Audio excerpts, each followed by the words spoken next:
Oh, absolutely over the moon. Obviously it's always nice to get wickets and to bowl spells like that, but I think ultimately, you know, you want to win games of cricket, and we've played some great cricket so far this season. And you know, yesterday another full day washed out with rain. Don't think anyone was kind of expecting the game to be finished in the way it was today, but now we're playing well, and fair play to everyone. When wickets tumbling in that second innings and you've got it on a string and you put them under pressure, what's going on through your mind? It's one of those where you just get on a roll as a bowler. You kind of know when things are going well. You know, you're feeling a good rhythm.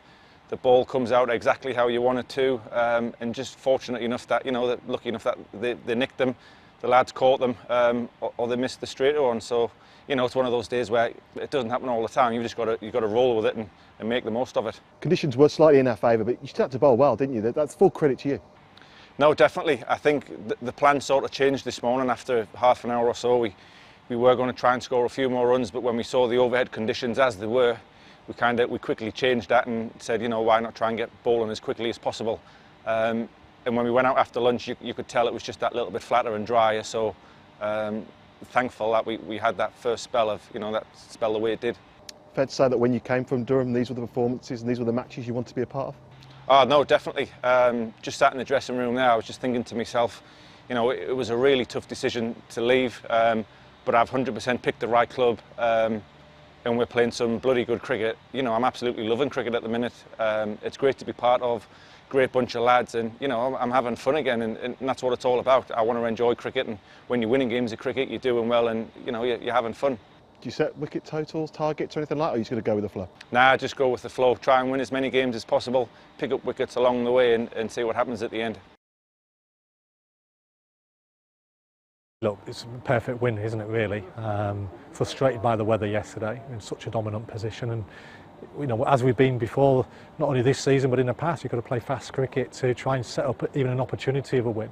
You know, and credit to the boys, to Will as a captain, to be punchy with the declaration. We know that the sun was going to come out at lunchtime. With the overheads heavy this morning, the best thing we just felt was to try and get a few and pull out earlier than what we'd planned to do. We were planning to pull out a bit later, but the conditions were such, and we felt we'd got the bowlers to try and exploit that, and it was a good job. You saw how flattened it was with an older ball on, with the sun out a bit later. You obviously give those motivational speeches before the lads go out. You're trying to gee them on. You've got high hopes. Did you really expect that morning session? No, God, how can you expect to be 6-7 down? What you hope you might get 3 or 4. You know the new ball's vital, but we also know we've got 2 of the best exponents of the new ball there is in the business, in Warwickshire and obviously Russia, who's done it for years and years, and etc. So you know there's always a chance. Get a few wickets early doors, put some jitters up a team. We've been there ourselves when you're under pressure and you've only got one result possible, which is the draw or the defeat. Two results possible. Things can get stressful, so, but you do need a few things to go your way. But that's a good spell you're going to see with the new ball, isn't it, from Rushy?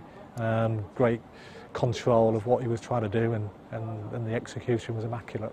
That's why we signed him, wasn't it, those match-winning performances? Yeah, we do, and look, we know we've got Essex coming up, and you know we want Gary to give us that little bit extra grass on the wicket, because we think that's our best way of winning.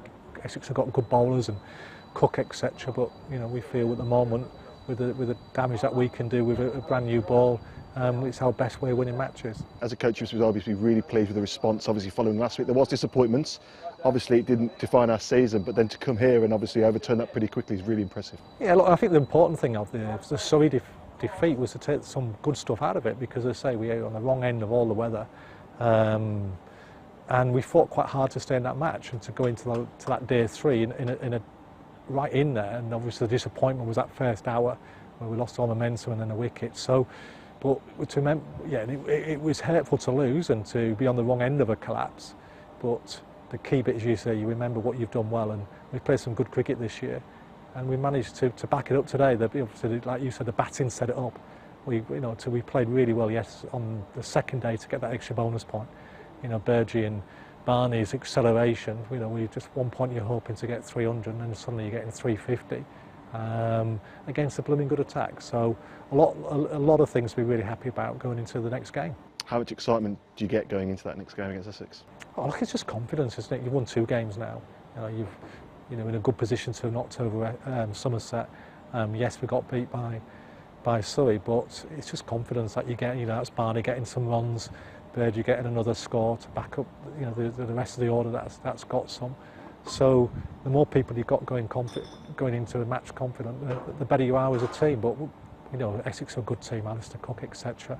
Harmer's probably the X factor player in the division, and we know we've got to be at our best. But at the moment, we'll go back on the bus, we'll watch a bit of football on the bus, and we'll have a beer, and we'll savour this moment.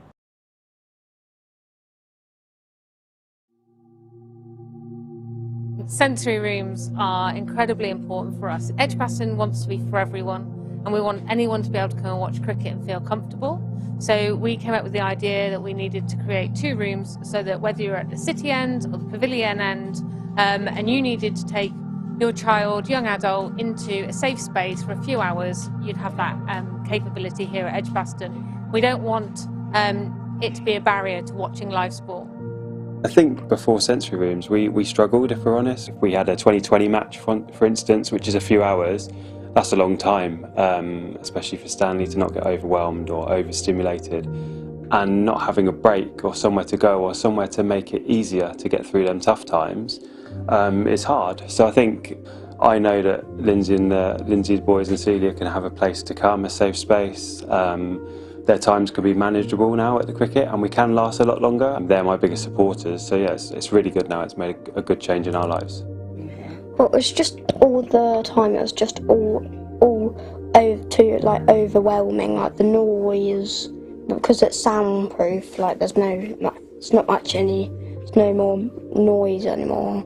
I wanted to watch it, but like the crowd was really like overwhelming, and like the speakers. But in here, it's just really not. We love to pave the way, so we've got other grounds coming to take pictures. Understanding how we do it, how we operate it is really key, and the ECB are doing a bit of a case study on us as well. To have this space does help, and I think it's something that if I can help spread that and an acceptance and awareness, and that's a good thing for all of us to do, really.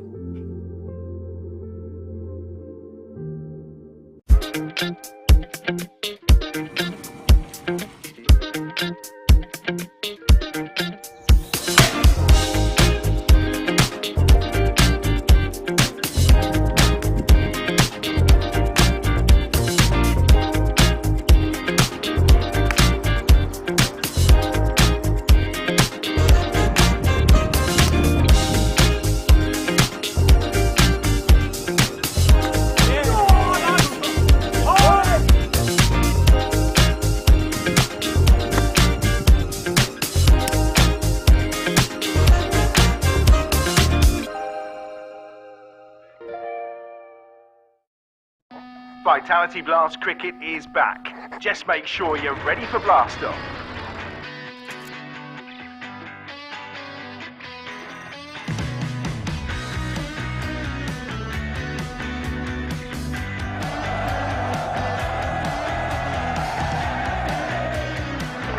Brilliant. That's out. That's a good catch as well. Al Davey.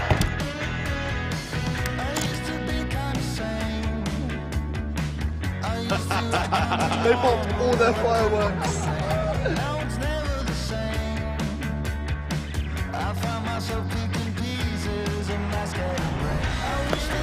Edged. Has it carried? It has. First ball for Miles. Well, that's a big shout.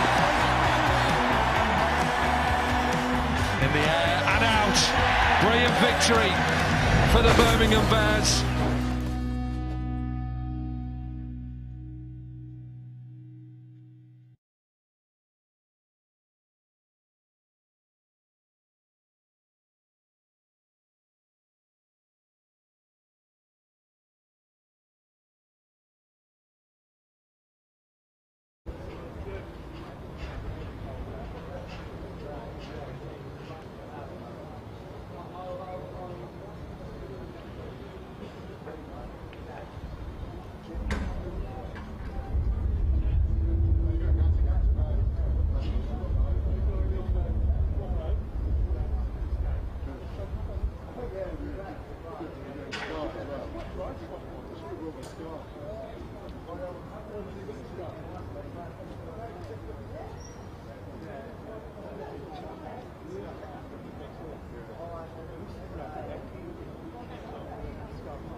A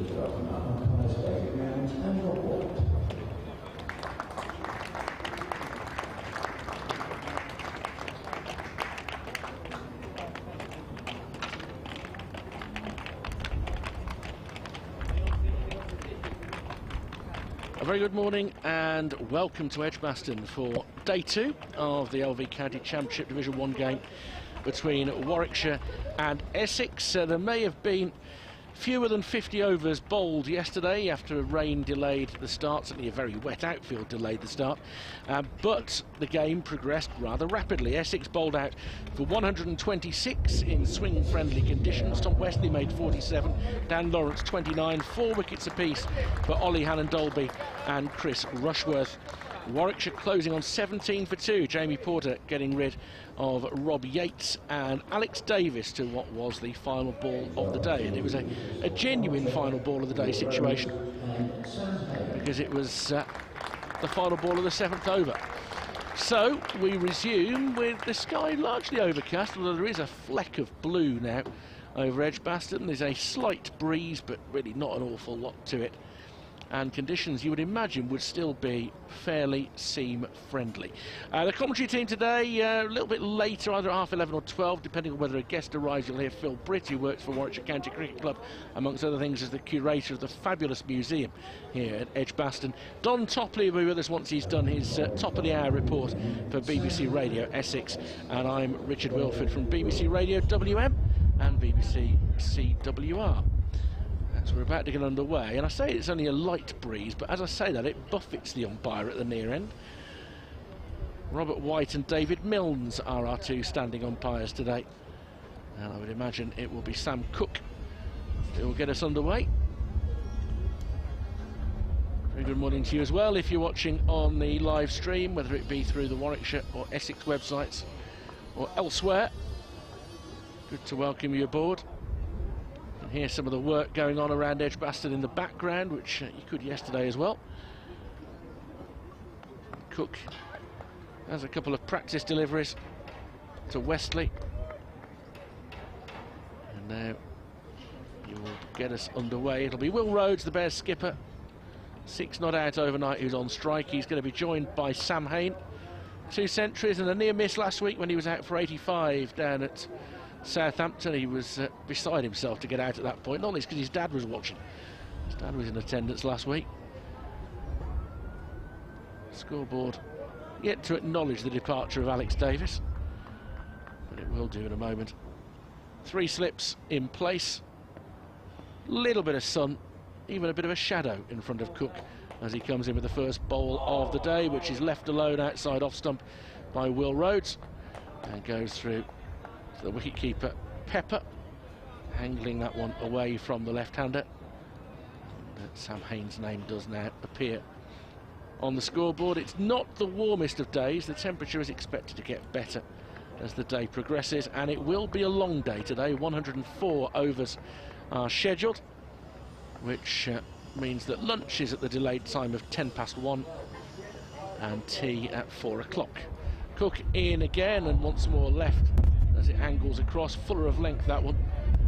What a busy leave from Will Rhodes. You can hear the breeze now on our effects microphone outside as well.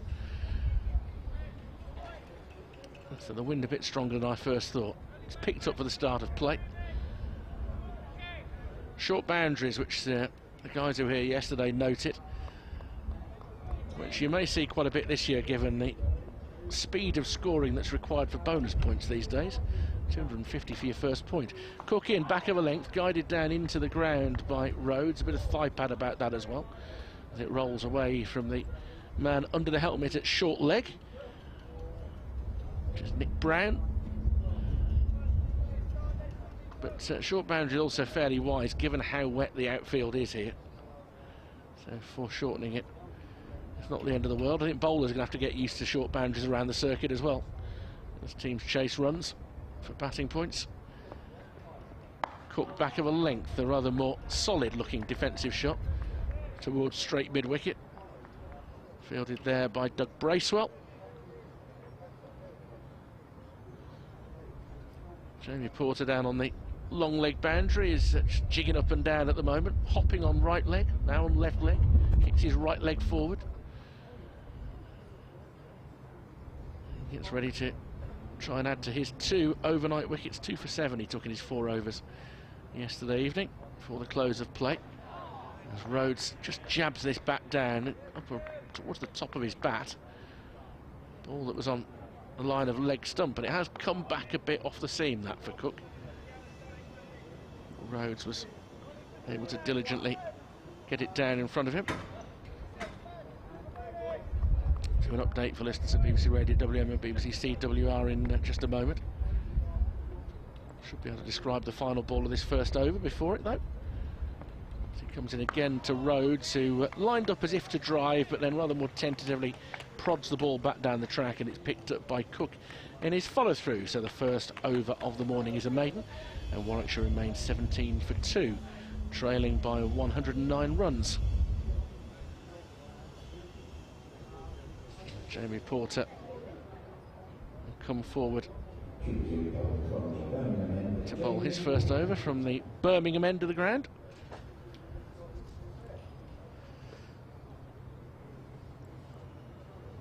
Quite the conversation between the two batsmen. Don't think they'll be changing too much based on what they've seen in the first over. This is Richard Wilford at Edgbaston on the second morning of Warwickshire County Championship match with Essex. The weather set fair for the start of play, and the Bears have just played out a maiden at the start of what will be a long day. 104 overs today. They're 17 for 2. Will Rhodes has faced the first 6 deliveries. He remains 6 not out. He's been joined by Sam Hain. Essex all out for 126 yesterday. Warwickshire 17 for 2 in reply. And with that out of the way, Don will be around soon after doing his report. Here is Porter with his first ball of the day, and Hain is on his toes to try and guide it wide of the fielder at point, but he has it too close to his man, can't get it past. Let's see who it was there, the number confused me for a moment.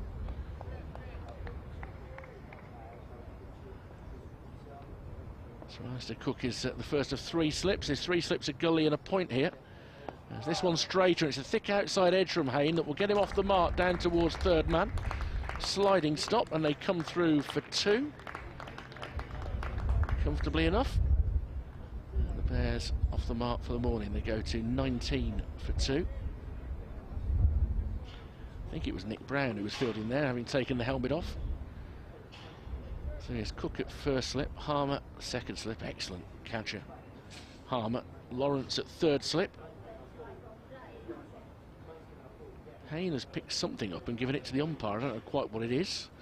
The umpire retreats to square leg. And Porter is in again. It's a powerful looking run that Porter has. And he's flicked through mid-wicket, and that'll be a boundary to Sam Hain. He's timed that beautifully. The outfield looks like it might be slightly slicker than it was during yesterday's play. And that has scuttled away for the first boundary of the morning. Hain has 6, 23 for 2.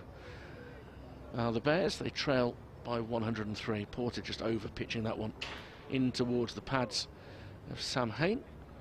And I'm delighted to say that sliding seamlessly in alongside me is Don Topley. Morning, Don.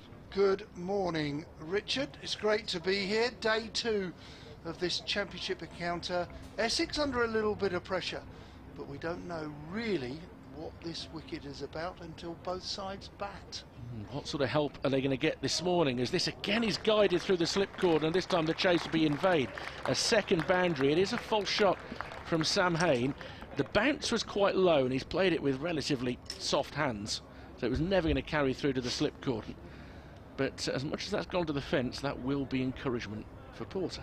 Well, already in this Porter's over, his first of the morning, we've seen a more or less a leg stump half volley clip through across the square on the leg side for 4. Gorgeous shot, really was. Porter will be annoyed with himself for that, and then he gets an outside edge that goes down to third man, so we'll be pleased with that in a peculiar way. Pushing forward in defence is Hain to the next delivery up towards mid-off, and there's no run. sort of the extremes there as a bowler, isn't it? You've bowled well, induced the edge, and it's gone for 4. Yet the ball before was very much off his legs, slightly too straight, maybe a leg stump half volley, which got beautifully executed for 4. So a mixture of emotions from the man who got 2 wickets late last night. Comes in lucky again, that one back of a length, left alone as much on height as anything by Sam Hain.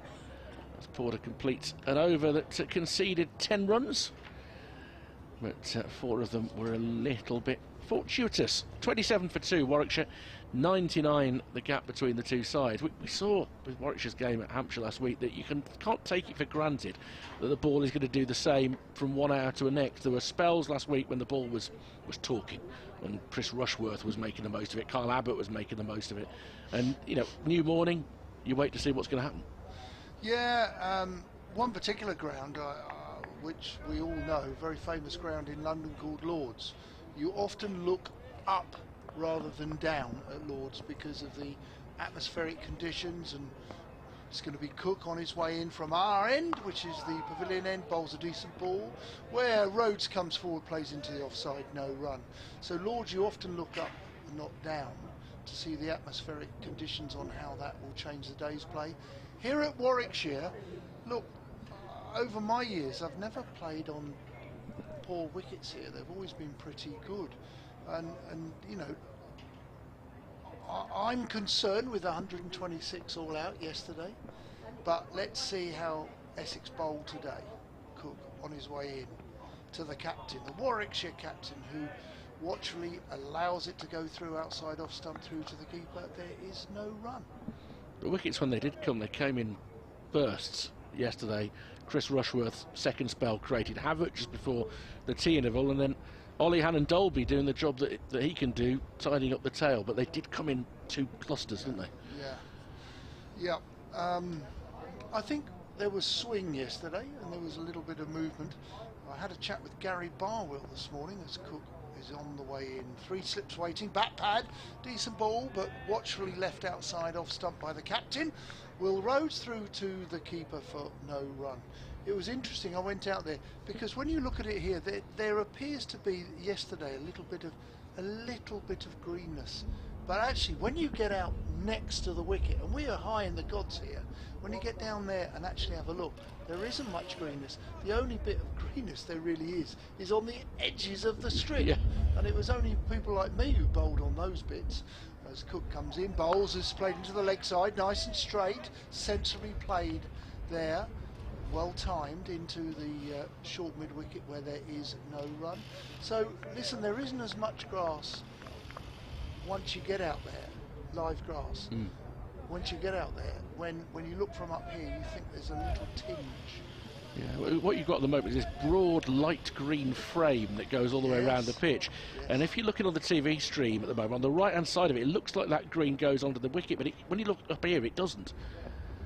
Cook bowls, decent ball pitched up, top of off, I would suggest, which is played with a slight open face bat out to backward point, and there is no run. That's Cook's best delivery. But yeah, the impression you get from the pictures is that green spills over by about 12, 18 inches on the right hand side of the picture as we look from this end. But actually, from up here, you can see that that's a bit of a trick of the eye. Yes. So yeah, what you say is true. Cook, in he comes, bowls, decent delivery. He saved his best for last. That has just probably nipped away from the left-handed Will Rhodes. Cracking delivery to conclude his second over of the morning, and Warwickshire are 27 for 2. Rhodes 6, Hain with 10. That's the perfect line over the wicket to the left-hander. It's pitched on, or maybe just outside leg stump. It wasn't missing off stump by much. Batsman's got to play it the length that it was at, and it nips past the outside edge. On another day, that ends up in the slipped hands off the bat.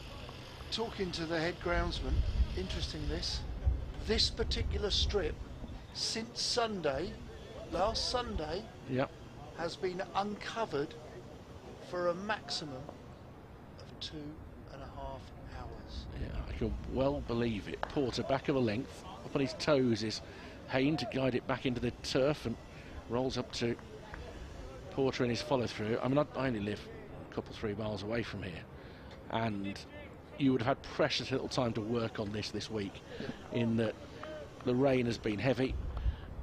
It's never been away for long. I think they did very, very well to get the wicket ready to the extent that they did. Correct. They had no chance with the outfield yesterday morning with the best one in the world.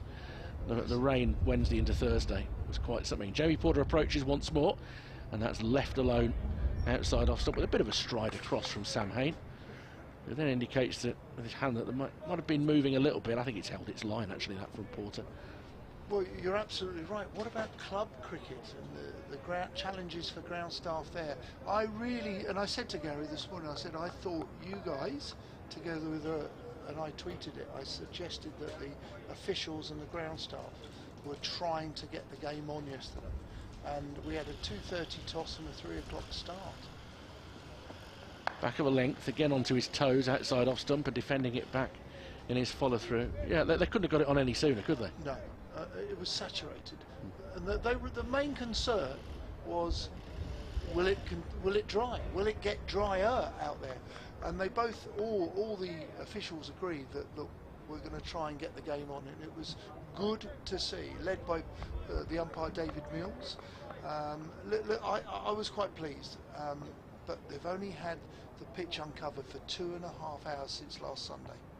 Porter passes umpire Milnes now, and trying to steer it through square leg is Hayne. He can't turn it away from mid-wicket though. Bracewell moves across to his right to field, and there's no run. The score remains 27 for 2. All ground staffs around the country have had to work very hard, but it is difficult. You think of club cricket. Also, I note yesterday I was watching a little bit of the game that was on TV, the Surrey Middlesex game at the Oval, and Michael Atherton was talking about his son Josh, who plays for Middlesex Seconds. They hadn't played any cricket till this week. Hadn't got on.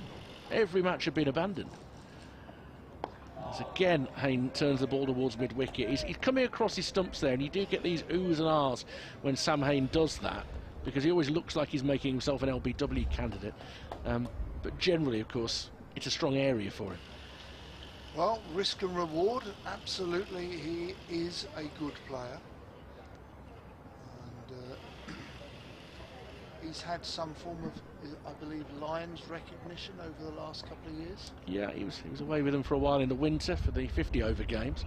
As this is a lovely back foot shot through the covers. The chase is on. They should be restricted to just a couple. He's just not had to flash the bat hard at that. He's just neatly forced it off the back foot for 2 more. He's 12, 29 for 2 at the end of the over. Already 2 championship hundreds for him. Devastated when he got out for 85 last week because his dad was over for that game down at Southampton, a ground where he scored quite a lot of runs. Just looks in nick at the moment. Well, good luck to him. Where does Dad live? Where's he from in Australia? Yeah, I think the family are largely based in Australia. They've been quite itinerant over the years, but Sam is somebody who could have chosen Australia for his career. Isn't it nice that he chose us? It's all right, isn't it? Stole Ian Bell's record to become the youngest championship centurion for the Bears. Yes, yes. He obviously has some pedigree. It's going to be Cook to continue on his way in, away from us, past the umpire White, where this is interesting shot. It's a sort of a play and a miss. It was almost like a late cut. He was trying to play it behind square on the offside, but he misses it, does Rhodes, and it goes through to the keeper. Essex got 3 slips, back pad under the lid there, Nick Brown. We've got a mid-wicket, and we've got a mid-on, a mid-off, which is quite square. But interestingly for me, we haven't got a backward point because probably of the lack of pace in the wicket. We've actually got a cover, conventional cover, no backward point.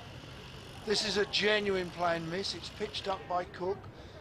Good line, which commits the batsman to playing the ball, and he simply played and missed as it goes through to the keeper, Pepper. No run.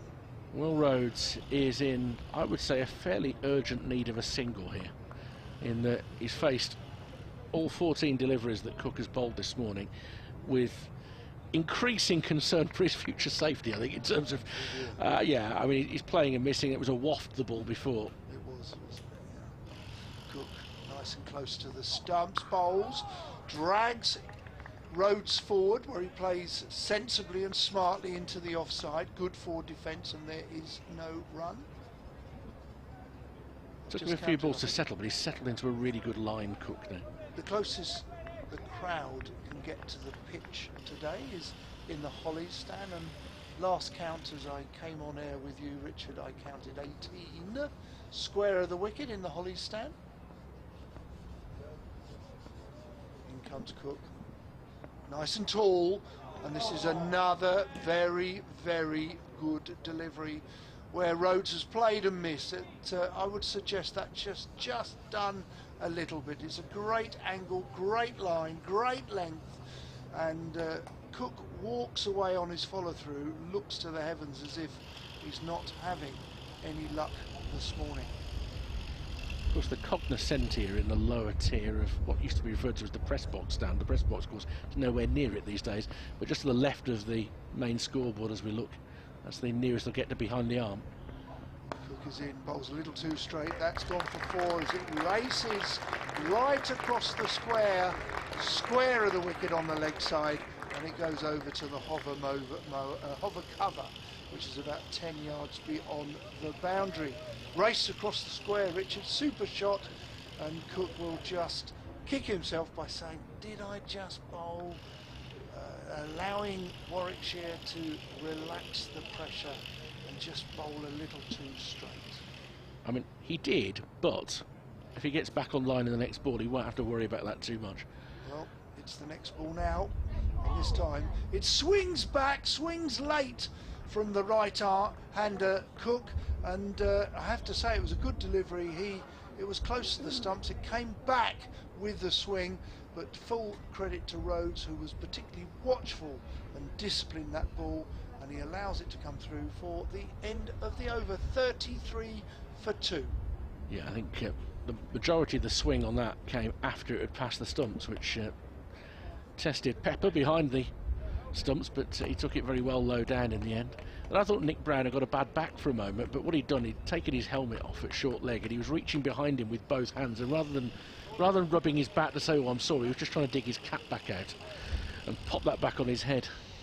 That's yeah, that's where they put it these days, don't they? It's resourceful. Shove it down the back of your trousers. Do you remember years and years ago we used to have a dugout square of the wicket where the umpires would stand, and we used to have a secret hidey hole, and we used to keep some of the balls down in it, or the odd fielder's helmet. Yeah, it was like a hatch. Yeah, it was. Yeah. Always square of the wicket, maybe just off the square, but most county grounds had it, international grounds as well. Spare balls is kept in there. And not ideal if you were running full pelt in the field and you planted your foot on that suddenly and didn't know it was coming. That would do you mischief. Well, we often have water holes adjacent to squares, don't we? True, for the sprinklers. For the sprinklers, and I'll talk about that in a minute. Sprinting in is Jamie Porter, the bowl to Sam Hain on middle and leg, guides him up towards mid-on, who is across sharply and prevents any thought of a single. Those watering systems, and where the main water, where they would switch it off and on close to the square, technically should be square of the wicket, technically, because then bowlers, if you have them in the bowler's runner, okay, not every picture bowlers are going to stand on it, but you can break them, or they can be a bit of a health and safety issue if they're in the bowler's runner. Porter turned off his pads here by Hain. Down to long leg. Cook comes in to do the fielding, and the strike rotates for the first time this morning, just over 20 minutes in.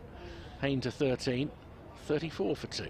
If they're square of the wicket, then it's not going to affect any bowler's run up, and as you're running in, you hit a hard surface with your sprigs or spikes on. But in theory, that's where they're meant to be. But at some grounds and some school grounds, you see them, they take the shortest way out there, and it happens to be in the bowler's run-up.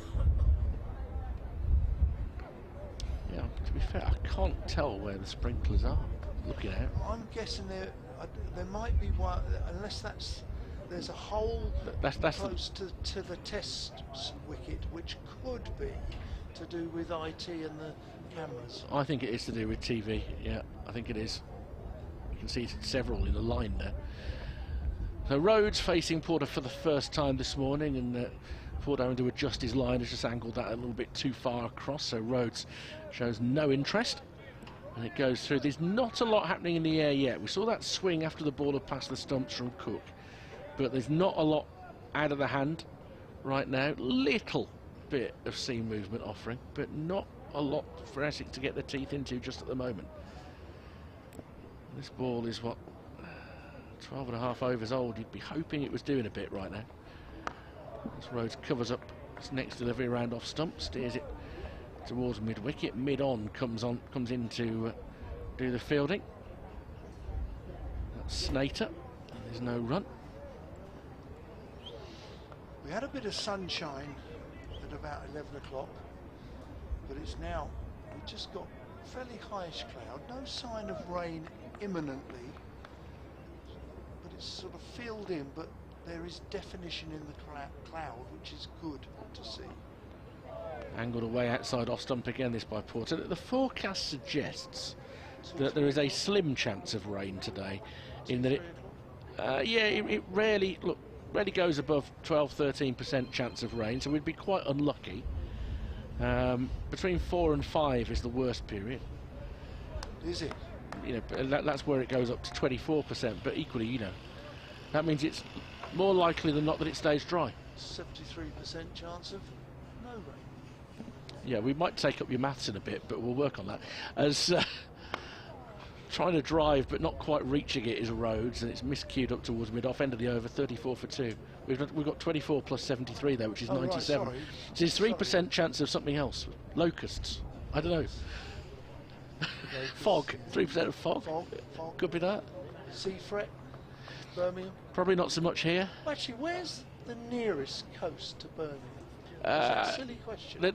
No, it's not a silly question. The debate is often had, but most would say Western-super-Mare, because that's certainly the nearest bit of coast that West Midlanders tend to get drawn to. And that would be by car, a couple of hours? Yeah, a couple of hours or just under. It's a fair way. Similarly, you can get up to the North Wales coast fairly quickly, up through Shropshire. Right. But we do have a fascination with the seaside because of it, a lot of us. Yeah. Proper West Midlanders. Yeah. We do love the coast. Yeah. There's nothing like the treat of a game at Hove where you walk along the seafront to get from your hotel to the Scarborough, to the cricket ground. Blackpool, Essex are up at Blackpool later this year. Sam Cook commences his next over, and that's a nice and straight delivery, which has forced Hayne on the back foot into playing into the leg side. Safe shot. There is a back pad for Hayne, and there's a short mid-wicket. He's not quite catching, and there's a straightish mid-on. Tom Wesley captain. Snater at mid-off, and then we have a squarish cover, and the 3 slips. Harmer at second slip, who's taken a step forward. Taken some great catches this season at slip. One particular last week against Surrey. One-handed jumping in the air, beautiful catch. Cook is in. And this is played. He squares him up, plays with an open face back, but sensibly, safely out to backward point. There is no run. This is where the balance, you know, everybody gets excitable about this whole Bazball thing. But playing this game and playing the conditions in which this 4-day match is currently being played, then right now Warwickshire's main priority is keeping wickets in hand for the next hour, surely. Surely. I like that. Very much. Now, this time Cook bowls down the leg side as it is taken well by Pepper as he goes to the leg side. There is no run. Now, we've got a guest coming in, and of quite a significant guest actually, and Richard's actually departing as we speak. And it'll be my pleasure in a minute to sort him out and introduce him.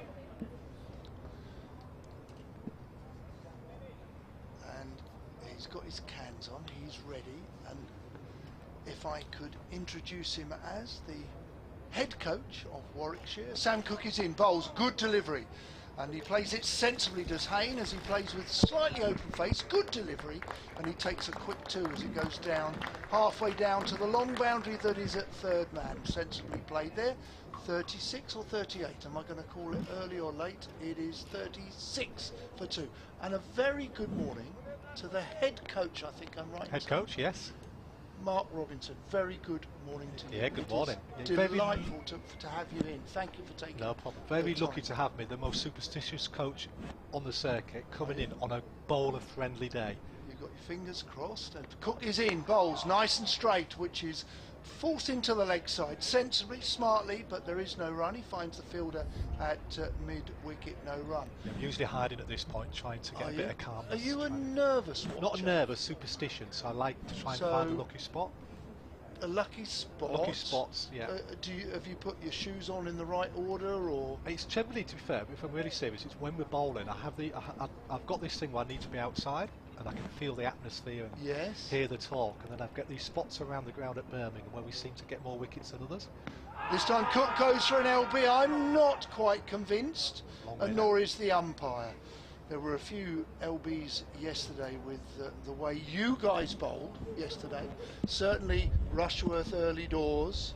Now we're not quite in the behind the arm. For me, it did look as if you guys got the ball to swing at times. Yeah, it swung yesterday. It was a little bit warmer. It's obviously overcast, which you'd always say at Birmingham. It's good, perfect bowling conditions.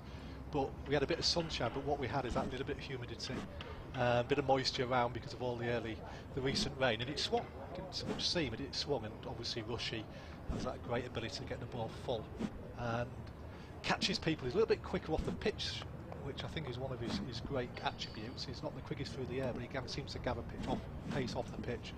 That's a great ability to hit people on the pads. Stay with that thought just for a moment. I'm going to come back to that, as it's going to be Jamie Porter to continue from the city end. Bowls a decent ball, played with an open face, sensibly into backward point. There is no run. Snater does the fielding. When you say it gathers pace, there'll be people listening saying, what does that actually mean?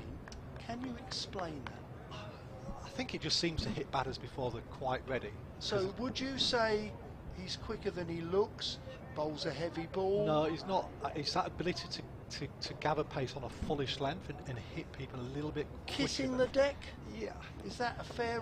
I don't think he can kiss. One of his attributes is obviously when he swings it, he generally kisses. I think it's that wobble ball, that nip backer, that seems to gather pace, as I say, hits people just on a good length, and it's sort of amazing how many people he catches sort of in the crease, LBW. And yeah, Alistair Cook would be a classic, wasn't it? Sort of nowhere on the crease, and he's done it for years. You know, myself, I was actually more back of the length, kissed generally when he did kiss and go. I'd put Cook has that ability in the same way, I would say. As Porter round the wicket to the left-handed Warwickshire captain, who drives. It's slightly fuller. He drives with the full face of the bat. He calls his partner in back for the second and indeed the third. Lovely looking shot.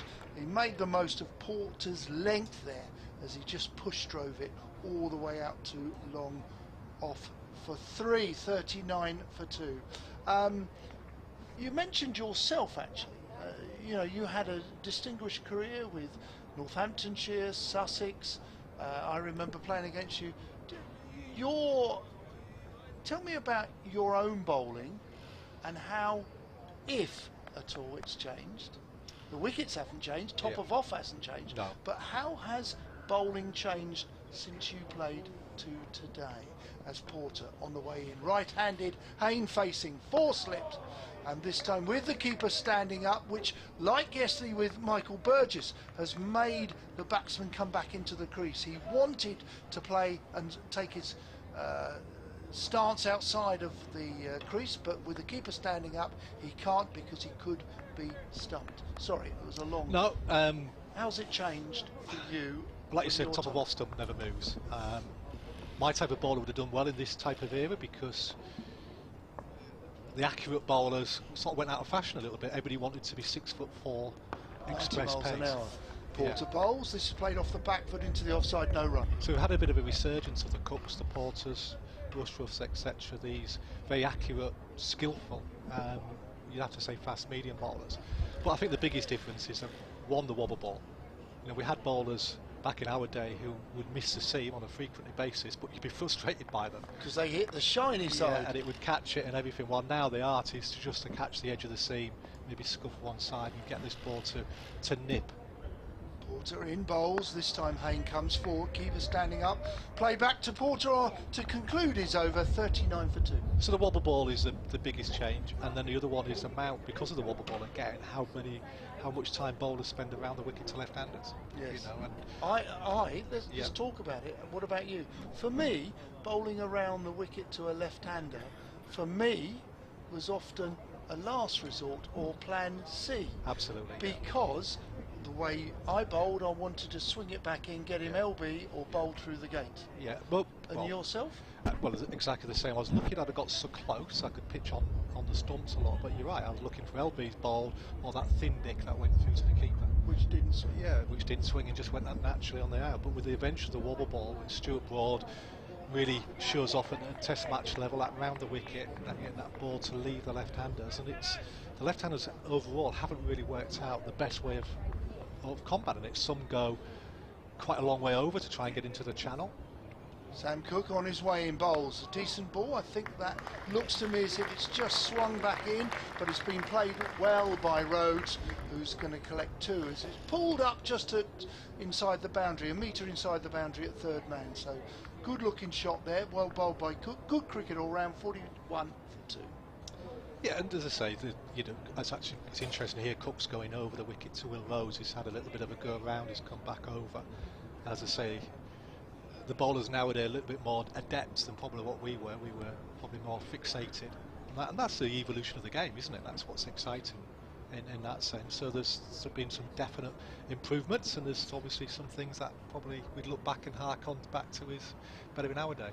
Robert, you talked about the wobble seam. Yes. Would you just explain that to a few, because it is a modern phenomenon as Cook comes in for 3 slips and a gully waiting, and this is decent delivery by Cook, respected there by Captain Rhodes, plays into the offside, there is no run. Well, you got something like do you hold it differently? Yes, you do. Someone like Chris Wokes has got a perfect seam presentation. What he's able to do is generally the middle finger, he puts that fractionally off the seam, and as he comes down the ball, it canters the ball, and it's almost fraction like an off cutter. Yes. And it then goes down and it catches the edge. It will either go on straight or catch the head and jag generally back into the right hander. Cook in bowls, good delivery, just swings back late, and I have to say Pepper takes it to his right, and the left-hander is facing, so it has just moved back very late on the ball's trajectory. Good delivery there, 41 for 2. As Cook goes round the wicket now to Will Rhodes, change of plan. I think the other thing that and again, you speak in generalisation, see, if you're predominantly an outswing bowler, like a Rushy, etc., their wobble ball will generally go in. If you're generally an in-swing bowler, your wobble ball would generally naturally more likely to leave the batters, a la Chris Broad, who's Cook in round the wicket to as a play and a miss, a bit of a chancy shot there. He's gone to play through the offside, and it's a decent delivery just outside, maybe a fraction more width that delivery, but it is a genuine play and miss. 41 for 2. Yeah, he got the width but didn't get the length, so it was going to go over the slips or through point at a pace. But yeah, so somebody like Chris Broad, who obviously lost his ability to leave the right hander, the fact that his wobble ball would leave the right hander, he had another mode of attack which extended his career and his potency. Absolutely. Cook in. This is a good looking shot. It's fairly full, it's quite straight, and he's played with a check drive as Will Rhodes, and he's collected 4. That's got to be really, for me, the shot of the morning. That really was.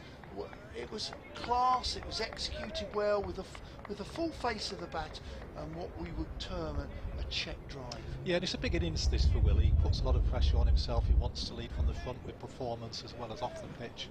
You know, he's an outstanding captain. He leads the boys really well on the pitch, but obviously been short of a few runs. Yeah, he has. He's had a slow start, but this time again it's a play and a miss. What a good reply. It wasn't a bad ball from Cook that went straight down past the bowler for 4, but he's replied for his final ball of that over with a super delivery, play and a miss, end of the over, 45 for 2. Yeah, and from Will's point of view, obviously we played a lot of one-innings games where we've actually batted all right and only had one go, so he's a little bit short of time in the middle in that sense. And as I say, he's a proud man, wants to score runs, wants to lead from the front as a team, and it's, as I say, he'd love to get away in this game and put a contribution on that leads to the Bears doing well. Well, Will Rhodes, formerly of Yorkshire, then he had a loan spell with Essex, where he was very much a first, second seamer, but also he opened the batting at times for Essex, and then has come across here, taken on the leadership role, and in fact, it will never be forgotten in the history of Warwickshire's illustrious history. He was a championship-winning captain. Yeah, and I think, tell us more. This is a wrong figure. I think there's only like 13 people who's done that for Warwickshire, to led their county to a county championship. So, like you say, it's something they'll never take away. And for Will and for Farby, who'd brought him to the club and everything, it's a special moment for everybody, but for those two people in particular. In Comes Dougie Bracewell to first change of the bowling for Essex, and unfortunately for Bracewell, but for Warwickshire, you'll be delighted to hear he's bowled short and wide, and Hayne has slapped it, stood tall, slapped it through the offside for an easy 4. Short boundary, 49 for 2. Good shot. We wouldn't be happy having bowled that delivery. We wouldn't, and one thing that doesn't change, short and wide generally goes for 4, doesn't it? No that was a loosener. It was, yeah. It's not your mood setter that you're looking to do to back when you come on to back up. As Bracewell bowls, and this time, well, it's a complete repeat. This time a little wider, which has been not forced off the back foot with a straight bat, but it's been cut to the Eric Hollies stand. 2 balls, 2 fours, and Warwickshire have moved, and the applause was for their 53 for 2. Yeah, Sam's been in tremendous form, obviously, all this season. He started the season really well. 2 big scores, averaging about 90, I think, due to a couple of big big 100 not outs. And he's been a consistent run scorer since I've been at the club in every format. T20, he's really moved himself through the gears and that, and championship cricket as well. And that's a much better ball, both in line and length, from Bracewell through to the keeper. And Hayne is being watchful there. He didn't have to play it, didn't want to play it, and he's survived the dot ball. We were talking about just your championship winning years. That was phenomenal for you, for Paul Farbrace, for Will Rhodes, and indeed the whole squad to win it. And of course, for some it was a surprise. Was it a surprise for you as coach? This is driven into the offside, and it's well fielded. I think that's Tom Wesley who's leading his side out there at mid-off. Yeah, great piece of fielding. Surprise. Well, first of all, you plan every year to win. Yes. So that's the first thing. And it was one of those seasons where it was my first time at the club, so yes, that's what I'm not 100%. You've got an idea of the talent. The thing that hit me between the eyes when I first joined, we were a bit insecure. A little bit, as in the team and the players. Bracewell in, and there's a nick, and it's been missed. It wasn't really a catch for third slip, but sadly for Essex well, it's well done to Bracewell in many respects, because he's got the outside edge, but it's gone for 4 down to third man. So moral victory there for the bowler. I think it was a language had been around the club. We'd lost a lot of players. Belly had just retired. Tim Ambrose, etc. Trotty, Bart. Some experienced. A lot of players had gone over a cycle, and we'd just lost another couple of great Bear legends, Jeet Patel. So there was a bit of insecurity. There was a lot of noise around. We're lacking this, we're lacking that. So there was. The first job was to try and give confidence and give belief. Bracewell in right arm over. This is clipped off his legs down to Sam Cook at fine leg. There is one more run to the right-handed Hayne. End of the over, 58 for 2. But we had talent, and that was pretty obvious too. And it was one of those seasons where we got an early win. We hadn't won a game for about 2 years. We had a good early win at Notts, a thriller. We had no right to win. Tim Bresnan, the great warhorse, used all his experience to get us over the line in a close game of Ollie Stowe. And then from that point onwards, we just managed to stay in games. And we stayed in games, took a lot of games to day 4 after tea, and won. And belief came in. Yes. Was even with as a championship season developed, Yes. we were behind the 8 ball a lot, but we were still in for a chance of winning all the way. And Yes. it went to the last day of the season. We were second favourites. It was day 3 at tea time when we completed the first innings, Yes. and we still had to slog it, get ahead, bowl Somerset out. And it was just sort of that story all year. We just stayed in the season, we stayed in matches, and by having good players and having some confidence and some belief around you, we managed to turn a lot of things round to our advantage. So it was sort of a surprise, I guess, because we wouldn't say we were the best man-for-man team, but we were definitely one of the bravest in that year. And we beat all the best teams as well. We beat Essex, who were very strong with Harbour that year. Here. We beat Notts twice, etc. Can I mention something about that? It was really interesting. It's another bowling change. We've had Doug Bracewell replace Jamie Porter. Sam Cook is having a blow now, and we've got Shane Snater into the attack. But for me, keeper standing up. We've got 2 slips. We've got a short mid-wicket catching. We also have a square leg in front. I'd call him deep fine leg, mid on, mid off, and 2 on the offside. This is played first ball short of a length, played into the offside where Sam Hain's going to collect 2. It just goes out towards the boundary on the offside. They're just short and wide, and just sensibly stood tall did Hain to force it off the back foot for a brace of runs. You tell me, sorry, I was just trying to think, I've lost my train of thought. The Essex game here. The Essex game here. Yeah. And Harmer came with a great reputation, and you had the Indian lad, Vihari. And what I was so intrigued to watch that. I was on commentary. In comes Snater, this time forced off the back foot again. There is no run. And I do remember watching Vihari play Harmer so well. So well. And if I remember, Yates got 100 in the second innings and went on to win it. And you thumped Essex. And it was a very, very impressive performance. Well, Ollie Stone played 3 games that year. In my time, he's played 3 games in 2 years, and that was one of them. And he also opened the game up in the first innings when Cook and Brown, I think, were going well. Snater in bowls. This is on the front foot, played a forward defensive in to the leg side, no run. I think Cook and Brown probably put him on 100 or 90 or big first innings. Lunch, just after lunch, did like 120 for 1 when Stoney suddenly bounced out. A couple of batters and you're getting 3 down, and you open the game up, so you suddenly bowl them a little under par. We get a smallish lead, but we get a lead, and then we bowl them out again, and then we've got to face harm on the last day wicket. I think at that point it was the first time in county cricket he'd gone wicketless in the second innings on day 5. Correct. Snater's in. This is an LBW shout, slightly more enthusiastic for me too than the one earlier in the morning, but the umpires said not out, so there is no decision to make, and no wicket lost or no leg bye achieved. And the build up to the game, we've done a lot of work specifically on Harmer in terms of how he operates, how he attacks. We'd use the skill and the expertise of Vihari to be part of that planning and coaching. Are you allowed to divulge? They're not secrets today, but are you allowed? Can I pick your brain?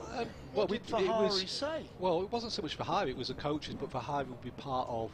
Snater in, right arm over.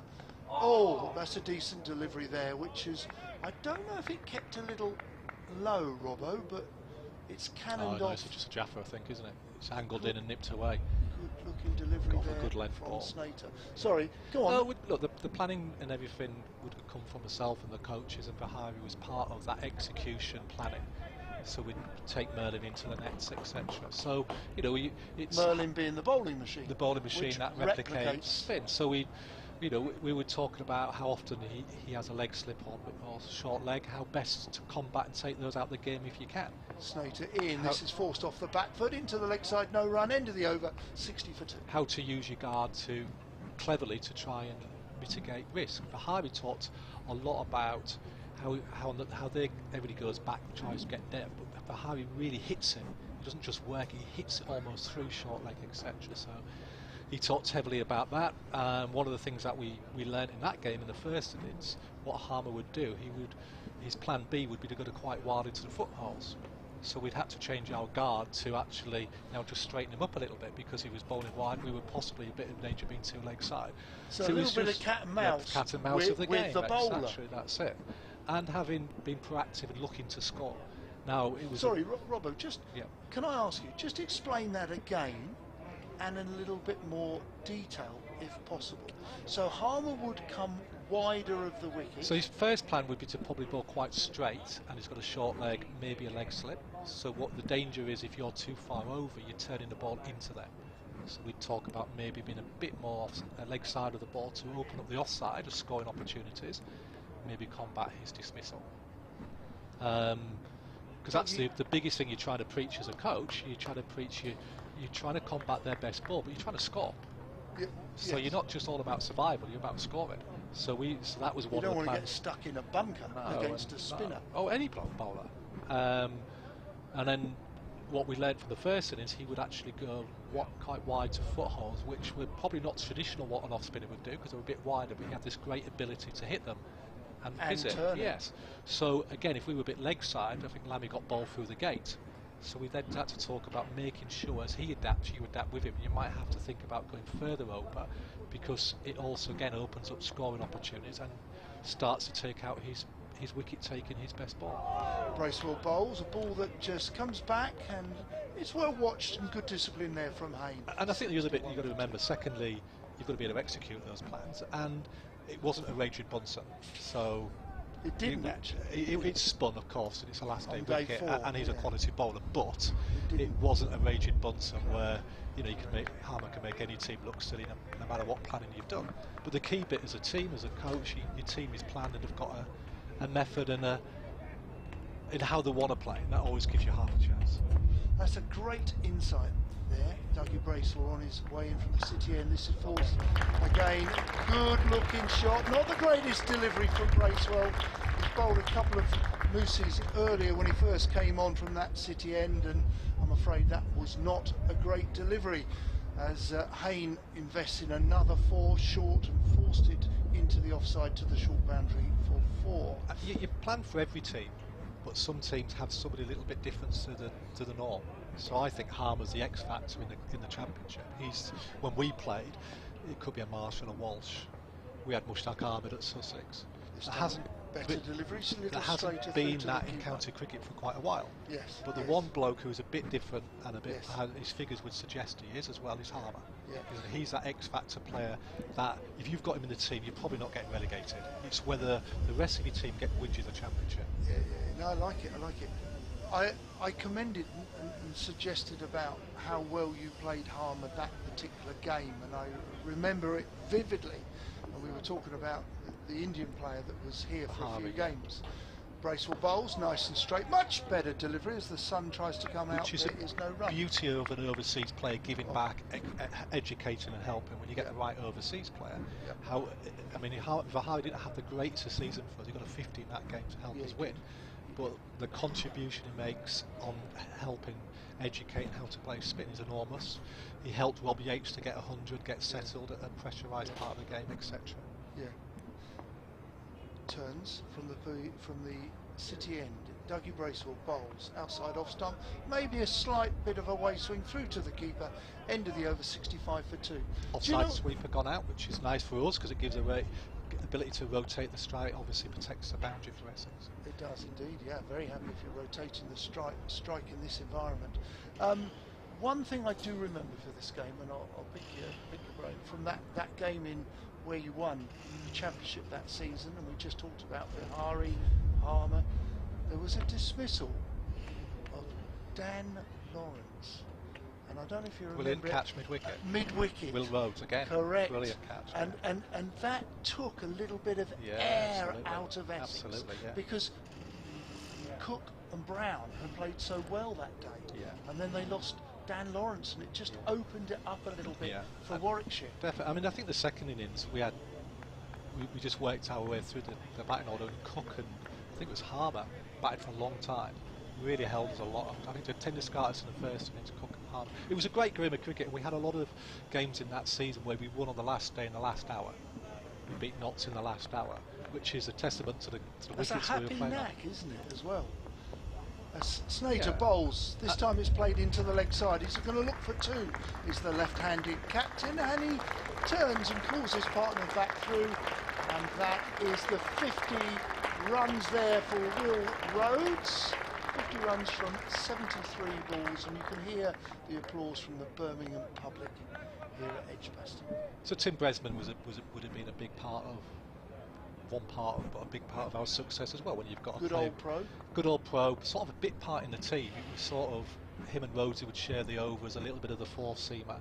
Snater in bowls, good delivery. Chip in with him up. Chip in with 30s and 20s, etc. But it was announcing his will to win and his belief that he would give a team. And we missed him last year. We missed the all-rounder that he'd give us in the team, and we missed. And that's the thing, when a senior player leaves, an older player leaves, they just don't take away their ability, they take away their know-how, their ability to look calm under pressure, their ability to take a player for a coffee, a younger player, and calm him down and give him that. And that's those bits that are never on a scorecard. Snater round the wicket to left-handed Rhodes. Rhodes forces into the leg side, finds an Essex fielder, Critchley. There is no run to mid-wicket. So you won it, which is tremendous, in your first season. Yeah, got it. And no disrespect, I'm sure you were pinching yourself, and the celebrations were fantastic. Well, the way the game unfolded on the last day, it was on the last 2 days. Yes. To pull off an astounding win, really. It was. Will Rhodes again. Yatesy got 100, but Will Rhodes, so having to slog on that evening to get any type of lead, and had every fielder out, and Rhodes kept clearing the boundary to get a lead that is gettable for Somerset, but gives us enough time to bowl them out. Yes. Your words, the following season was a bit of a blip. Well, I think, and it's an interesting one because we have so much red ball eyes. We actually did blooming well in last year in white ball cricket, but when everybody describes Warwickshire season, they'll say disappointing. White ball cricket, we made huge moves. We scored over 200 in every other T20 game. We broke records, but red ball bowls goes down to third man for one. They're looking for two. He comes back for the second. Well played, Will Rhodes. Ran the first one quickly, touched, turned and called, and got home easily. Two more. 69 for two. Well, and last year our bowlers were injured, and any captain is only good as his bowling attack. Any team's only as good as its bowlers, especially red ball cricket. Bowlers win your matches, batters. So if bowlers win your championships, batters can win you a game and save you a game. And our bowlers were injured, our best bowlers. We didn't see anything of Ollie Stone, Chris Wokes at all, and Liam Norwell played unfit when he did play. He didn't play most of the year. When he did, he was not fit. Snater bowls, it's driven up to the fielder at Sam Cook at mid-on. There is no run. And what happened in the first half of the summer, we were playing on flat wickets, the ball was soft and we drew the games. Showed some good resilience from the bat. The second half, wickets became a bit more bowler friendly, they changed the ball. If the wicket was a 250 wicket, the opposition were getting 320, we were having to bat out our skins to stay in the game because we were always over, the opposition was always over par with the ball. And confidence went a little bit and we got ourselves into a bit of trouble. And then we had the great escape on the last day of the season when Liam Norwell comes off his sick bed and decides to try and give it a go for us and has that heroic display. Snater bowls, it's a little too straight, tickled round the corner, leg glance all the way to the long boundary at fine leg. There is just one run and that concludes the over. 72 for two. Haynes on 25 and Haynes on 34 and Rhodes on 25. One little thing I was going to ask you, you just mentioned a couple of your bowlers, and I'm not asking anything naughty, far from it. The situation with Chris Wokes, did the ECB say, would you kindly rest him? This game, yeah. Yeah, he was actually going to rest last week and Hassan was going to play last week. What we want to make sure from our point of view, if we can, we've always got one of those two because they've got a bit extra pace. So Wokes wanted it from his point of view to do 2 games on the spin, and because he didn't have a heavy workload the week previously, he played last week and has this one. Graceful bowls short of a length, forced into the leg side by the left-handed captain Will Rhodes. There is no run. Obviously, from a head coach point of view, I put a little phone call in to say he's down on his overs. He hasn't had that much workload. Weather's not great for this game. Can we play him again? They're protecting their asset. They've got the Ashes to come, so it's fair enough. And we're in a better position at the moment. Liam's unfortunately got a bad back, but we've got Henry Brooks, Craig Miles on the sidelines, plus we've been able to leave out Wilkesy for this one. As Bracewell bowls, decent delivery, outside off stump, left alone through to the keeper, no run. And of course you've sent Harry Brooks out to get some cricket. Yeah, and look, Henry struggled last year. Henry Brooks struggled last year, and as the whole attack did, missing those senior guys. So to go and play first class cricket, get some confidence. You know, he's a bowler that we think a lot of, but it's better he plays for Derby in their first team than it is obviously in our second team. And he got 5 for last week, which will give him some confidence. More confident players we've got, the better we are. Bracewell bowls outside, much better delivery. He's getting a few deliveries together here. Much better bowling this over from Dougie Bracewell. Little bit more of an awkward one, and I'm sure you won't mind me, and you'll be as diplomatic as you can be. You talked about Ollie Stone, and of course he's no longer here. The end of his contract came, and you had, or somebody, the chief executive, yourself, the director of cricket, just look at how they're going to spend their money. As this time it's bowled, and it does drag him forward quite late, play back to the bowler, no run. So Ollie Stone, part of the England setup, yep. But you've in a way had to let him go. Yeah, look, Fabi obviously directed at that point. They made an offer to Ollie, which with some terms in there that Ollie didn't find acceptable. So another club comes in and gives better terms with less risk around his injury. Ollie protects himself and takes that move. So Bracewell in, outside off stump, through to the keeper, no run. As a head coach, you just want your best players. I'm not in charge of the budget at that point. I've had a little bit more, had to watch the budget in the absence of a director of cricket this winter, but at that point I'm just saying to Fabi, get me the best players, I want them all. Fabi has to make, as you just said, decisions. Right, if we have him, it means we can't have him. If we spend that, it means we can't do that. It's like everybody who budgets their house, isn't it? You've got to limit what you can spend, and you have to make your decisions. Staying with bowling, because it's very much your world, as outside off stump through to the keeper, end of the over, 72 for 2. Robert, just tell me about, in terms of you looking after bowlers today, because I'm going to depart in a minute. If you don't mind finishing this conversation up with Richard, who's going to take my spot, can I just ask you about bowlers today compared to our era? Yeah. There is still the amount of stress fractures happening. Lots of bowlers. Perhaps they're being examined more today. Yeah. But with the sports science, we're not preventing them. We might aid their recovery, but we're not preventing them. What's your thoughts reference bowlers today, young bowlers today, overs and etc.? Listen, I'm going to ask you to commentate on the very next ball because Richard's coming in to join you. That's no problem, because we've got Snater coming into Sam Hain, who will be over the wicket.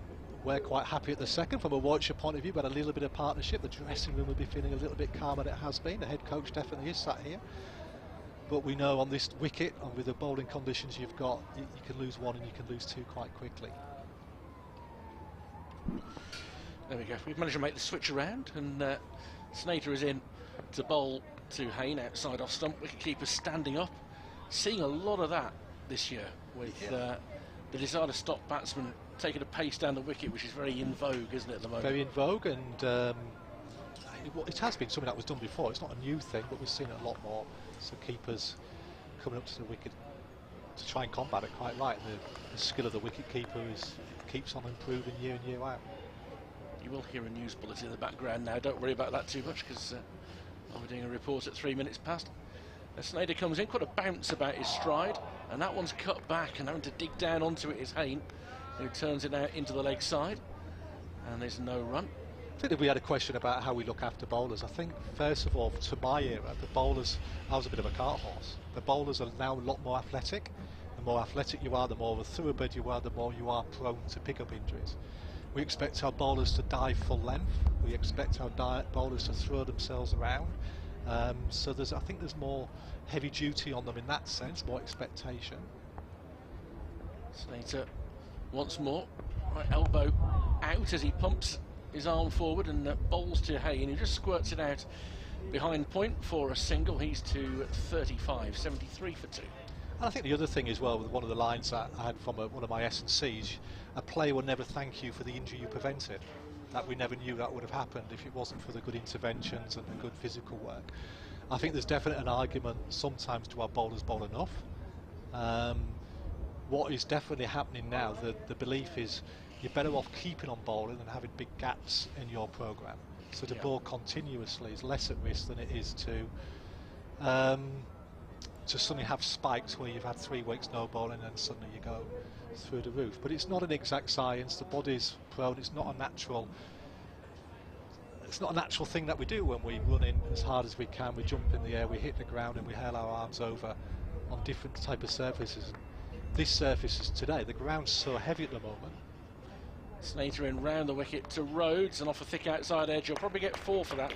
Although it's slow in front of the main scoreboard, it'll race away for another boundary to Rhodes. He's 29, 77 for 2. So we're all concerned, the physios are concerned at the moment with the amount of really heavy grounds we've got with hamstrings. It really puts a lot of pressure on hamstrings and calves, so the prevention of the sprinting and the hamstring testing that we do will hopefully says touch wood, get our bowlers through this tricky spell of weather and heavy grounds that we're going through.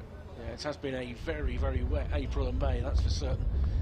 And I think, look, last week at Southampton there was more cricket than we might have anticipated with the weather that we had down there. I'll just hold it with me for a moment because I've got the report to do when the clock goes round at 3 minutes past for BBC Radio WM and BBC CWR. I think they're trying to dry the ball after its last excursion through third man. Snater on a slight arc round the umpire to bowl round the wicket to Will Rhodes, and he's gone down the leg side this time. Yeah, and the bowler's nightmare is a wet ball. That's our one of your big hates because it makes the seam go soft.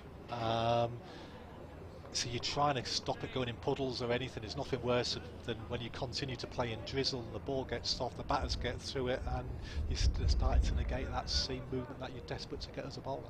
This is Richard Wilford at Edgbaston, where Warwickshire have moved on to 77 for 2 in the first hour today. They've added runs at 1 run per minute. Sam Hayne has looked in good order. He's made 35, particularly tough on the back foot of Bracewell. 3 boundaries in 2 overs, getting him going. Will Rhodes has been a little bit more watchful, but he's just turned the ball behind square for another single. He's on 30. Warwickshire on 78 for 2. They trail by 48. Hot Robin's long, so it's up to you how long you want to stay now. If you need to get back, whenever you want to. We'll do one more. We can do one more over. Can't enjoy myself because that's again superstitious-wise. We've had a little partnership, isn't it? That's a point. Yeah, you don't want to move now, do you? No, look, we love county cricket, don't we? We love the game. We love what Essex gives. I'm a big fan of Essex, of Mags, etc., who leads Essex so well. Rosie, like we know, had a great time there. And then you come together to play a match. You play it tough for 4 days, but off the pitch, a lot of these players know each other so well now because of franchise cricket. The relationships between teams now is far greater and better than it ever was in our day. Doug Bracewell in to start a new over, left alone by Rhodes outside off stump. I noted last week down at Southampton that 1 or 2 wives or girlfriends were out, a couple of players' dogs were down there as well. How good is that? You know, we're trying to petition our chief exec to let dogs into the ground, especially on championship cricket when obviously there's a lot of empty space. Dogs are so relaxing, but you know, we try and involve the wives and the families as much as we can for the obvious reasons. It's anything that keeps a player grounded and takes a bit of pressure off is always a good thing. Good to see Toby, Ollie Hannon Dolby's dog who I've met before, as it's left alone outside of stump. We did some filming with Toby and a couple of other dogs, Adam Hose and Tim Ambrose. Both were very keen dog owners. Well, at the age of our group of players, we've got a lot of 26, 27-year-olds, so they haven't got to the children's stage. And I think the first stage, isn't it, as a married man, you know, the first thing you do is you get a dog, and that generally ends up leading on to children. The dog is cheaper and less stressful. If you cope with the dog, the theory goes. Yeah, but I think that's a mistake we all make. Bracewell round the wicket now to Rhodes. He looks to steer him up towards mid-wicket. No real timing about it. You mentioned when you were talking to Don that you said, there's probably only about 13, 14 players who've led Warwickshire to a county championship title. It's a rather more exclusive field than that, you know. Is it 10? 7. 7, wow. Yeah, there are only 8 titles, 7 captains. Yeah, there you go. And actually, I mean, 5 of those titles have come in the last 30 years. Yeah. So and it's so hard to win anything. Yes. Every team sets out with the same ambitions at the beginning of the year. Bracewell once more. Rhodes forward in defence, resolutely picked up one-handed. Every team plans to win. They use their side, whatever they can.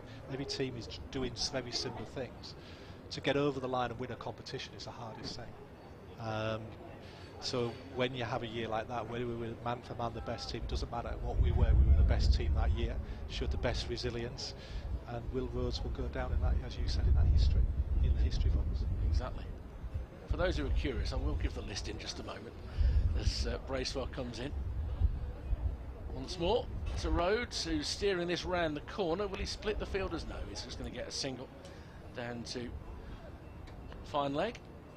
31 for Rhodes, 79 for 2. Yeah, so before Will Rhodes in 2021, Jim Troughton in 2012, Nick Knight in 2004, the year that they only won 4 games but drew a lot. Got a lot of batting bonus points. Dermot Reeve back-to-back in 1994 and 95. A.C. Smith, 1972. Tom Dollery, legend of these parts, 1951. And Frank Foster in 1911. Brilliant. So it's a relatively modern. So you grew up in Yorkshire when you were used to county championship titles? Well, yeah, well, I wasn't in my era, no. No, but historically. Yes, we were. And we obviously at Sussex we had a little golden spell. Won 3 there, which was nice. And I go back to what I was saying with Yahama. We had Mushtaq Ahmed. And when you've got that play like Mushtaq Ahmed, you know you're not getting relegated. Yeah. In that era when I was in charge of Sussex, Shane Warne was playing, Leo Lifflin was playing, Zachlin Mushtaq was playing, we had Mushy. You're not going down. No. It's whether your collective parts of the rest of your team can overcome the other collective parts. I mean, a little bit of a drinks break here, because it's a 2-hour, 10-minute session. Lunch is at 1:10 today.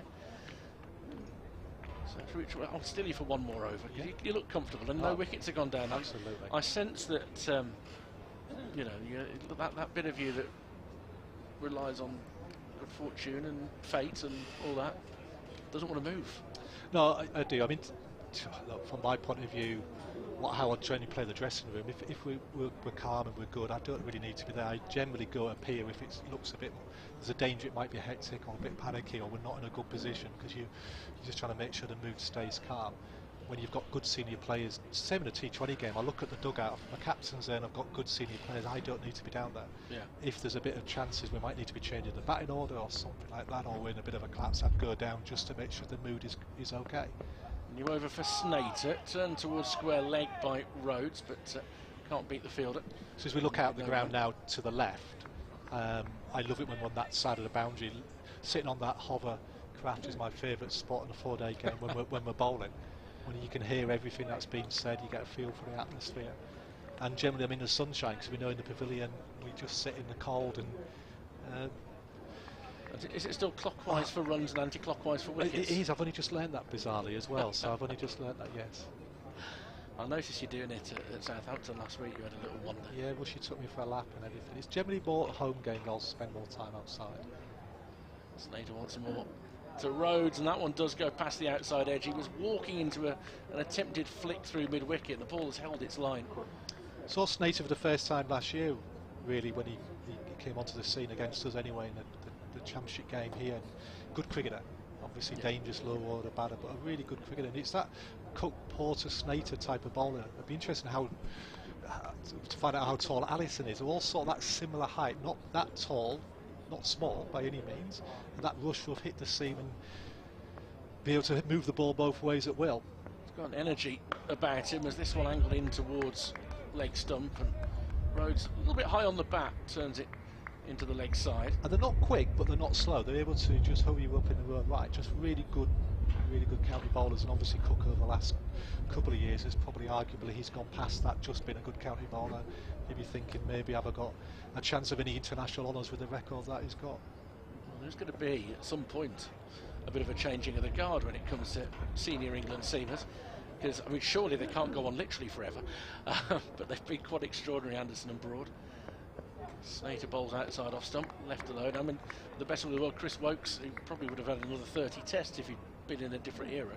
Yeah, you know, he's reaching that point himself. That 33 years old. Jimmy Anderson, who's obviously keeps himself amazingly fit.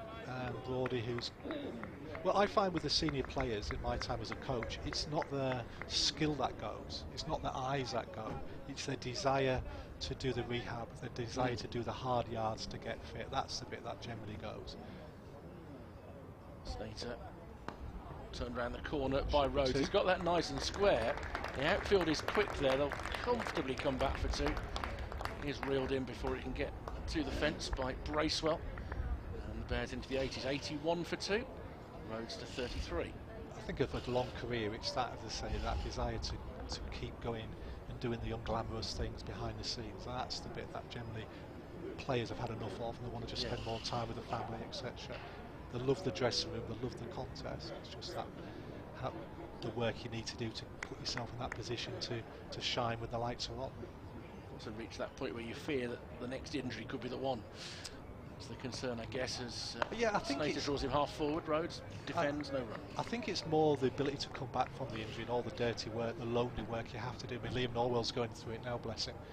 You know, that lonely work to try and go back, and then you get a setback.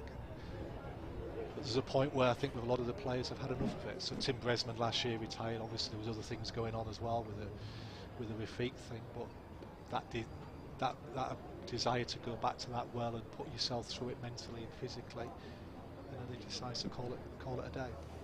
I think whatever else it meant, he wasn't a distraction last year as much as it was a which shame for him, because he did miss his influence in that there wasn't a natural replacement. No, and the signing of Ed Barnard gives us that all-rounder, doesn't it, which was good.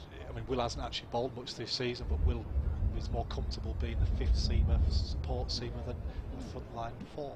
Is he fully fit in terms of bowling? Yeah, I think just how the games some of the games we actually played the extra ball at full stop, so there was no need. And then at Hampshire he was on twice, and we just kept getting wickets, so he didn't get on. So I would imagine he'd bowl in this match if we get this out. Let's say it starts to get overs into our bowlers' legs.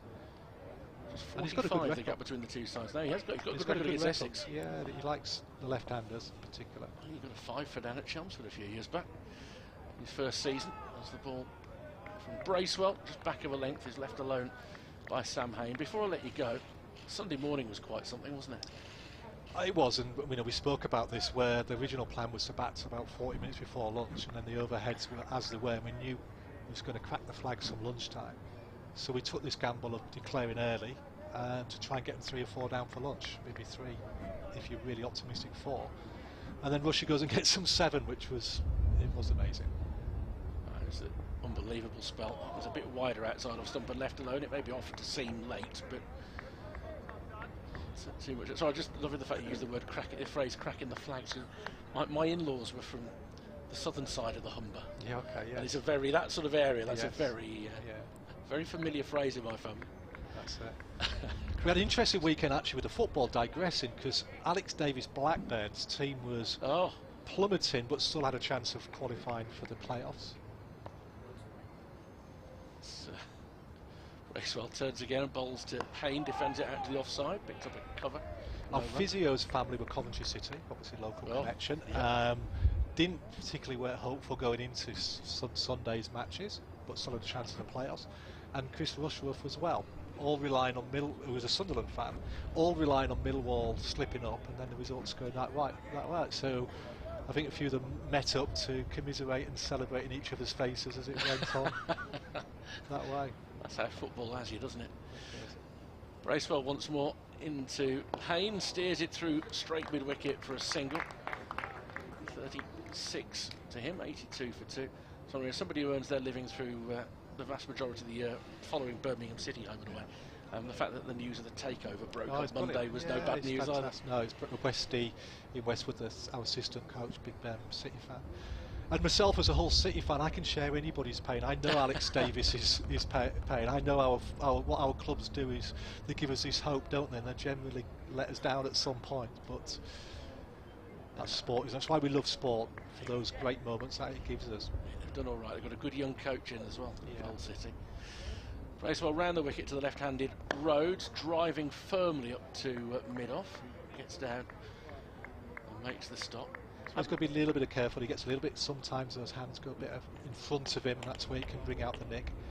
but he's in a good place at the moment. Will, he wants to score, he's looking calm in the middle, and as I say, I think if he gets to 50, it'll settle him down a lot more, and hopefully he can go on and get one of those partnerships and one of those individual innings that really sets a team up. Right, so our final ball of his 5th over. And he's steered towards mid-wicket, and Rhodes a little frustrated there that he didn't find a gap. Mark, really thank you for spending so long in the box. It's been really actually informative. I think we've learnt a lot in the last 3/4 of an hour. Anytime. So thanks very much, really appreciate your time. Mark Robinson, the Warwickshire head coach. Phil Britt's going to come in for the first time. I'm going to make it a slight double change between overs just to move back in front of my computer. But Phil will come in here. 82 for 2 Warwickshire. They trail Essex by 44.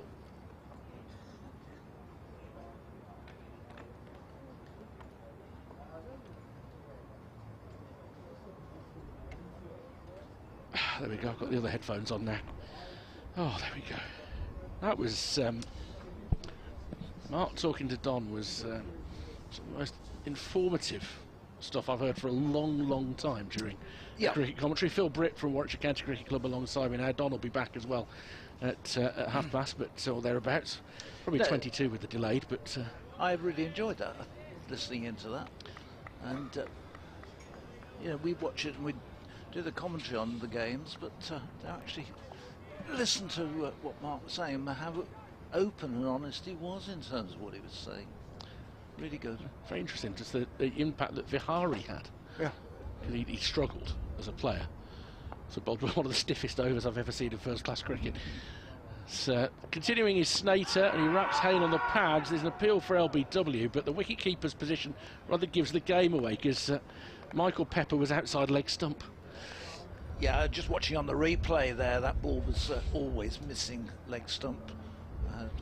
Hayne had gone right across, looking to turn it away, and wrapped him on, but wasn't going to hit those stumps. Yeah, it would have hit middle of a fresh set. Yes. And it might even have gone over middle of a fresh set, because it was quite high on the pad as well. This pair have added 65 for the 3rd wicket. Essex still sticking with an all-seam attack 75 minutes in, and this has come off either a thin edge or the pad. He's getting the ball maybe just to duck in a little bit. In fact, it is a thin edge. I think if that had been pad, Richard, I think that may well have been given, because he'd gone and took that really off, sort of middle and off. So that little edge saved him, I think. This could be a match-defining partnership. It has taken Warwickshire from what I think was a precarious position overnight, 17 for 2, and chased 126 on the board, just these 43 behind now. So if they could stay together through the next 40 minutes, 50 minutes to lunch, then I think Warwickshire will feel that they are really in the pound seats. You can hear the breeze coming through on our effects microphone. The Bear and Ragged Staff flag is bustling at the far end of the ground. The sight sheets are rippling as well. There's a change of batsman hasn't helped Snater. Around the wicket, he fires one down the leg side, and Rhodes just gets enough on it to steer the ball round the corner. He's 34, 84 for 2. He's looked uncomfortable at times. There was a spell where Sam Cook was bowling a terrific line to him, but having survived that, looking to build something here with Hayne. And the older the ball gets as well, that's the other key. Essex innings lasted just 41.5 overs. This is the 26th of the Warwickshire reply.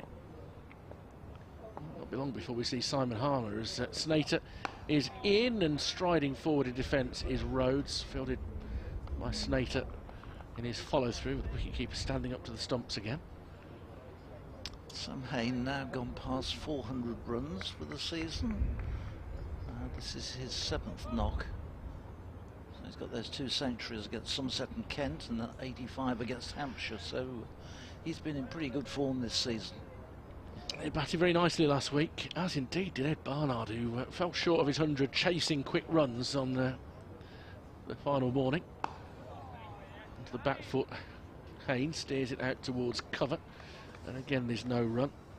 Yeah, Barnard missed out on here at Edgbaston against Surrey, missed out on his maiden half-century by just a single and was really annoyed as he walked off. You could see that, but and then missed out on his maiden century for Warwickshire down at the Ageas Bowl. So one of those unfortunate things when you're sort of 90-ish not out on Friday night, you don't bat again until Sunday morning.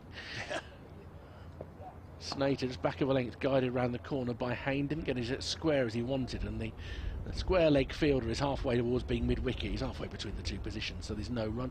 84 for 2. The sun is poking out between the clouds again. All the different shades of green of the square and the outfield just look that little bit sharper and that little bit brighter, and I think my notion that it might be Harmer time is going to be timely. And it will be the first time that we have seen a spinner in action in this game. Danny Briggs didn't get a bowl in the Essex innings, so we don't know yet whether there's any assistance for the spinner. Yeah, I mean, you wouldn't anticipate that there's a lot, but by the same token, you also know that Harmer can be a handful on something that's as flat as a pancake and do nothing. He has that ability. He is right up there as one of the best finger spinners currently playing the game anywhere. He's got that little bit of extra height. He's a strong man, Simon Harmer. 14 wickets in the championship so far this season he's taken. He's got a best of, well, 4 for 141 in the first innings against the match against Kent. Doesn't exactly been a spinner's dream this season so far, has it really? No, I don't think so. I don't think it would be. If you're going to pick the idyllic conditions, I don't think this first round for half a dozen matches has been that way. He comes in round the wicket to bowl to the left-handed Rhodes, who turns this one very fine and down towards the fine leg boundary. He's going to get picked up and stopped just inside by a tumbling Sam Cook, but they get back for 2. That was a diving stop made in real life, real action, slow motion. And he's just been a little bit careful. It will be one of the soggier areas, anywhere close to the pavilion side. Yeah, anybody going down there is going to need to see the laundry in the morning. This one is run away to backward point, and there's no run. Surprised he's not wringing out his trouser legs. It could have been a spray of mud and water came up behind him, but it's not perhaps quite that wet. Harmer in again, and this one is just played gently with nice soft hands out into the offside. There's no run. It's Bracewell fielding out there. Just tidies up. He's at sort of short extra cover. That's Harmer in bright sunshine. This one again is driven by Rhodes. This time a tumbling stop by Bracewell prevents any runs. Had to go diving down to his right and got both hands to it. Prevented Rhodes. Moving on, 86 for 2. Warwickshire. Rhodes again pushes this one out to Bracewell, who again does the fielding and gives the ball a good rub on his flannels. 86 for 2. These two came together first thing this morning, but wicket off the last ball last night. This one is turned, not entirely convincingly, up to mid-wicket, where Critchley does the fielding. There's no run.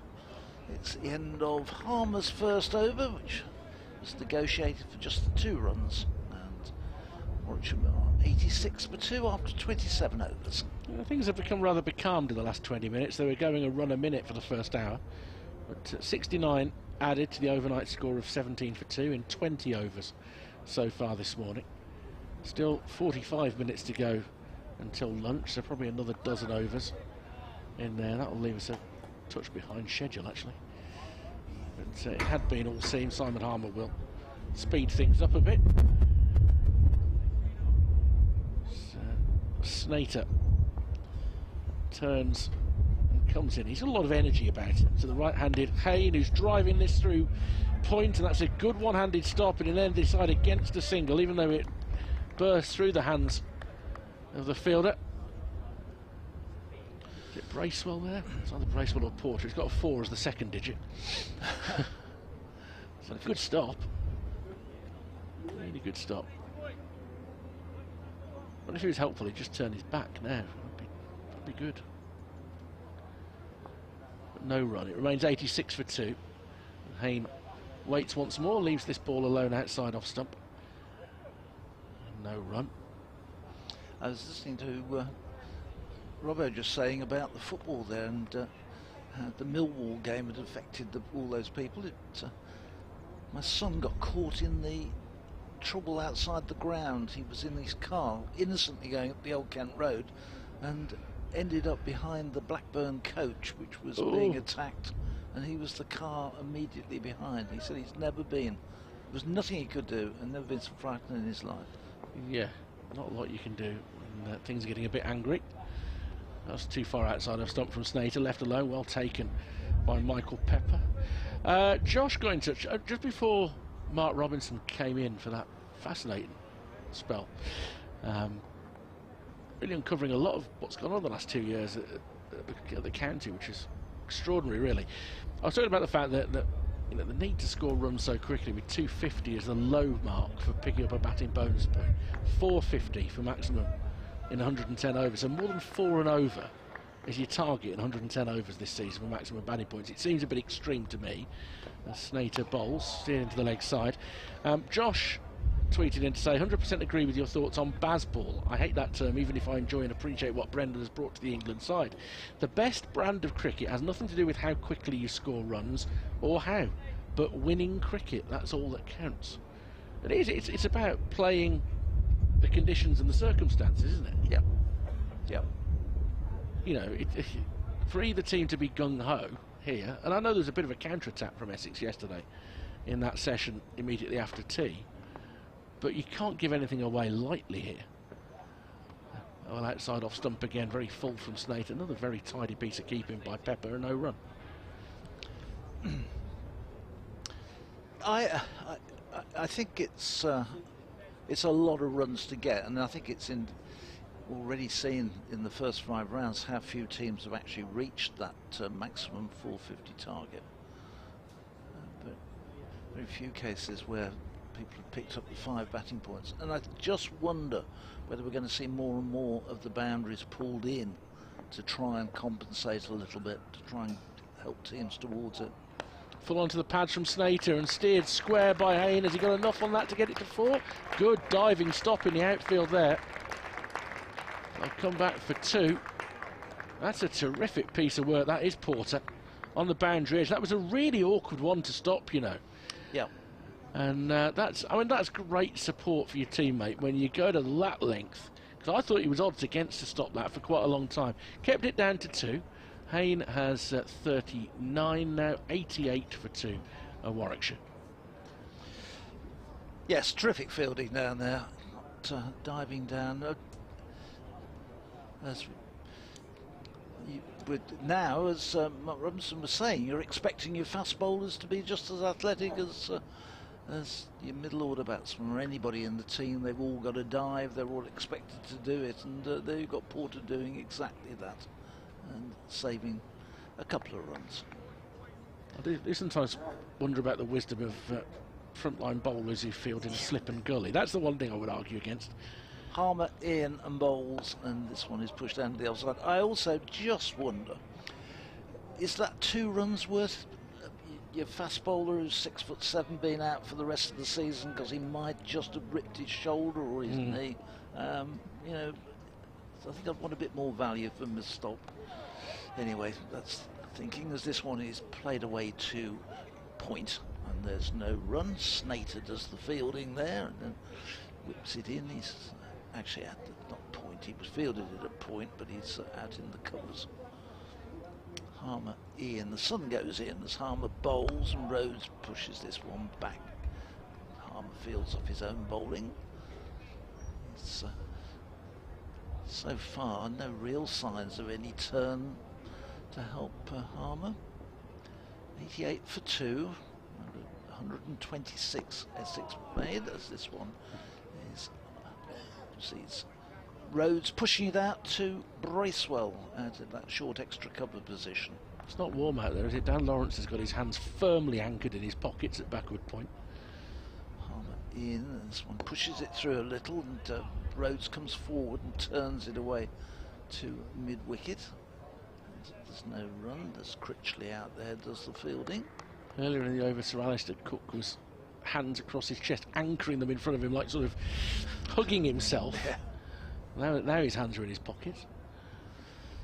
Harmer in, bowls, and Rhodes is forward confidently, running it away into the offside. It's the end of another over. So Harmer in the attack. The overs are going to start to tick through quite quickly, and we've now had 29 overs of this Warwickshire reply.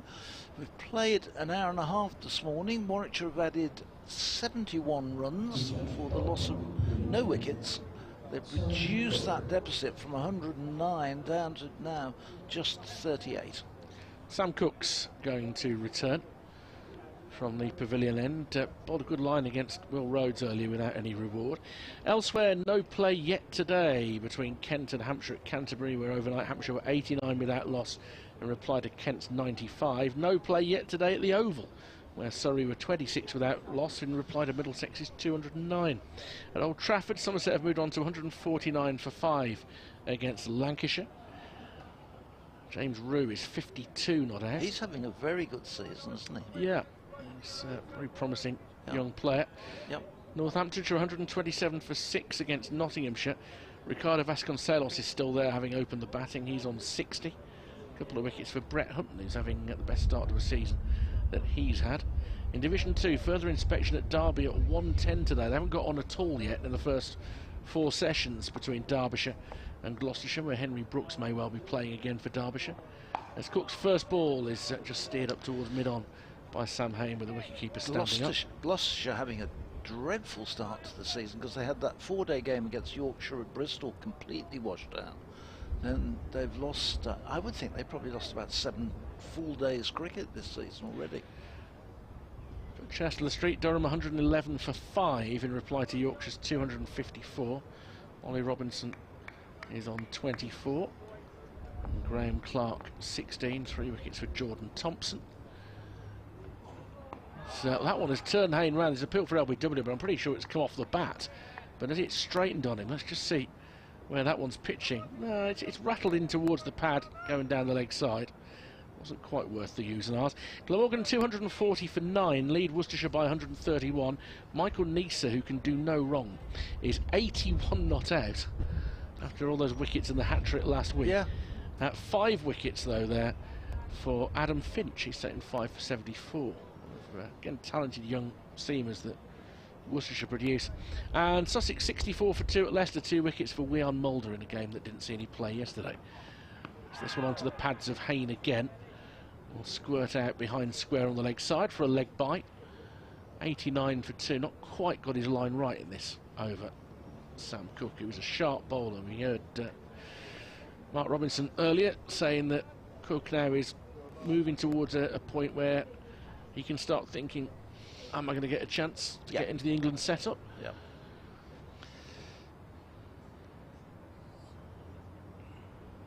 He's going to come round the wicket again for Rhodes. The wicketkeeper goes back, so they're more concerned about Hain's use of feet than that of Rhodes, which makes sense.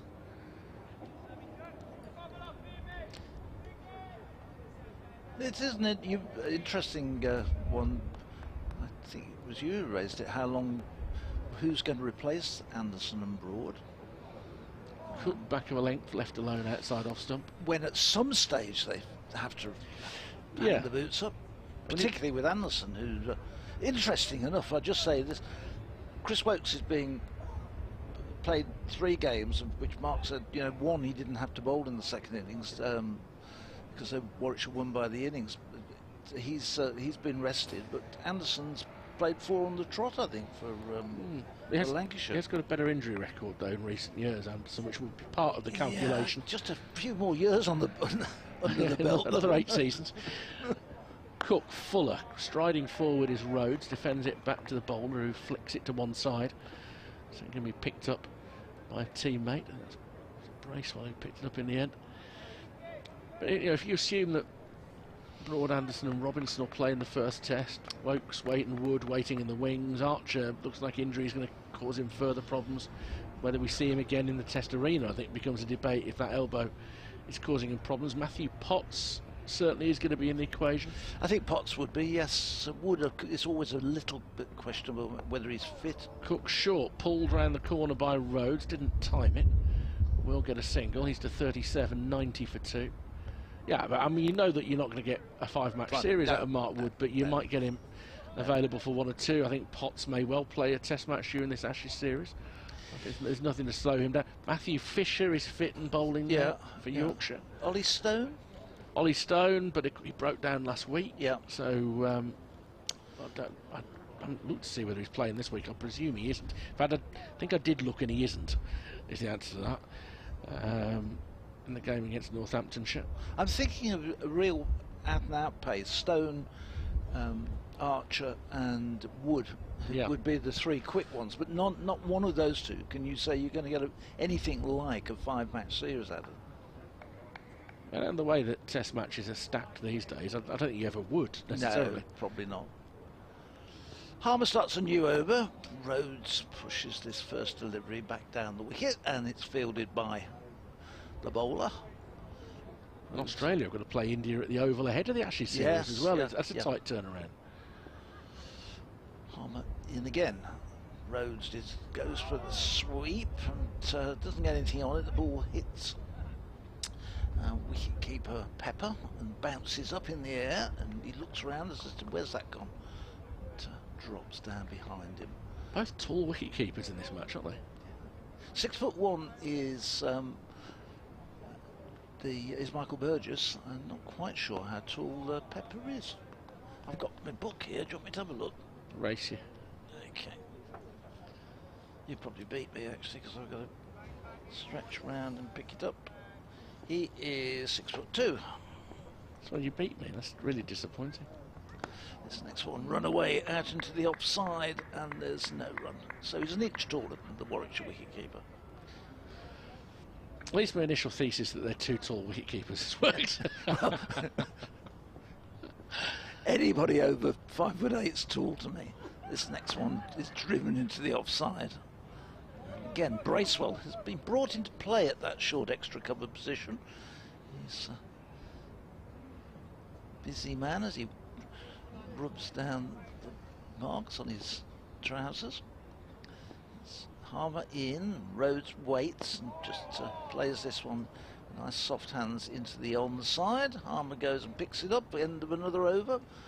90 for 2. Rhodes remains on 37. Hayne is on 39. Warwickshire trail by 36 runs with 8 wickets in hand. And I would suggest that had that been offered to the Warwickshire management for start of play this morning, they'd have grabbed it with both hands. Oh, for sure.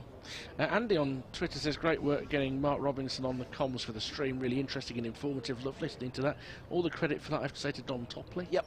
Who had a word with him this morning to set that up. Yeah, and he was out on the pitch this morning. He was out with the Warwickshire crew this morning. Obviously they know each other from playing days. And he came back up and he said, we've got Mark coming up, which is great. And it was actually, I thought it was really interesting listening to Don and listening to Mark together. So hopefully everybody else enjoyed that. Start of a new over from Cook, who bowls full on around off stump. Hayne drives up towards mid-on, as Sam Hayne often does, getting quite becalmed now. He remains on 39, 90 for 2. And it's often, you know, we'll say that in cricket commentary boxes, football chat is often frowned upon. I don't necessarily see it that way, because I think those two things go rather hand in hand. But I love both, so plenty of other people do. But it's interesting that he raised the subject of football and the impact it has on the dressing room. But he is a massive sports fan in general, Mark Robinson. Just back a length, whipped through square by Hayne, won't penetrate the field though. No runs picked up by the man at point. We never mentioned the Currans either. Sam Curran? Yeah, although Tom's barely playing any cricket at all, is he? So Sam Curran is in that group, but it's a lack of pace always held against him, but he does give you the left arm. So yeah, I mean, he'd be in contention. And he may have added a yard in the last couple of years as well.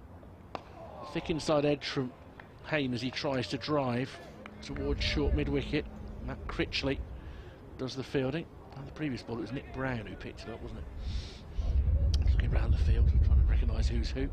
Well, the one good thing is, from our point of view, at least you can, the sweaters that both sides have, you can actually see the number. I love the cable knit sweaters, traditional sweater, but it does hide the number. Cook in, guided again towards mid-wicket, and Critchley, who, if they haven't taken a wicket by 1:05, might have the classic little tentative over before lunch. Matt Critchley with his leg breaks. Got Dan Lawrence as a third spinning option. It's the amount of extraneous movement when he bowls. Arms flailing everywhere before releasing. But it can be effective. Releases from quite a high point. May not see him today though, in fairness. As Cook again bowls on middle and leg, and Hayne with a long stride forward tickles it once more to Critchley. He's getting overworked, the former Derbyshire all-rounder. It's a consistent line here from Cook. He's not bowling with high pace. You can actually see his follow-through is shorter than it was in his morning session. But he's trying to give the ball a chance. See if he can find any nip or any wobble. 2 slips in place. Sir Alistair Cook, as always, stationed at first slip. He prepares himself now as the ball comes in. Hayne is forward and defends outside off stump. End of a maiden over from Sam Cook. He's none for 19 from 10. Half an hour to go until that slightly delayed lunch interval. Warwickshire 90 for 2. They trail by 36. Yeah, it's gone a little bit cloudy and gloomy. It's not. Don't think it's dark enough yet to warrant anything like the floodlights coming on, but certainly blocked in a little bit in the last 20 minutes. It's going to be a bit like that today, isn't it? I think it will be. Cloudy spells. There is the chance that we might catch a shower. So Simon Harmer to continue at the Birmingham end. So where most of the spectators congregated. He's bowling still to a left-handed Warwickshire captain Rhodes, who runs this first one away to backward point. And there's no run. Dan Lawrence there does the fielding. So there's a slip, backward point, cover, short extra cover, mid-off, mid-on, mid-wicket, short man in at short leg. Which this one is shout for LBW. Ball goes running away because Rhodes tried to whip it off from outside off stump, and it hit him probably outside the line, and he was trying to swing it away through mid-wicket. Big shout from Harmer, who looked absolutely crestfallen he wasn't given. Well, it was celebratory appeal. He was wheeling away almost Imran Tahir style to celebrate it, and the replay we're seeing now, for those watching the live stream, won't help enormously, except I think it's hit him just outside the line of off stump. Yeah, that's what I think. And ultimately, therefore, it can't be out because he's played a shot. He was exactly that. He was trying to fetch it from outside the off stump away through mid-wicket. It wasn't, in all fairness, it wasn't the greatest shot in the world, but he got away with it, and they smuggled a single. Harmer now to bowl to the right-handed Hayne, who is bent knee, just drops the bat on it and it runs away into the offside. If the ball had had to travel another 3 inches before making any contact with the pad, he would have been out. Then he probably would have been in line with off stump. Yep. Harmer again, it's still pitting. Mills didn't give that one. This one is dropped a bit short, and he gets away with that one because Hayne turns it past short leg, but the man just round the corner at sort of backward square does the fielding, and Hayne picked him out perfectly. That's Lawrence there, who's prowling in that position. This next one, Hayne's behind and just runs away into the onside. And there's no run. 91 for 2. That scoring rate just dropped. Harmer's in his 4th over, and Actually, no runs off Bahamas so far, just a couple. 0 for 2 after 4 overs, and that last ball is played into the onside, and again, no runs. So 91 for 2, we've had 33 overs. Yeah, 23 successive dot balls from him, because he conceded those 2 off his first delivery when he dragged the first ball onto the pads of Will Rhodes. And that was interesting, that conversation we were having again earlier with Bears head coach Mark Robinson, saying that you can't afford to have a bowler totally take away your scoring shots, to start to dominate you in that way and put the pressure on. I can't imagine this side of lunch they'll want to do anything too extravagant to try and release it, but we will see. It can happen. I remember in the days that you had 3-day championship games, I remember being here on a Saturday morning when the ball wasn't doing anything for Lancashire and seeing flat Jack Simmons bowl 8 successive maidens to start a spell. Start of a new over from Cook, turned behind square comfortably for a single by Rhodes. He's almost caught Sam Hain back up again. He's 38, 92 for 2. For those who don't remember Jack Simmons, by the way, Jack Simmons was about 5'10" and strongly built. I think is that the polite way of putting it. He was a big. He was a burly man. Yeah, he could hit the ball very strongly, and the reason he was known as Flat Jack was that he speared virtually every delivery he bowled towards the foot of off stump. I mean, he bowled pretty full. It wasn't particularly slow, so not a lot turned. As Hain is pushing the bowler past his front. Well, there was probably a single on there. By the time that mid-on arrived, there probably was a single, but the element of hesitation meant that Wesley could pick the ball up, having got there rather more quickly than Snater, who has the air of a man who's a bit stiff after his opening spell of the day. So a run turned down there. Jack Simmons, I think, was quite old by the time he actually broke into first-class cricket, wasn't he? He'd stayed on playing for quite a long time, from what I recall. But I don't think he was in the first flush of youth when he got regular place in the Lancashire side. Just back of a length from Cook, defending the leg side by Hain. Now you can look this one up quickly. He had the air of sort of your northern uncle, Jack Simmons, about him. Do you know what I mean? If you've got a northern uncle, yeah. Yes, I know what you mean. But you're right, he was 26 before he made his Lancashire debut. Ah, there you go. I thought he wasn't a young man. Well, it all depends nowadays. That does seem like a young man. This is clipped into the leg side. Actually, I mean, the numbers at the top of the page on the search suggest that, but actually he didn't make his first team debut till 28, which is quite extraordinary. And how old was he when he finished? Because I thought he was into his 40s. He was well into his 40s when he retired. Yeah. He retired in 1989, a few matches into the season, at the age of 48. Right. Wow. Cooking once more to bowl to Hain, forward resolutely in defence. Plays it back at the wicket. He played 450 first-class matches and 471 List A matches. Averaged 22.5 with the bat and 27 with the ball. Over 1,000 first-class wickets. Just not a bad average for the type of bowler that he was. Yeah, yeah. He captained Lancashire, didn't he, for some time? So, in comes Cook again. Now he's tucked Hain up here. There's a strong appeal. Has that just done a little bit too much? Yeah, it was going down the leg side. So, and it's an imploring appeal, but it's not going to hit the stumps. Yes, that must be about the 5th or 6th appeal this morning, where Essex have had a good shout and the ball's just been missing leg stump or just outside off stump. It's a really good delivery from Cook, but it's just doing too much. And everything's lined up wrong. I mean, Pepper wasn't going down the leg side this time, which always gives more of a clue.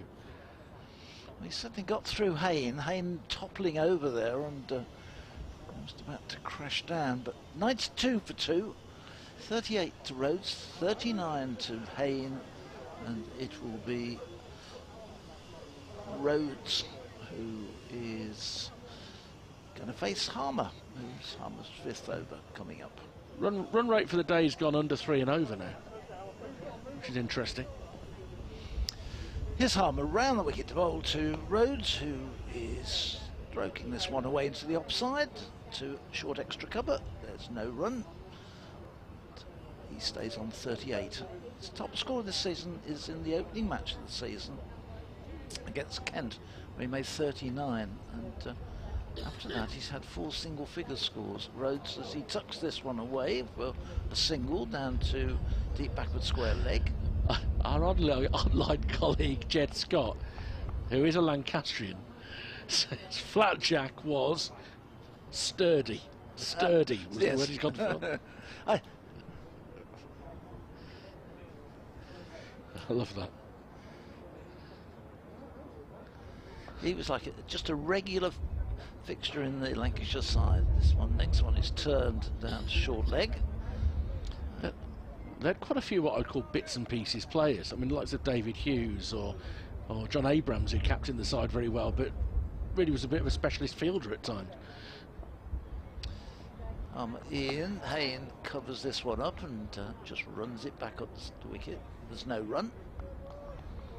I mean, Warwickshire had the odd player who probably fielded better than he did anything else. I think of John Claughton, a wonderful fielder. Decent bat, but a wonderful fielder. He wasn't that. He wasn't a great batsman, but he was a steady batsman, wasn't he? This one is using his feet. Hayne drives it up to deep mid-off, but there's no run. That stays on 93 for 2. Both batsmen on 39. Harmer in again, and this is turned to short leg. Brown sticks out his right hand, short leg does the fielding. It stays on 93 for 2 at the end of another over from Harmer. From an Essex perspective, part of you says, well, Tom Wesley needs to get a bit creative here now, because nothing untoward is happening, except Sam Cook's bowling a really nice spell. The Bears are struggling to get Simon Harmer away, and he will get whatever help he can extricate from this pitch, he will. So he's probably got the right players in the attack at the moment. Cook's about to bowl his 12th over of the innings. That'll be his 9th of the day, so he's had a busy morning session. Busy morning he's had, hasn't he? Yeah. Yeah. So Sam Hayne a little bit stalled here on 39. He hasn't, in fairness, he's been, I suppose, deprived of the strike a little bit. Rhodes seems to have taken most of it, but Warwickshire making sure it's steady before lunch. Cook to Rhodes, who's cutting through the offside down towards third man, who's across to keep them down to a single. So Rhodes moves in front of Hayne, who scored with a real flurry when he first came to the crease, but that's a bit of a distant memory. Rhodes to 40, 94 for 2. His top score of the season, that. So he'll feel better after the run of 5s, 6s and 7s he's had over the last 2 or 3 games. Last year was a season of sort of 20s and 30s for Rhodes. His actual overall number of runs wasn't the end of the world given where he was batting, because he was batting often quite a bit lower down the order. I still liked him when he was opening. He and Sibley were opening. That one, it's just maybe cutting back a little bit to Sam Hayne and hits him in midships, rubs his left thigh. No appeal as much as anything on height, I think. But Cook has found a line that is troubling Hayne in these last couple of overs. He's just a very accomplished bowler, Cook. He's very mature. Still, you know, relatively young player, but he has a consistency. He's got a patience about him, which I think many of the best wicket takers do. And when he can find something that's working, he sticks with it. That's a little too full, but Hayne is a bit tentative about the drive and can only steer the ball up towards Snater at mid-off. Didn't really get into position to hit through the line of it.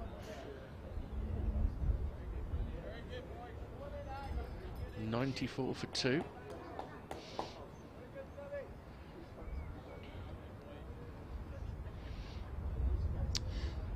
Have you got to get to the museum soon? Yeah, I'll go around the short way, around the edge of the pitch. Take your wellies. Cook on to the pads of Hayne around the corner for a single. It's okay because it's AstroTurf all around the edge of the pitch, you see. So. Oh, of course, that bit, yeah, although you'd have then behind the cover it's tarmac, tarmac, yeah, so you can actually get right round to the other side of the ground. You don't go on the grass at all. Okay. Why don't you go up in front of the mini, never-to-be-used scoreboard? Yes. Yeah. Little tiny scoreboard. And then fight my way through the crowd who are at the gates, clawing at the gate of the museum, trying to get in. Not so much clawing, baying. Baying for entry to what is a delightful little museum. Forward is Rhodes driving, very neatly picked up in his follow-through there by Cook. Good reactions from him, because it was coming back reasonably quickly. Yes, we're getting busy, ready for the busy time, because during the Ashes, it's really, we get huge numbers, and if you get a wet day, which let's hope we don't during the Ashes, but we can get, we literally have to stop people coming in. It's like 10 out, and then we let 10 more in. And we've had that several times. It's like the newsagents with school children. Yeah.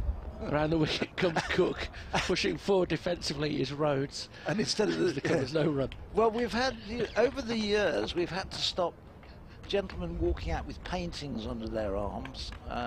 No. Oh, yeah. They've tried to get out with a painting. We normally have 4 or 5 stewards in there during the big matches, strategically positioned, but even so, they can find all ways possible to get stuff. Gentleman was a very, very generous description of people who would attempt that. There are often some, no doubt there are currently, some really good second-hand cricket books, which you can manage to get for a rather minimal amount of money. Yes, you can. It's rather good value. Yeah. I've had a couple in my time when I've been over to see you. Yep. We sell a lot of second-hand books. Then the money is used for reinvesting in memorabilia, as and when it becomes available. Warwickshire memorabilia is brilliant. Warwickshire memorabilia. The bats, shirts. Harbour starts a new over from the Birmingham end. He's in, he bowls, Hayne gives himself space and chops that one away into the offside, then turns around as if to say, oh gosh, that didn't come out the middle of the bat, that wasn't what I wanted. And he sort of turns away. 5 minutes to go before lunch. It's Harmer in, bowls, Hayne covers up and runs it into the onside. There's no run. Can I adjust that upwards? 12 minutes to go until lunch. Oh, of course we're 10 past, you're right, 10 past 1 today to make up some of the time from yesterday. I've forgotten that. Harmer again in. This one runs to the offside. Harmer again, hands on head. As if to say, gosh, how did that one not get him? So it came right out the middle of the bat, in fairness, and the ball wasn't turning or anything. So not quite sure what that one was about. In again, bowls, and this one keeps really low and hurries Hayne, who has to go back and turn the ball into the onside, but that was one which did turn a little and kept low, and that one certainly was the first one I've seen this morning which has actually done anything at all from Simon Harmer, but he'll be encouraged by that as Hayne comes down the wicket and thinks, right, I'm not going to mess with this one. Clips it away nicely through the offside, down to the Holly's stand fence for 4, takes Warwickshire on to 99, takes Hayne on to 44. And it was almost like I've had the wake-up call. That's I was going to say, the previous ball made up his mind that he can't allow Harmer to maintain a vice-like grip on him in that situation. So he comes out, and I don't think he got a full bat on it. I think he was probably hoping to go a bit straighter. But with the field as it is and with the boundary quite short, you will get value. Kept it on the deck. But Harmer was in total control for the last 20 minutes. He's in again and bowls, and forward comes Hayne, stretching and reaching for that one. And there's no run. End of the over. Warwickshire 99 for 2. I think they need to get that ball moving a bit, because they let a little bit the Essex bowlers get on top. They bowled well, they bowled a good line. Warwickshire have become just a little bit becalmed. They trail by 27, they've got all 8 wickets remaining. been a good morning for Warwickshire so far. Yeah, I think perhaps the way they look at it now, with 10 minutes to go until the interval, that's probably 3 more overs. If they are still intact, then at that point the ball will be 40 overs old, and they're starting to get into that bit where you would hope to accumulate a little bit more steadily in the second half of that ball before they take the second new ball. In this next 10 minutes, Essex really needs something now, as Cook continues round the wicket to Rhodes. He's forward and pushes it up to mid-off. Snater picks up. This stand now worth 82 in 30 overs. And it's given Warwickshire a platform. There'll be an update for listeners to BBC Radio WM and BBC CWR during this over.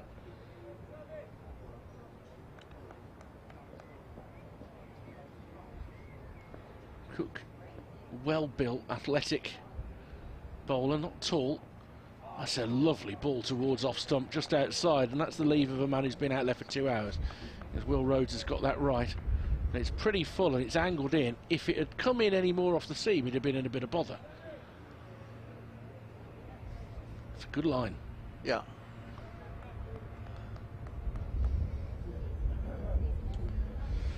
Running his fingers through his hair. He's got quite a slick haircut there, Sam Cook.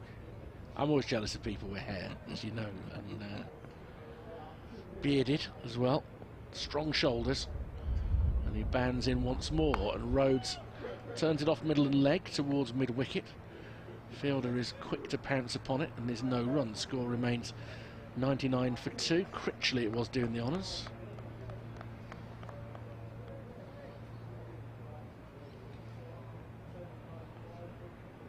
Three balls left in this over. Harmer will get through his very quickly. Just wonder whether Critchley gets the one after that. Whether over number 40 gets the 6th bowler into the attack, as they look for something, anything. Update is very close for station, so I'll hold it with me for a moment. Short ball, turn around the corner on the pull by Rhodes, and that'll bring up 3 figures for Warwickshire. 100 for 2. Rhodes and Hayne doing a good job of trying to get them through this session. He's not trying to overcook it there on that shorter ball, not wanting to give anything away cheaply.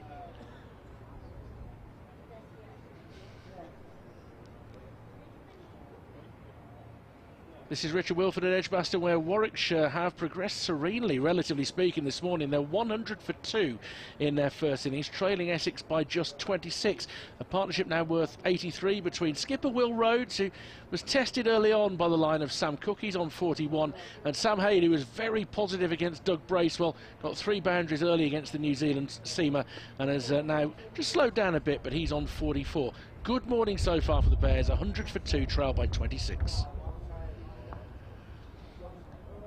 Cook happily decided to replace a fielder to give me a bit of time there. There's an appeal for a stumping as that ball down the leg side. Hayne, with a leg slip in, has tried to flick it off his hips, and it's a lovely quick piece of wicket keeping. Lovely gloves from Michael Pepper there, and Hayne has just got his back foot down in time, says the umpire David Milnes. Terrific work. Hayne was really unsteady there. He went for to turn it off his hip, but then sort of lost his balance a little, and he was had to really scurry to get back in. Just looking at the replay on that. That ball's left alone outside of stump. Yeah, he was back. The replay stuttered a bit there on the live feed, but he had there a leg slip, long leg, and then 3 in a ring on the leg side. So that was the line he was looking to bowl, and really good. I mean, he's unlucky there because that's a good piece of thinking, and it nearly came off. So 100 for 2, 26 is the arrears. One batsman on 41, the other on 44, and remember 1:10 is the lunch today, making up a little bit of time lost yesterday. We didn't start to play till 3 o'clock yesterday afternoon, and today we're getting some of that time back. Yeah, well, we gain 8 overs today, don't we? Yeah. In theory, if the light holds. I think the tee will be a fixed point at 4. I'm not sure. Well, the umpire's having a chat now. Not quite sure what it is. It's going to be the ball. It's cricket in 2023, it's the ball. There haven't been so many this season cases. Last year they seemed to be changing the ball regularly, sometimes 2 or 3 times in the 80 overs, but this season it doesn't seem as bad. They've had a look at the ball. I don't think they're going to change it. No, they aren't. They've thrown it back to Tom Wesley, who's handed it on to Simon Harmer and said get on with it. And he will be bowling his 7th over to Will Rhodes. Rhodes on 41. And we'll probably have time for this. Well, possibly one more afterwards. Yeah, I just wonder whether they're trying to avoid that. Harmer in. Rhodes pushes this away into the offside and brings Bracewell into play. Does the fielding. There's no run. I wonder if Essex want this to be the last over of the session. Well, I don't know why they want to do that, because they're still going to get through all the overs today. Critchley's desperate to get that over, and he's twirling his arms like a windmill as this next one. As Rhodes pushing it again into the offside, there's no run. Breeze is getting up again. Apologies with the effects mic. We want the effects mic for the noise of the ground. We just don't necessarily want the flapping around noise. This one, ooh, that turns and beats, almost like a tentative push outside the offside. There's no great conviction from Rhodes, who sort of pushed at it. His foot came down the wicket and his bat sort of flicked at the ball as it went past. And good bowling from Harmer. Yeah, clipped the edge of a bit of rough there, and therefore got extravagant turn. It's much too good for Rhodes there. He's in again to bowl. Rhodes goes back and cuts into that gap, or tries to find the gap between backward point and cover. He'll get a single because Snater has to go running around to do the fielding. That can't prevent Rhodes getting the single. He moves to 42, 101 for 2. It's a good example of how if you're really passive against a spin bowler of the quality of Simon Harmer, then every now and then he is, with his skill, going to find that one ball that will do something. Harmer in again, back. Hayne again, not a great deal of foot movement there, jumps across his crease and then sort of steers the ball away into the offside. It sort of bat away from the body and pats it into the offside. Both of them, I would have to say, are not finding it easy against Harmer, and the odd ball is beginning to give them some trouble. This one's sort of short and dug in by Harmer, the last ball of his 7th over. It's short and Hayne just turns it away to mid-wicket where Bracewell does the fielding. It's 101 for 2. They will, I think, get another over in. Yeah, if you're waiting for the umpires to arrive at the beat, one's doing his shoelaces up, and the other one, I think, he's looking at the shopping list. He's right on the shopping list. David Milne's neither right on the of them are moving with any purpose or at all. He's just remembered broccoli. Yeah, I'll have broccoli. He's stopped. David Milne's up at that end. He's stopped and having a. He's either writing his memoirs or something like that. Yeah. Well, yes, you're right. I think it's a shopping list. Or what he's going to have at tea at lunchtime. Could be that. My Matt Critchley prediction has turned out to be a solid. Yeah, and he is going to come on for an over. The former Derbyshire all-rounder. Get the following his leg breaks. Updated. So he's got a couple of deep fielders on the leg side. One at deep backward square leg. The other at quite a straight deep mid-wicket. So well on the way to being cow corner for Will Rhodes. He also has a deep backward point on the boundary rope. By the time he's warmed up, we won't have time for the over. It'll be tea time by the time he gets in. He bowls the ball to Tom Wesley a bunch of times, but we are going to get this over in.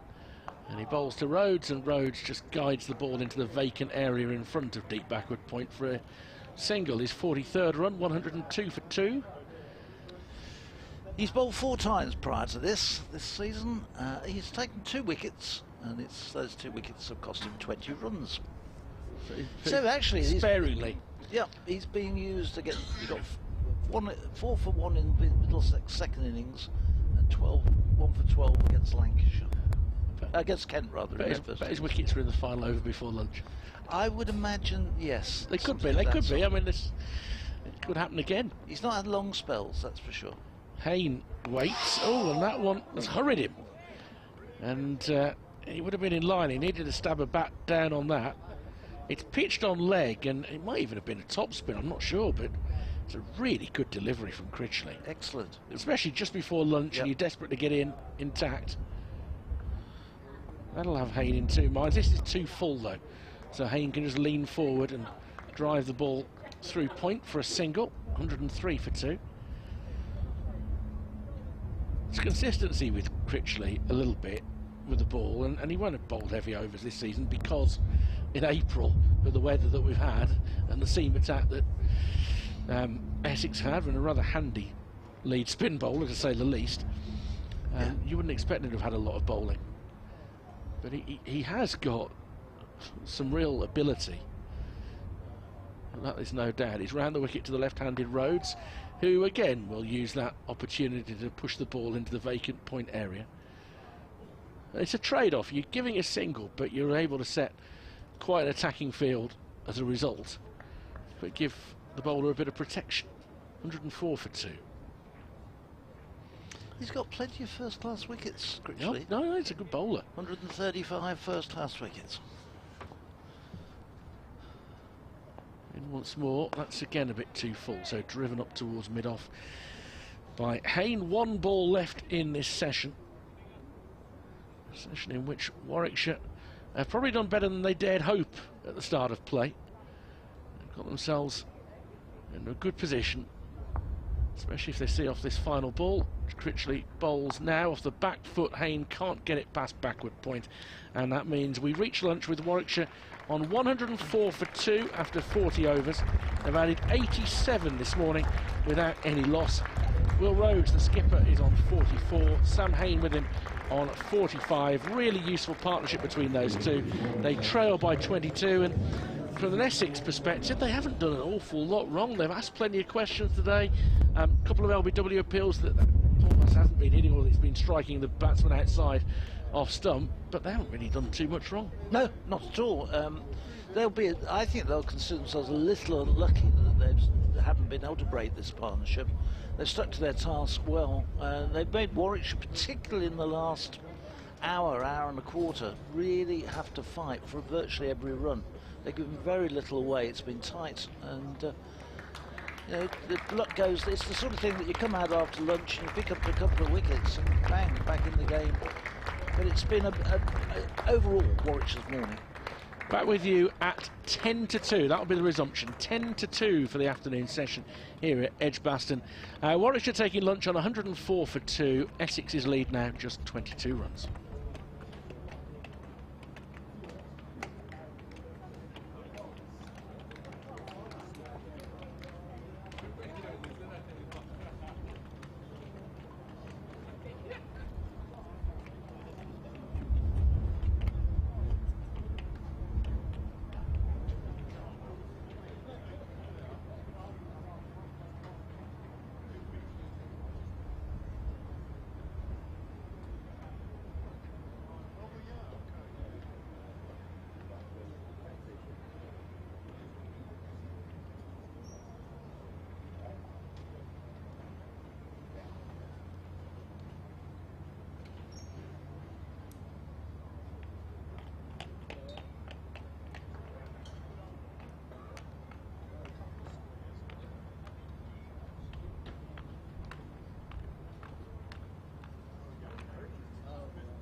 Scores from other matches taking place around the country today, starting first of all at the county ground Northampton, where Northamptonshire are playing Nottinghamshire.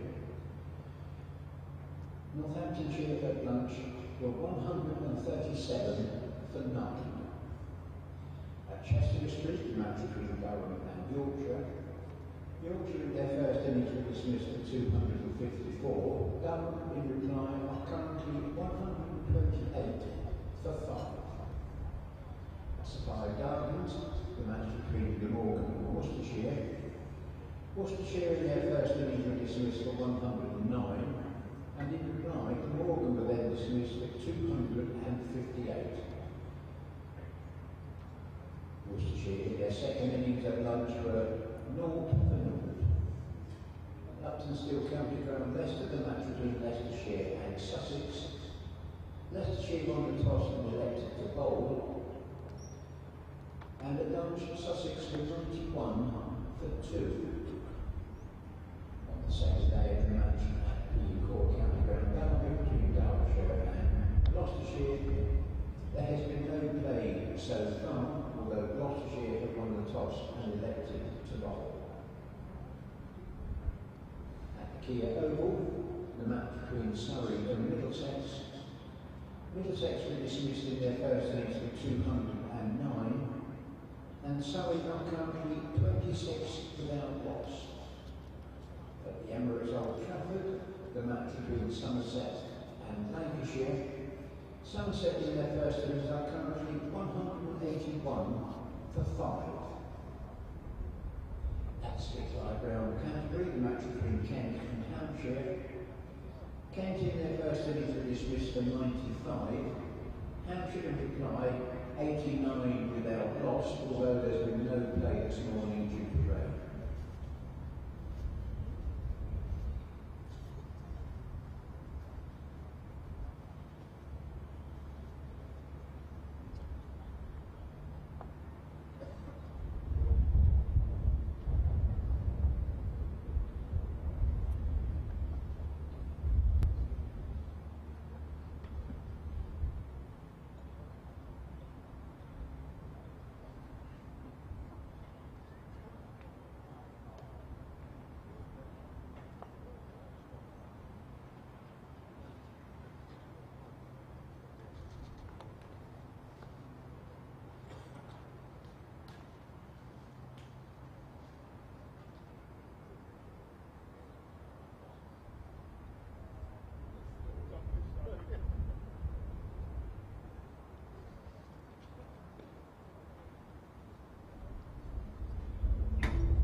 Welcome back to Edgbaston for the afternoon session of day 2 of this LV County Championship Division 1 game between Warwickshire and Essex.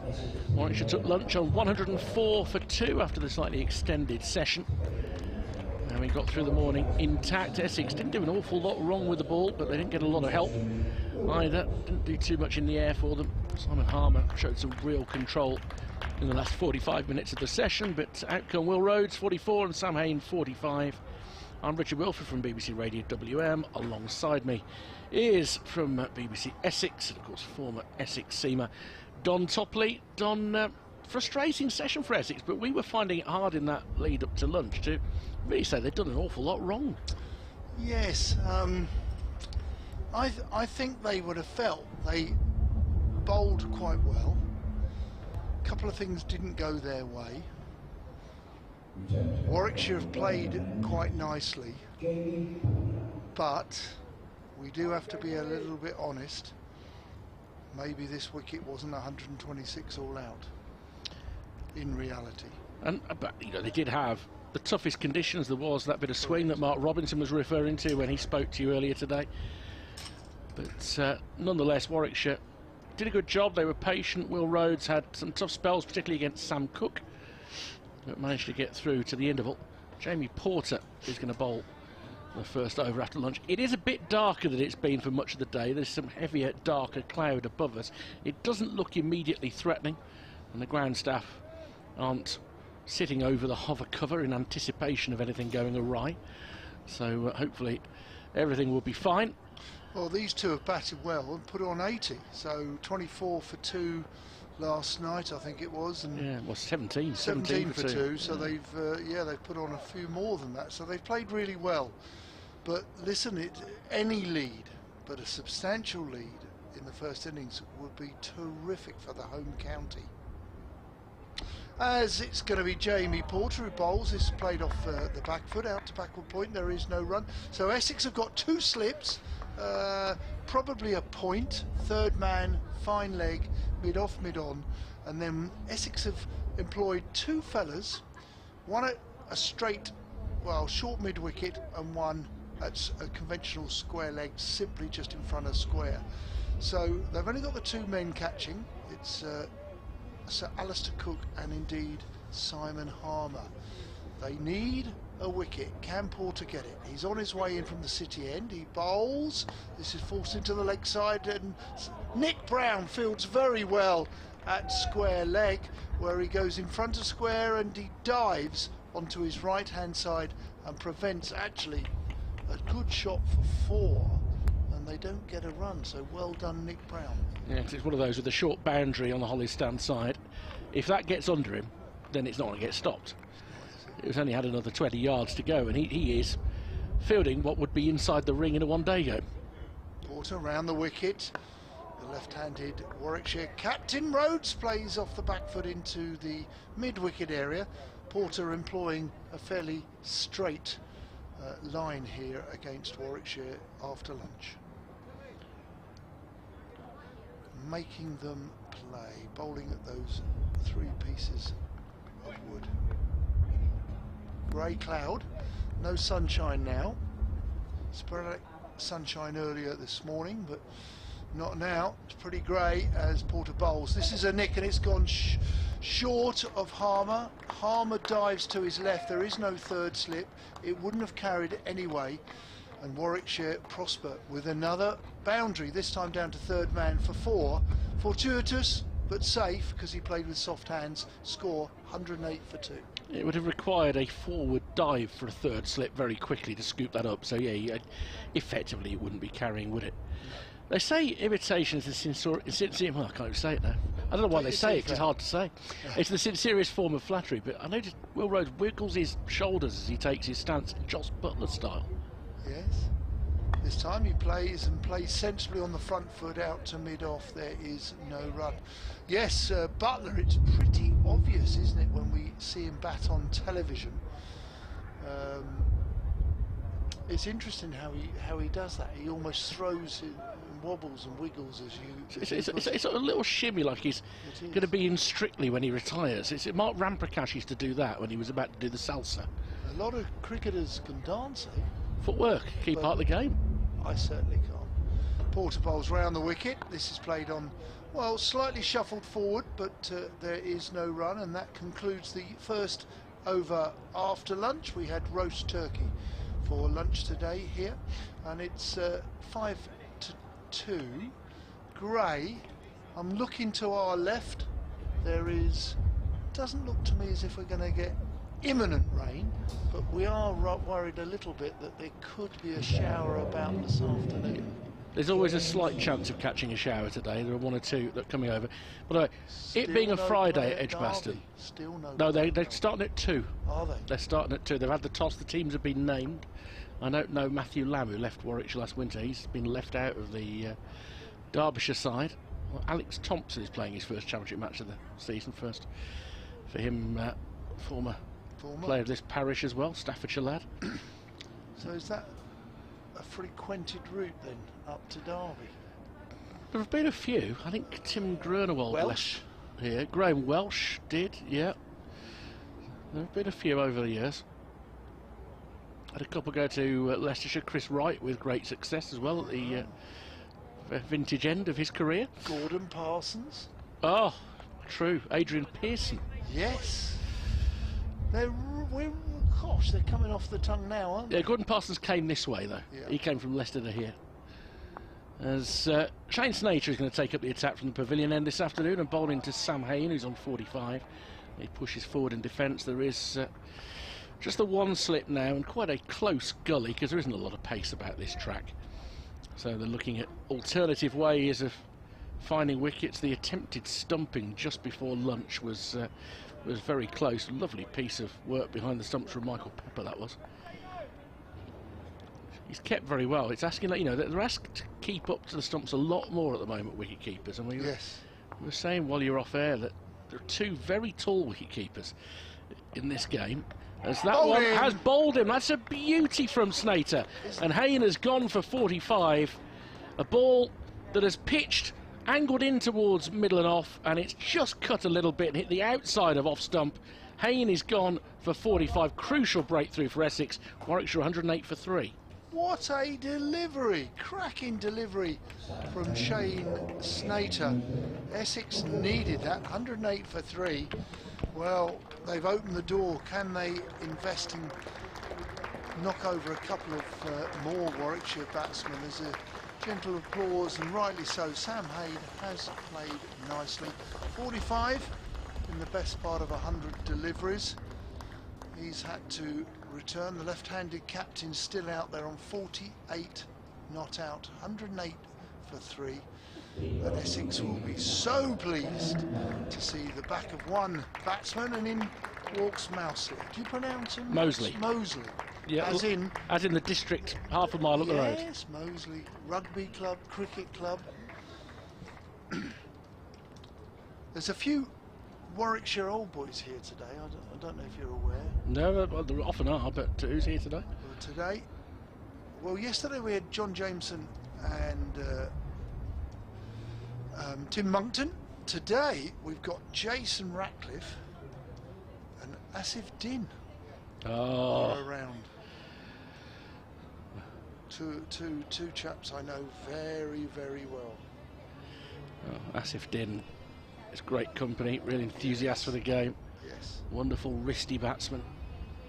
It's fantastic. Was it a century in a cup final? Yeah, I mean, they chased over 300 to beat Sussex in an era when you didn't. Yeah. You know, when you feel like you're out of the game. I remember that final at Lord's. Magnificent effort, that, and a magnificent knock. You talk about small wicket keepers, Richard. We have a small wicket keeper popping in a bit later. We're indebted to Mark Robinson for coming in and joining us, and it was a fantastic hour. Very enjoyable chat. But Alex Davies, I think, is going to be popping in a little bit later. He's not particularly a tall keeper, awkward gentleman to bowl at. Slater then round the wicket to Dan Mosley, who's off the mark straight away with a little clip through square leg. That'll just be a single. And score to 109 for 3. He's made a bright start to the season, Dan Mosley. Talented young batsman. From your pathway? Indeed. He is, along with Rob Yates. Well, I did look down the list. There's only 2 locals in today's game, really, for me. The rest have come through a separate pathway. Yeah, although you could argue that Sam Hain came here as a young teenager, made his debut at 17. Played for Australian 19s? Nonetheless, but yeah, it's something that the Bears have improved in recent years. Of course, Henry Brooks is away playing for Derbyshire at the moment. Slater round the wicket, defended up towards mid-on. Gosh, and there's no run. Richard, I'd probably stick my neck out and say there are only 2 through the Warwickshire pathway for me.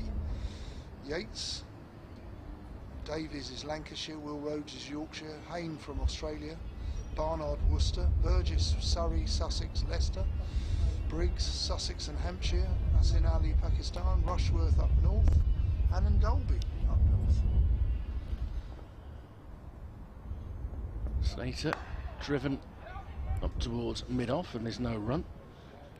Looking in the Essex side, Brown, Cook, Wesley's Cambridgeshire, Dan Lawrence is local, so that's 3. Critchley's Derbyshire, Pepper is local, so that's 5. Harmer South Africa, Bracewell New Zealand, Snater Holland Zimbabwe, Sam Cook and Porter, so probably 7 in the Essex side have come through their pathway. Shame they don't give trophies for it, Don, isn't it? As Snater comes in and bowls just back of a length, guided out towards point. And again, there's no run. 109 for 3. Rhodes on 48, Mosley on 1. I've got an update in about 70 seconds from now. The interesting thing about that, Richard, though, you know, being brutally honest, is the clubs get an enormous amount of money for their academy. So there's got to be some return on that investment. And I think that's quite important. I think the counties are very aware of it throughout the country. There are more around the squad. Also, there are those players who've come through and are now serving other counties. There has to be some virtue to that as well. Whether it be a Matt Lamb or whether it be an Alex Thompson, that's also part of the game. And of course, the lure of First Division counties, most teams have benefited from that over the time. If I just take the start of this over so I can get this report done, because I have to hit a clock start on it. Yes. With that crucial breakthrough. Hugely important. This is Richard Wilford at Edgbaston, where Warwickshire 109 for 3 early in the afternoon session on day 2 against Essex. They trail by 17 runs, but they have lost Sam Hain since lunch. The ball of the day from Shane Snater that was angling in towards middle and off. Just a bit of seam movement, clipped the outside of off stump, and Hain was gone for 45. The captain, Will Rhodes, is still there on 48. He's been joined by Dan Mosley.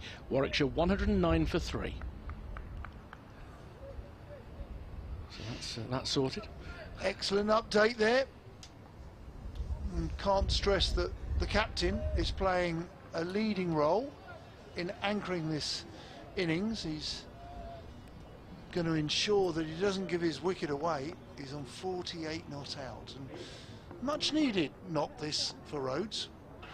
Porter round the wicket, he bowls outside off stump, generally comes forward, plays and misses. Give the credit to the bowler there, Porter, as Yates plays and misses, but that's very much the round the wicket line that you and Mark Robinson were talking about earlier today, in that historically a bowler would right arm bowler would stay over the wicket, and you'd be bringing LBW into play. If it's swinging, yep, play between bat and pad. If it doesn't swing, a nick. And of course, round the wicket, as Robbo said, we would only come round as plan C. Yeah. Absolutely. Not today. Look at Stuart Broad. Porter bowls. This is forced into the leg side by Mosley. Mosley. Yeah. You'd look at his spelling of his name and you would say Mousley. Yeah, we've addressed it with him a few times. So yeah. Just worth saying as well, obviously 2 other homegrown players that Warwickshire have used in the Championship this year, although one is semi-homegrown, but Jacob Bethel did come over as like a 14-year-old from the Caribbean, so he's coming through the England age groups. He's England under-19 captain. He's a terrific player. Chris Wokes, decent homegrown player. Very much so. No, it's interesting. Bethel, I first got to know him at about 7, 8, 9, 10-year-old, and later as Porter bowls and a play and a miss. That is a cracking delivery. Frustrated for Jamie Porter, but listen, that was a super delivery. But Jacob Bethel actually owes a huge amount of gratitude to Franklin Stevenson, because Franklin, he used to live almost adjacent to Franklin Stevenson's Barbados Academy, which is in the middle of the island, near the, I can't remember, isn't the number 2 road that goes up from south to north? And he's simply on the right there, very close to Sandy Lane Golf and Country Club, where obviously Franklin Stevenson used to spend a lot of time. For Moseley, they're actually putting in a couple of more slips, so we've got now 4 slips for Essex, who are all bending down in front of us. Porter round the wicket. This time he takes a little step. That's another fine delivery from around the wicket against Moseley. Can I just say, the best shot in Dan Moseley's armoury right now would be the leave. Yeah. Because that line won't trouble him if he's leaving it. Yeah. That's right. Well, he's being forced to play it, and skipper's probably having a quick word as well. But Jacob Bethel, yes, he grew up in Barbados, and then later in life came across to rugby school, where he earned a scholarship. But again, there would be some who say that Barbados was important to him. This time squares him up, gets a bit of an edge there, does the left-handed Will Rhodes, and it plays into the offside, and there is no run. So at the end of Porter's over, the score is 109 for 3, and Warwickshire have just lost the single wicket since lunch, and it was Shane Snater who got the wicket. And my word, it was, as I just described on the update, the best ball of the day. I mean, was. Would all be proud of a delivery like that. As a batsman, if you get out to a ball as good as that, as frustrated as you are to get out, because Sam Hain would have felt that he was well set, you have to just say hats off. Great delivery, got me. I'm sure Mickey Lewis, the Essex bowling coach, an Australian, played and coached Victoria. I think the Melbourne Renegades, he would have been dead chuffed. Most impressive wicket to see that fall. Importantly, it was massive for Essex because they really needed a wicket, and that of Sam Hain. Snater getting reward. He's bowled with real energy throughout today, but he's bowled this onto the pads of Will Rhodes. It's guided down towards long leg. They'll settle for a single. Did he get a bit of battle glove on it? He did, so he closes in on a 50. He's on 49. It would be his first half century of the season if he gets there. The darker clouds are just starting to pass over us now. I think we might get through without an interruption in the near future. The direction of the wind appears to have changed slightly coming towards us. That usually means slightly better weather, actually. Does it? Hopefully. The worst area is the west here. Anything that comes over our left shoulders is so what they do, I've said this for many years, our good friends down at New Road, they like to send the bad weather up to us. So it comes up the A38. A38.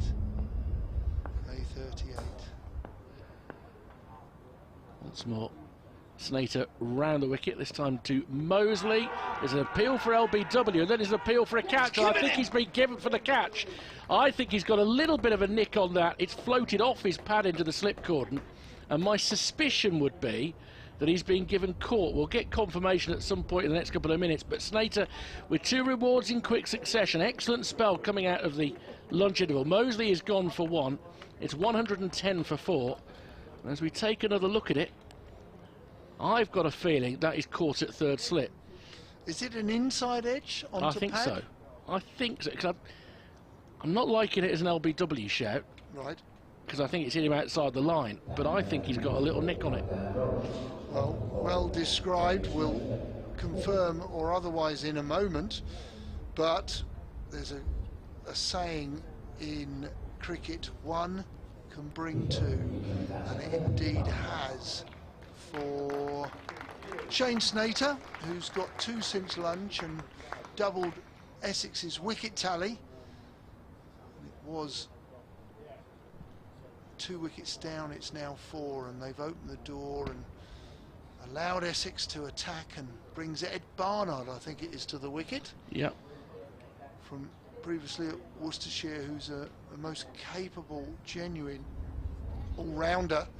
I haven't seen him score runs over the years. Good character. And we'll see what happens here. Essex will attack now. Still waiting any official word as to the decision. I think, well, look, now on the score, it looks like he's been given caught, which is the instinct that we had, caught by Dan Lawrence coming forward from third slip. Well spotted, Richard. He's taking guard, the right-handed Ed Barnard, so we've now got a right-hand, left-hand combination again, because Mosley was left-handed to join his captain, left-handed Will Rhodes. He's still there, 49 not out, but it's Barnard to face. Snater doing a sterling job here for Essex when it was most needed. Into bowl to Barnard, onto his pads, guided down towards long leg, who's not that long, it's a short boundary, but they come through for a single, 111 for 4, and Barnard off the mark. He's just got to find a little bit of assistance, and that's what you find. There are pockets of the day where the ball seems to do a little bit more. The age of the ball is always a curious thing. I don't know whether, coming from round the wicket, whether what Jamie Porter's getting might even be a little bit of reverse. We don't talk so much about reverse swing these days, but it might be. 44 overs old, the ball. It's conceivable. I mean, whether the ball has picked up some dampness from the outfield, probably not as much today as it did yesterday, well, for certain. Snater back round the wicket now to Rhodes, who's forward with a full face of the bat. Back into the bowler's follow through. And no run. Later in the afternoon, I got a bit of useless information. I had a bit yesterday, I don't know if you're aware. Oh, about the Red Church? Yes. Did you know all about the Red Church? Well, I do now, because you were St Mary's and St Ambrose or whatever, was it? Was that right? St Mary's and St Ambrose, yeah. Not related to Kirtley or Tim of this parish. In the Pershaw Road. Something important you've done there as Snater bowls and is defended out towards point by Rhodes. You've done something really important that's made you quite authentic in terms of describing something in Birmingham. What road is it? Pershaw Road. What did you say the first time? You got it right the first time. What did I say? The Pershaw Road. Oh, is it? All major roads in Birmingham, we naturally give them the definitive article. So you have the Pershaw Road, the Bristol Road, the Stratford Road, the Warwick Road. Authentic West Midlanders pop the in front of the big roads. I've taught you that. Right, it's key information, that is. Remember. Phil will confirm when he comes back from the museum. Shorter ball this from Snater, and that may have just left Will Rhodes off the seam. It certainly has. Goes through almost shoulder height to Michael Pepper. What a good spell this has been. His first 2 overs since the lunch interval, and Shane Snater has taken 2 big wickets, Hayne and Mosley, and he's getting the ball to do a little bit for him. Yeah, no, bowled very nicely indeed. Just mentioning the roads, actually, do you know, Edgbaston is one of the great grounds that I can always find easily, actually, because I come round the A14, yep, M6, and then I hit the Gravelly Hill interchange. A38M, yeah, because I always go that bit I know, and the underpasses and the Queensway and whatever. As Jamie Porter, right arm over the wicket, he's bowling to Barnard. Barnard leaves it through to the keeper. There is no run. Make sure you don't have to pay the congestion charge. Don't think I do. Anyway, I go past a very famous, I have to be careful with the BBC, Something Street Motors, a garage. Well, you're driving down Bristol Street, which would be a clue to people. Yeah, yeah. And then as soon as I hit a very famous burger chain, I turn left. Yes. And then basically at the next interjunction, I turn right, left again, and there's Edgbaston. And that's, I'm like a pigeon. I know that route so well over the years that I'm so comfortable coming to Edgbaston. But if you ask me at Old Trafford or Headingley, I struggle. I get lost after those years. Is Porter in outside off stump left alone? Yeah, Headingley is a genuinely tricky ground. There's so much one way now. And I studied in West Yorkshire for a few years, and I still find it quite an awkward ground to find. I get lost. I do. Old Trafford, I struggle. I look for the Old Trafford football ground, and then I'm not too far.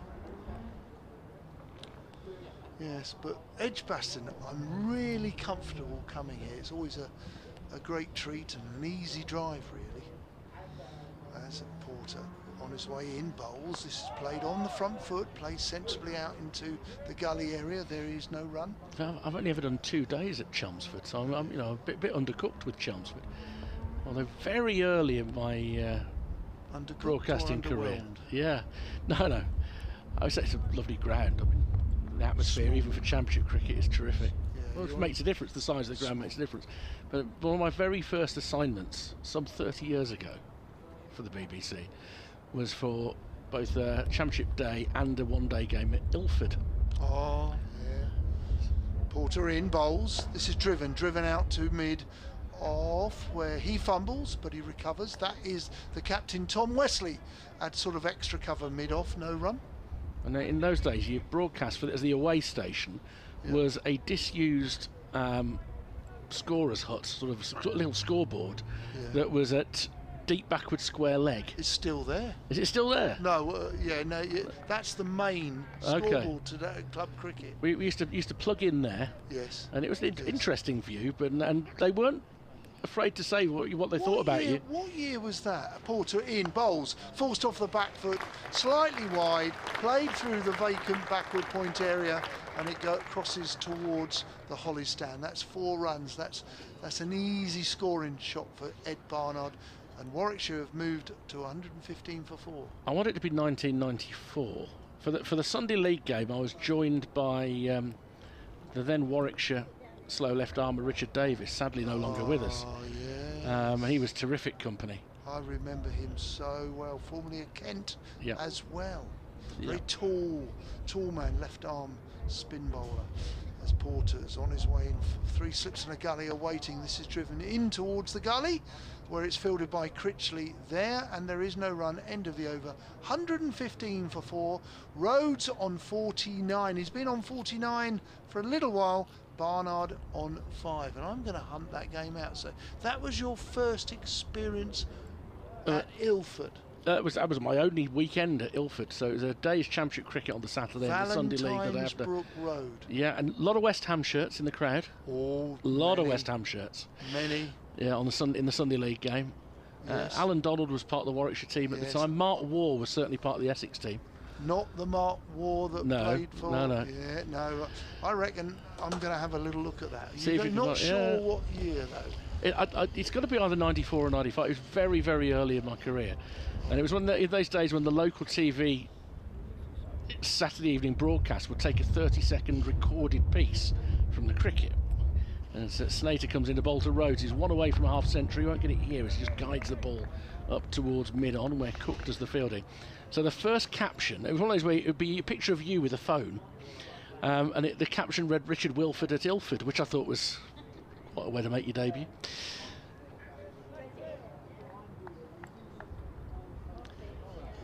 Dom's searching there on his generic tablet device, as I believe we call them these days. Is that right? Yeah.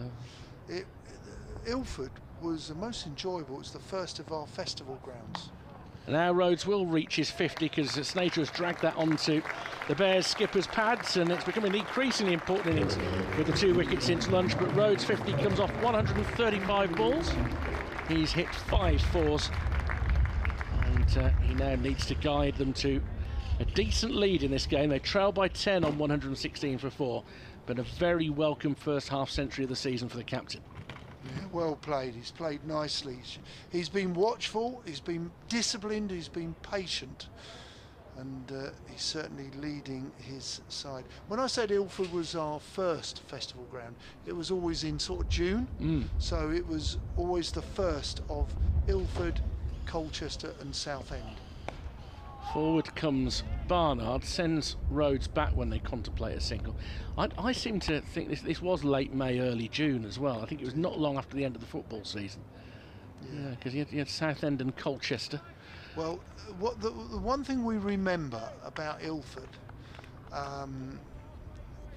the outfield was very bumpy. And especially in a John Player League game or a AXA or a Sunday League, we all used to say, chaps, we're going to have to go through the pain barrier because it was very uneven. Yeah. Quite a small ground, very uneven. Adjacent was the pond, the lake at Ilford, but you took a bit of pain in the field. Snader short of a length. Barnard gets up on his toes and just squeezes the ball past point. And they'll come through comfortably for 2. 118 for 4. Barnard on 7. Small dressing rooms, very small dressing rooms. Great attendance. We used to close the gates for a Sunday League game. Yeah, I think that day it was heaving. You mentioned it was quite noisy. Yeah. And it would be. The old EastEnders would come and support their Essex. In fact, John Lever, Graham Gooch, Alan Lilly were all from Ilford Cricket Club. Yeah, Valentine's Brook Road, very in Ilford, Gants Hill, that area there, Really enjoyed those couple of days. Snater in. Forward comes Barnard in defence. Snater flicks it up with his right boot and gathers, which prevents Cook having to come in and pick it up because he's a bit stiff after having had a good spell. Well, a good couple of spells already today. Bracewell's going through some stretching at the moment. Tom Wesley may just want to rotate the seamers quite a bit in this first 45-50 minutes after lunch. Snater has given him a double reward, and he's still got more Harmer up his sleeve, who gave real control before the interval. As Barnard awaits once more, and off the back foot he'll get 4 in front of point. That was quite dismissive from Barnard, who batted beautifully at Southampton last week for his 95. Gets on his toes, guides it through the point area. 4 more on the board, 122 for 4. Essex's lead is down to just 4 runs. I haven't found it yet. I'm still lurking. You reckon Aussie Mark Waugh played in it? I will look at it from that player, Mark Waugh. He was somebody I would have paid to watch. Kenny McEwen, Mark Waugh, beautifully. Well, it's 93. 93? Actually, say 93. I wasn't there in 93. That can't be. They must have played there 2 years running. Yeah. Or twice in 3 years. I remember a championship game against Warwickshire where we were only talking about it with one of your old boys, Jason Ratcliffe, earlier today. He's here. He opened the batting with Andy Moles at Ilford one year. I can't remember if there was a Sunday League game attached to that. I just remember that particular fixture. It's going to be 95 in the end, yeah. Jamie Porter, 2 slips awaiting. Porter round the wicket to the left-handed Rose, who comes forward and plays with the full face of the bat. Looks very secure in his forward defence there. 122 for 4. Rhodes 50, Barnard 11. Yeah, so end of June 95. Was it? Right. And Warwickshire won by 10 wickets. Okay, give us the scores on that day. So, this was a Sunday League. That's the championship game, which I did the final day of. Did you? I'm going to have to dig out the Sunday League one separately. Porter round the wicket, bowls, and pretty identical where Will Rhodes comes forward and the full face of the bat plays it up to Snater, who's collected the 2 Essex wickets since lunch. Championship game, Essex 328, Nasser made 94, Mark Waugh 80, Ronnie Irani 63, 3 wickets each for Donald and Reeve. Warwickshire 513. Wow. Who got those? After this ball, I'm teasing now. Teasing after this ball. This was after me. Porter bowls outside off stump through to the keeper, no run. Trevor Penny 141, Dominic Osler 116. Dougie Brown 85, Alan Donald 44. I remember that. That was a bit. Got 44. Yeah, I remember that. That was on the Saturday morning. Didn't we bounce him? Hey, Alan Donald got 44 runs. Gosh. Half the overs were spin. Such and Childs. Yeah. We always found that the festival grounds could turn as Porter bowls driven into the offside square. Square goes through backward point. They take 1. He comes back for the second. Good clear calling from the left-handed captain Will Rhodes. So good cricket there Warwickshire, 124 for 4. Essex second innings 219, Hussain 59, War 48, Neil Smith 5 for 67.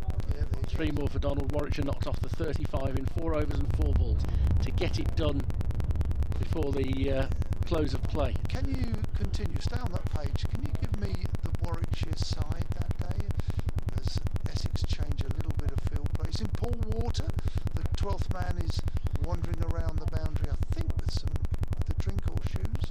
Porter bowls, played off the back foot into the offside, no run. Yeah, the Warwickshire team, I've got a feeling the effects might be these new batteries, but the Warwickshire team, Nick Knight, formerly of Essex. Yeah, was in Khan. Yes, formerly. Did he go to Leicester or certainly? He's been in the news. He went to he's been doing also. He was in charge of Pakistan cricket. He was. More recently. Yeah. Dominic Osler. Yes. Trevor Penny. Yep. Saw him on TV. Trevor Penny's the at the IPL. Yep. Roger Twos. Roger Twos in New Zealand these days. As Porter bowls driven on the front foot, they're looking for a single, but Shane Snater stops the single. Essex have bowled well since lunch. They've reduced Warwickshire to 124 for 4, taking 2 wickets. Shane Snater's got both. It's been a good few overs for Essex. Carry on, please. Classic lineup actually. Keith Piper, Dermot Reeve, Dougie Brown, Neil Smith, Alan Donald, Tim Munton. Yeah. Munton was here yesterday. There were 2 strong teams actually. And the Essex side? In 95, Essex was struggling a little. Yeah, well, you say that. Gooch, Robinson, Hussain, War, Pritchard, Irani, Rollins, Ilott, Williams, Such and Childs. Neil Williams, formerly of Middlesex and in fact England. Yeah. He came to Essex at the end of his Middlesex career for a couple of seasons. Who was after Williams?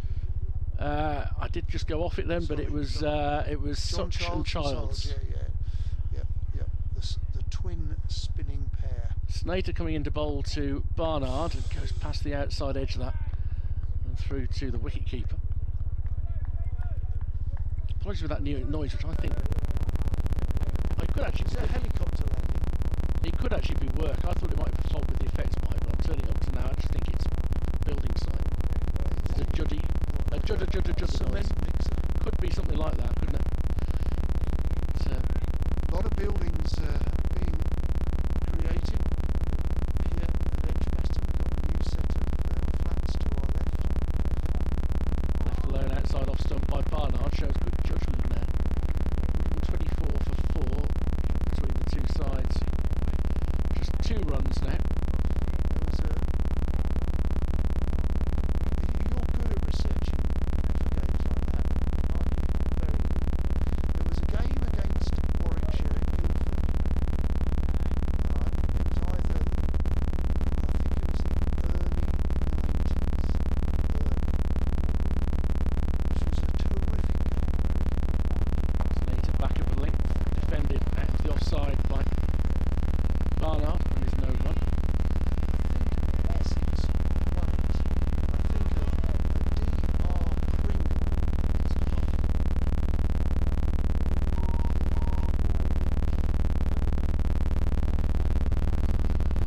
D.R. Pringle got 7 for. Would you be able to research that? In the early 90s. This time Slater bowls, it's played into the leg side. Maybe a thick inside edge where the right-handed Barnard takes a single. One more, 125 for 4. Sure, Alan Donald played. Adrian Pearson played. It was a 3-stroke 4-day game.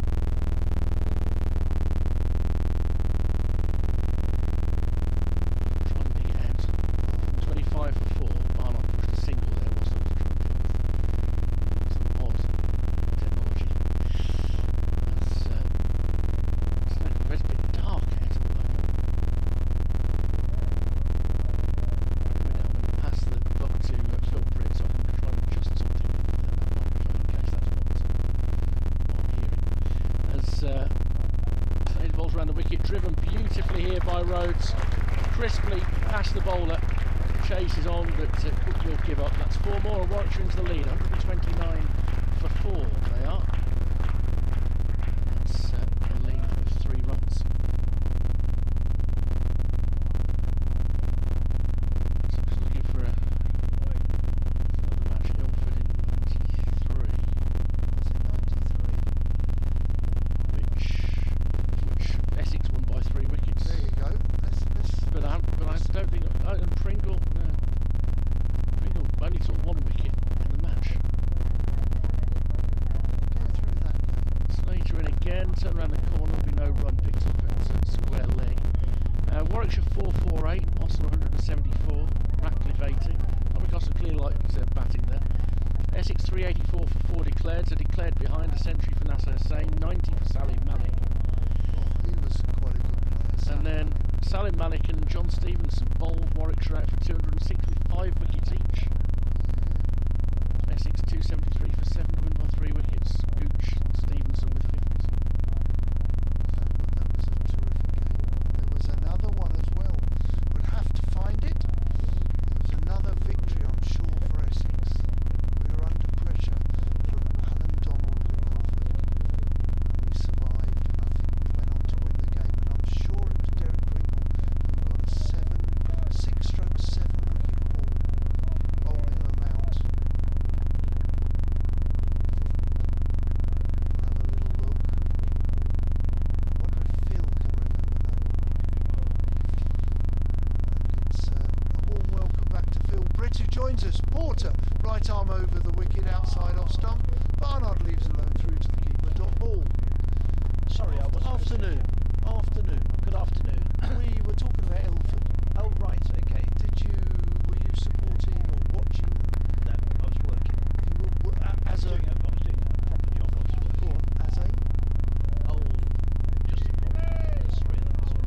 Just involved in industry. I would expect you to have worked hard.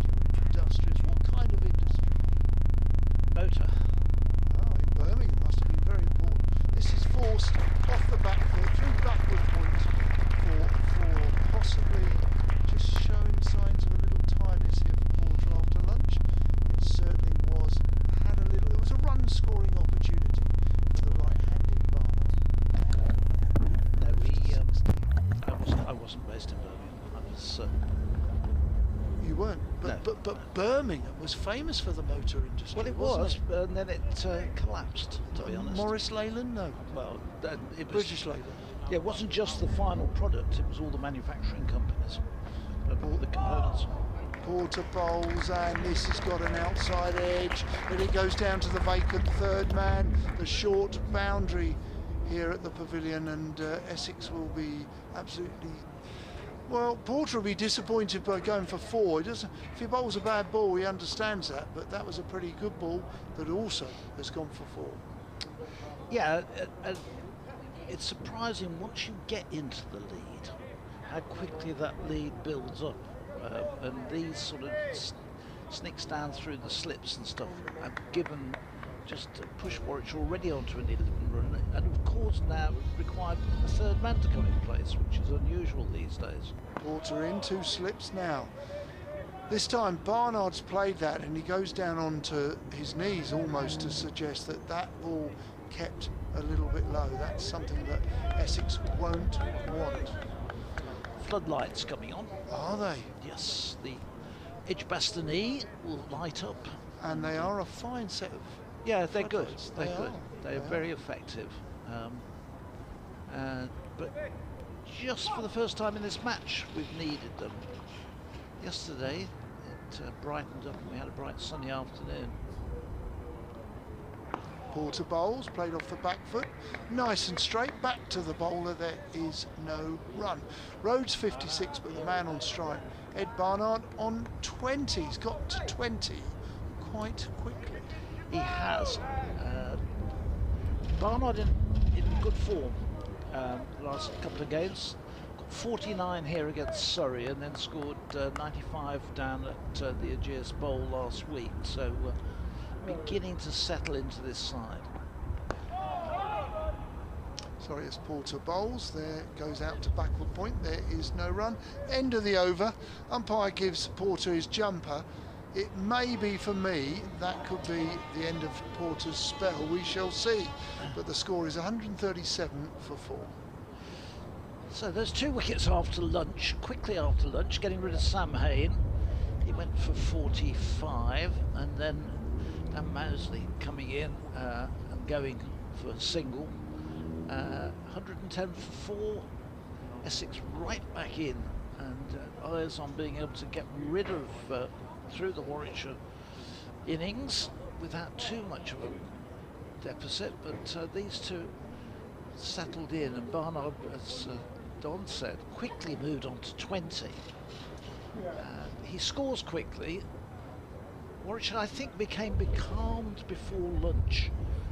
Just wondered on reflection whether perhaps they allowed Essex to get on top of them in that hour before the lunch break. They bowled really well, but it wasn't until just before lunch that we saw Hain attacking. This first ball was Snater's new over, is outside the off stump, taken by Pepper, standing up to stumps. I found the game. What year was it? It's got to be about 1989. It's going to say late 80s, I would have thought. The year we got deducted 25 points for a pitch at Southend, in which Worcestershire went on to win the championship. This one is played back out into the offside, just dropping the bat on it. 24th, 26th, 27th of June, a 3-day game at Ilford, Valentine's Park. Warwickshire won the toss and decided to bat. Warwickshire played a lot of games against Essex at Ilford. Well, we're discovering that. Yeah, we're discovering that. It was one of those, because that was when Essex were on the road, wasn't it? When they used to take their kit round the county. Yeah, we had the 4 grounds those seasons. This one is turned off his legs down to deep to Brown, comes in at deep square leg for a single by Rhodes. He moves on to 57, 138 for 4. Warwickshire team: Moles, Ratcliffe, Lloyd, Andy Lloyd captain, Jeff Humpage, Asif Din, Paul Smith, Dermot Reeve, Keith Piper, Neil Smith, Alan Donald, and I think it's Andrew Pearson, Adrian Pearson. And he won the toss, batted and got 338, thanks largely to Dermot Reeve's 97. Essex then made parity. They were bowled out for 3 less. Snater in. This one is as Barnard just watching dropping the ball down in front of him. Pepper pops round from behind the stumps, does the tidying up. 335 all out. Hardy, Brian Hardy, John Stevenson, Lilly, War, Pritchard, Hussain, Jeff Miller, Derek Pringle, Mike Garnham, Don Topley and John Childs. We were bowled out for 335, so there was a lead of 3, but then Warwickshire were bowled out in 68 overs for 145. Derek Pringle 7 for 44. This next one drips onto leg stump. Barnard just helps it down to long leg for another single, 139 for 4. And the required 149 was knocked off by Essex for the loss of 5 wickets. It was a little closer than that. Alan Donald roared in and he bowled really half the overs, 17 of them, and he took 3 for 52. And I do remember he bowled lively and quick. What was it like facing? Well, I faced him a lot in the first innings. I batted at number 10 and got 35 not out. Snater in bowls, and this is pushed back by Rhodes, back down the wicket. It's tidied up though by Cook running round from mid-on. It's the end of another over, 139 for 4. Warwickshire are 13 runs ahead. Our festival wickets, Ilford, Southend and Colchester, all had, if you can all understand this as I'm describing this on radio, that they had a saucer-shaped surface. So if you banged it in the middle, it didn't respond particularly well. It was quite slow. But if you pitched it up, and on the sides where there was a slight elevation on the saucer bowl, if you pitched it up, it carried through quickly. But Alan Donald was obviously, he used to bang it in a fair bit. But they were terrific festival wickets, and they certainly turned. It's going to be Porter to continue. He took his jumper, but his captain, who receives the ball mid-off from the batsman Ed Barnard, has requested him to continue bowling. Did you ever play county cricket at Brentwood? No. Do I look that old? Well, yeah. Oh, yes! Yes! Yeah. No, only played some club cricket, and I think I played in Essex under 25. When did they stop at Brentwood then? Gosh, you've put me under extreme pressure there.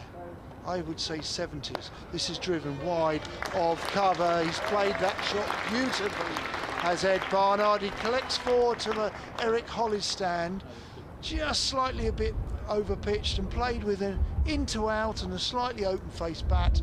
Very good shot. 143 for 4. So you didn't play at Leytonstone, places like that either? I played some cricket there, rep cricket, but not professional cricket. So you weren't on that tour then? No, they used to have about 9 that's right. Lee, Westcliff. That's right. Essex even played some limited over cricket at Harlow. Porter is in. This is short and wide, but it hasn't gone for 4. It finds Nick Brown at backward point, so Porter got away with that. Maybe this might be his last over. Yeah. Well, I think this is. He's had a good spell, hasn't he? He's worked hard today. Yeah, we used to take that scoreboard that was a converted removals van and bus, and that used to travel the county. Used to have all the seats and everything on it, didn't they? Porter bowls, played back to the bowler on his follow through. Well played by Ed Barnard, no run. Were you expected in those days to help offload it? No. You weren't? No. They hadn't got, No. Because the people would sort of think, think that's ridiculous these days. But going back, the players had a lot more to do and were expected. They did. Almost like club cricketers, really. You had to get involved in doing things. Well, it's interesting. I have a great mate in South Africa who used to play for Derbyshire, Fred Swarbrook. Yeah.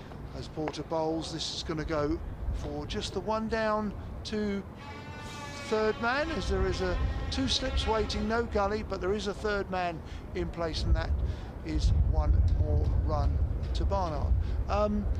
Fred Swarbrook always talks about that when he first joined the staff at Derbyshire, just up the road in the days of Mike Page, Mike Hendrick, people like that, that he would have to go there early to put the nets up for them to practice as a young professional cricketer. Yeah, well, it's the whole sport has changed dramatically, isn't it, from what it was like sort of in those, sort of 50, 60 years ago in terms of how the youngsters came through. Round the wicket for Porter to Rhodes, who plays it back to Porter on his follow through. He lobs the ball to cover, and that concludes the end of the over. 144 for 4, Rhodes 57, Barnard 26. Must have been a phenomenal amount of work involved in that in those days, because they had to bring all the chairs and everything. It was like a travelling circus, really, wasn't it, when they did that? You're so right, Phil. I mean, there are a lot of members. I mean, Warwickshire had some outgrounds. They did. There was Griffin Coton at Nuneaton. Yeah, it's Nuneaton. Coventry Courthouse. So I've played second team cricket at Studley. Yeah, the first team never played at Studley. Where else did the first team play? They really were just Coventry, and in the sort of 60s, 70s, 80s.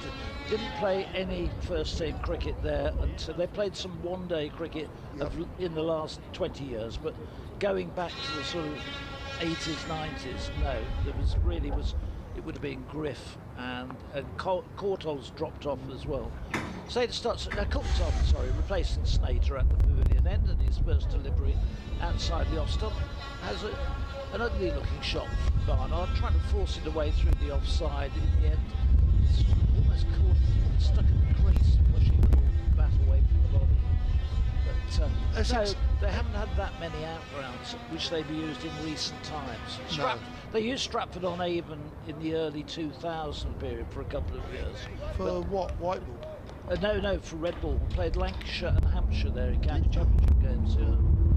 This one is drops down, looking to be played into the offside, gets an inside edge which goes down past his leg stump, and a little bit fortunate there. Barnardi survives it. He stays on 26, 44 for 4. The Essex outgrounds, and there were plenty of them back in the day. It really was taking the game of cricket to the people. Yeah. South Church Park, I made my debut there. I enjoyed that ground. This one from Barnardi turns it away. This comes in. They're going to come back for a second. They're going to take the arm on. They're back safely. They get back for 2. Good running. 2 more to Barnardi. Moves to 28. I think the old pavilion at South Church Park has now been condemned, and I think it's gone dismantled. They're still playing cricket at South Church Park, next to the little lake. One road back from the sea. Right. We played. Just break off. This one is left outside the off stump. Good. Some years ago now, we commentated Warwickshire played Essex in a championship game at Southend, because there's 2 grounds at Southend, aren't there? The modern day ground. It's the modern day ground we played. Garron's Park. And it was very, very sandy, the surface, the ground. Quite open. Yes, it was. And we were a long way sat back from the viewing spot. This one is again wide outside the off stump through. It was really good, very nice to go down there, but I don't think Warwickshire had played there. That would have been back about 2008-ish, 9, something like that. David Masters got a career best. I think I can't remember without researching. He got some ridiculous figures there. He almost bowled a side out himself. He was a good player though, wasn't he? Oh, wonderful bowler. This one is into the offside as he leans forward into that one. Barnard runs it away out to Critchley, who had that over before lunch. Looks like all he's going to get for a bit. David Masters, actually, if we be honest, he's very similar to Chris Rushworth.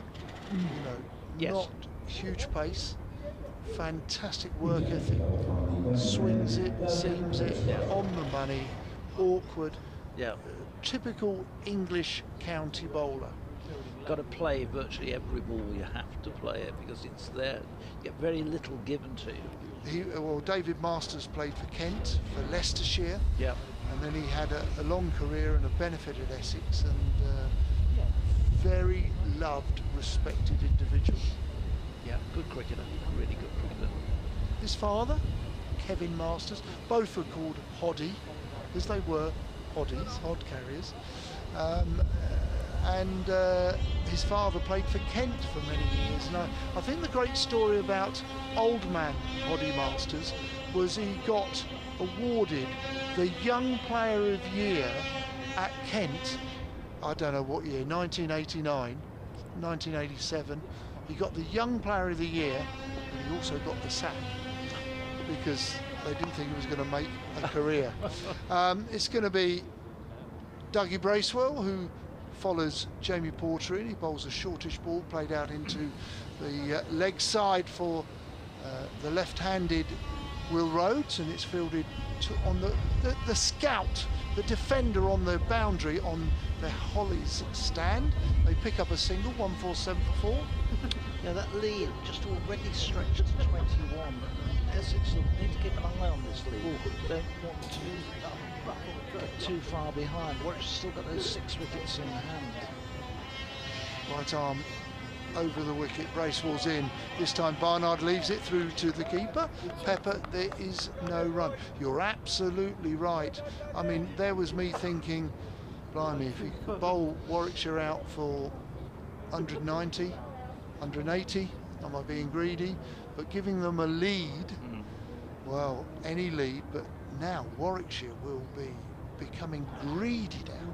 They'll be looking at this and saying, with 6 wickets left, we will need to bat the rest of the day and get up a very good lead. This is mistimed on the front foot. Barnard drives at it, looks to play on the offside, but just drags it, and it plays it into very straight mid-on, and there is no run. This game is well advanced. We're coming up to 10 to 3, which will be one day's cricket effectively, because we didn't start till 3 o'clock yesterday, and the game has moved on at a real pace. So almost time actually on Warwickshire's side in order for batting, because we've still got 2 full days ahead of us.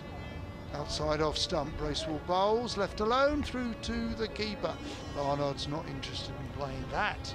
We've got an awful lot of cricket in, really, from a game point of view, in that short time we had yesterday, considering it was only 51 overs in the day. 12 wickets. Like that. Yeah. It was beautifully poised last night, but if Essex had come out this morning and got a couple of wickets in that first 20 minutes, this would have been a really tough one for Warwickshire then to have scrambled through, but that didn't quite happen. New Zealand international bowls outside off stump, and it's pitched up, and there is no shot offered because it's wide enough outside off stump through to the keeper, no run. Well, we've got a little bit of grey cloud. There is a suggestion there could be a shower this afternoon, and looking at the clouds, I think we're all right to our left. There's even a little bit of blue sky in the far western side of Birmingham, but to the east the clouds look a little darker, but that's gone. Bracewell's in, he's bowled him with a delicious delivery. Barnard was going at the ball, he may have just lifted his head on the attempted impact, but he's been clean bowled between middle and off, and Essex have got a reward. They've bowled quite nicely, but Doug Bracewell's come into the attack, and he's got a wicket, that of Ed Barnard, bowled by Bracewell to 28, and the score now changes to 147, but for fun. Yeah, and a big wicket, good timing. We were just talking about that, and Essex get that wicket just as they need to. Barnard, who'd looked in to be in quite aggressive form, he'd really take the lion's share of the partnership. Those two put on 37. It's a big one. It brings in Michael Burgess, who can be destructive if he's in the mood. I was talking to George DeBell and Jason Ratcliffe before lunch about him, actually. Again, I've followed this individual since he was 9, because again, like Alex Davies, who was at Lancashire's pathway, Michael Burgess was at Surrey's pathway, and it's an interesting move and a journey he's had into first-class cricket. And obviously with my own son, they're all of the same age. They were playing against each other from the age of 9, and every year we would meet up as parents. So good afternoon to Martin and Joss, who will be listening in Reigate, I'm sure, or watching. Michael Burgess actually spent a winter in the UK. I can't remember when he was. I think he was associated with Leicester, or it may have been when he was with Sussex. But he went to the Royal Hospital School. You ready for this? You won't know much about this one. Interesting one. He went to the Royal Hospital School as like a gappy for 2 terms to help out with all the various sports. But he was under the eyes and the coaching ability of Graham Napier for 2 terms, and he would learn to bat white ball. This start of a new over from Cook. That wicket fell off the final ball with Bracewell's over, so Cook's first ball is left outside the off stump. Through. Graham Napier was a good cricketer, wasn't he? For me, he is one of the very best cricketers never to play for England. Yeah. And he got his success in the white ball, the limited overs, the 2020, probably he was just a bit early. He made a fortune in today's game because he was so aggressive and such a good. I think he played 1 IPL game. I think he was attached to the Mumbai Indians, and he played. Do you remember when the IPL had to move and they played it in South Africa for one particular season? I think he was. Yes, I think he did. He was involved with England once, and that was the inaugural T20 World Cup in England. This next one is flicked away by Rhodes into the onside, and he'll get the single. I can't remember, was that 2009? I can't remember off the top The of my head, but it's gotta inaugural be something World like that. Cup, and he was in the England squad, but never played. Never did play. There were 2 Essex lads in that England squad, James Foster and Graham Napier, but Napier never played. And I'll argue with anyone, I genuinely believe he is the very best cricketer ever never to play for England. Well, you see, you mentioned another player there, James Foster, who I thought was a fantastic wicket-keeper. Break off as Cook comes in. Oh, and that goes right through Burgess. And seamed away. Burgess waits, and this one pitches and comes back at him and over the top of his stumps through to Pepper. Cut him in half. Gosh, that moved a long way, didn't it? Yeah. But Foster, I thought Foster was going to be in the England team for years to come, and then he was picked early. It was very young, but he played a lot. Break his arm somewhere?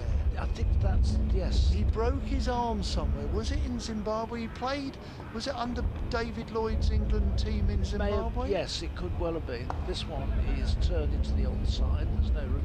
He never got back from it, did he? In fact, I don't think he played again, did he? No. Then there were the likes of, was there someone like, well, there was Ambrose around. There was Pryor. You had Chris Reed. Yep. Do you remember? Yes, Chris Reed at Nottingham. Yeah. So there was a lot of decent keepers around, but he had a period out of the England team. It's a bit shorter. It's turned by Burgess into the onside.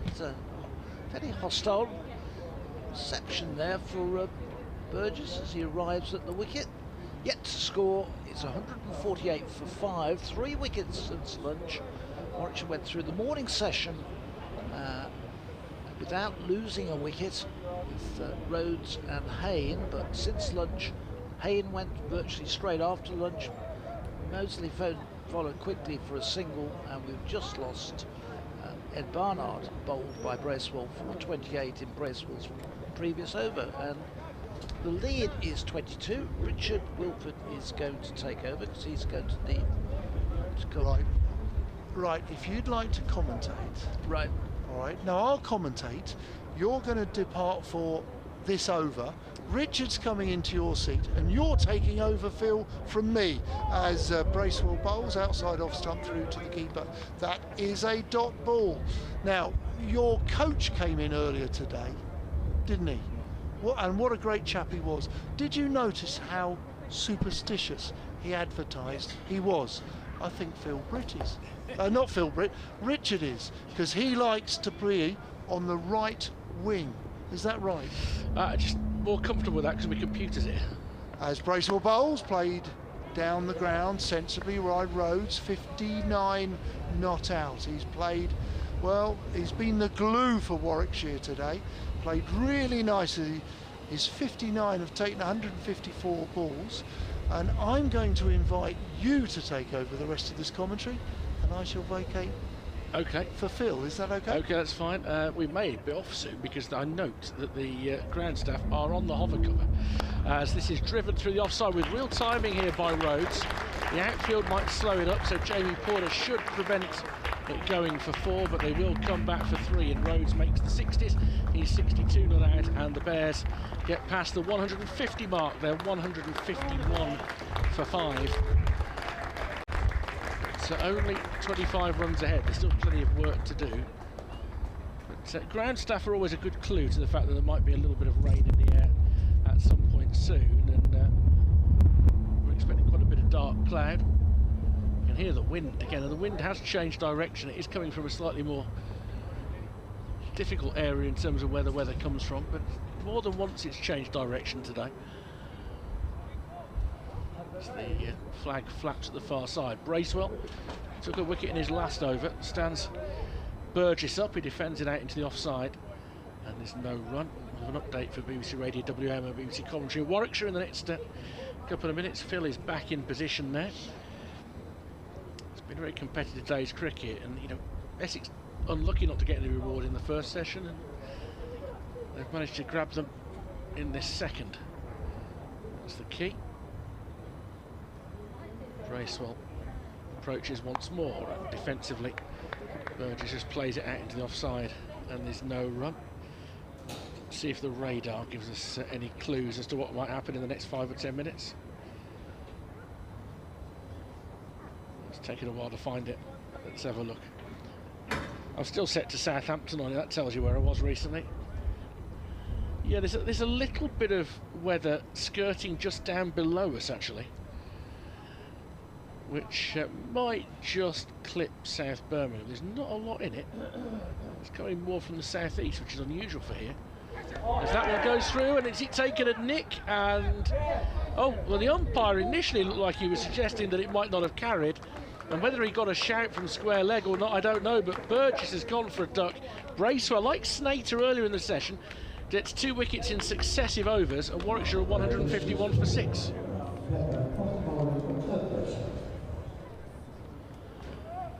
Just about carried by the look of it. Just going to have a look at the replay. Get an idea. Did look like it took an edge, and we're not quite able to see it. For judging by the glove position, that's carried. And Burgess seems to be indicating he doesn't think he got a touch on it, but there was a noise. Anyway, it doesn't matter what he thinks, he's gone. And Warwickshire do have a slightly longer tail. I know that Danny Briggs can play his part with the bat, but after that you are looking at a bit of a tail. Hassan Ali, who has a slightly one-dimensional idea to batting. I think he'll try and get on with it.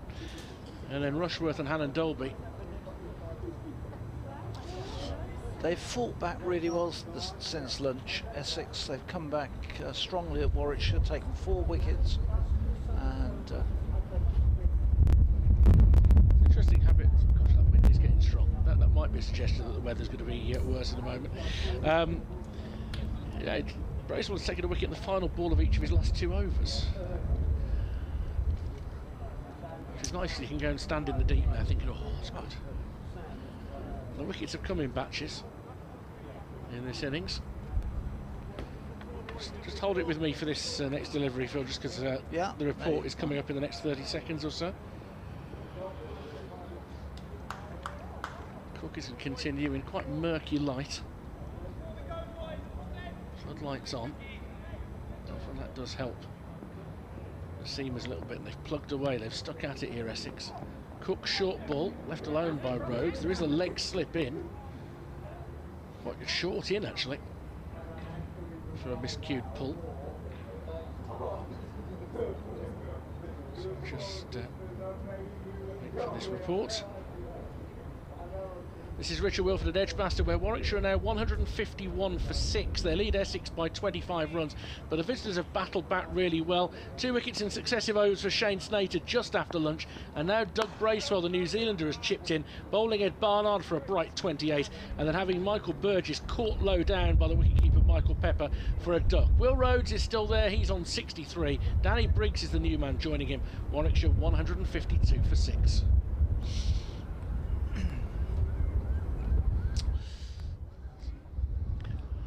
To do something to protect that effects microphone as the afternoon goes on, because that is really buffeting. Just turning it down for a bit whilst the breeze blows. Ground staff still congregated around the covers. The Briggs to face his first ball. As in comes, and Briggs is going to score runs off his first ball, turning it away through square leg for a couple of runs. Just turned off his hip and down towards the Hollies stand, pulls up just inside. He scored 13 in the match against Hampshire last week. That was his first match in the first team this season, after getting his way back from injury. He's had, I think he had an operation during the winter, and he played some second team cricket, but got back into the side. Yeah, he just came in for a quick slog. They were chasing quick runs at the That's time right, to set the declaration, so did his job. Cook is in to him and bowls, and this is Alex LBW offering no shot, and so his stay is short. He padded up to a ball which is deemed to have come back in to take hit the stumps by Rob White, the umpire, and Danny Briggs goes, the 5th Warwickshire batsman to lose his wicket since lunch. So it's been a really good hour for the visitors. They've got themselves right back into this game. It's a little bit tight for height, but in terms of the shape of the delivery, you can have a few arguments. It's jagged back a little bit. I think the umpire's got every right to give that on the balance of probability. And Robert White, the umpire, decide that there's enough in the bowler's favour to give it out, and I think he's probably right. Height would have been the only thing. If you were going to take that one to the third umpire, if you're going to review it, then I think that you'd find that was fair enough. The height would be the only thing you'd be looking for. So Warwickshire's 7th wicket falls on 154, and the lead is 28. They'll be disappointed the way this is falling apart here, because they've laid the basis, Richard, for what could have been, or should have been, a very useful first innings lead, but it doesn't look the way this now going that that's going to be the case, unless one of the Hassan and either Rushworth or Hannon Dolby gives good support to Rhodes. Yeah, although it's interesting, I was talking to Kevin James about Hampshire's afternoon collapse on day 1 at Southampton last week, and then what happened to them on the final morning. And sometimes you just have to say, well, it's really good bowling. It's a really good ball. And you look at the start of the tumble, brilliant delivery that Shane Snater got Sam Hain with. I mean, it really was a beauty. And that started what's gone on here, and the rest of them have largely been good balls. This next one is from Cook. It's the first one received by Hassan Ali, who plays it into the onside, and there's no run. So 154 for 7. Briggs, who's the last man to go, his brief stay, hit a couple of runs and then padded up. I suppose the answer is use your bat, then pad up outside the off stump. As Cook comes into him again and bowls, and another good length delivery, which makes Hassan have to play defensively out into the offside. End of the over, 154 for 7. What Essex would like to see now is the removal of the Warwickshire captain, Will Rhodes. He's on 63. Hassan yet to get off the mark. And they'll be hoping to be back in the pavilion and ready to bat in the not too distant future. So Hampshire have taken 5 for 50 in this afternoon session in 16 overs. Real credit to them. We saw the wickets go in clumps yesterday. Chris Rushworth with that spell before tea, 3 wickets in and over included. Oliver Hannon Dolby with 4 wickets in quick succession after tea. And the ball is doing a little bit more this afternoon, and the Essex bowlers are bowling with control, getting it into the right sort of areas. And Bracewell comes round the wicket towards Rhodes, and Rhodes gets a nick behind. Another one goes. 154 for 8. He shows his frustration as he waves his hands as if he wants to wipe the bails off the stumps. But he gets a little nick. Lovely ball again from Doug Bracewell. He has 3 in his last 3 overs. He's actually on a hat-trick now as well, with Warwickshire 154 for 8.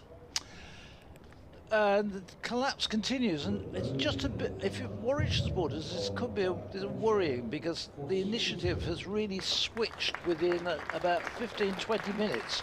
It's gone from being Warwickshire really beginning to put themselves into a position when Barnard and Rhodes were going, that they were getting themselves, they'd got a lead, they were beginning to edge it out, you were looking to see how big that lead could be. Suddenly, Essex have taken this whole clutch of wickets, the 6th since lunch in just over an hour and 10 minutes. And now they're very much thinking, well, we've got no real sort of major deficit.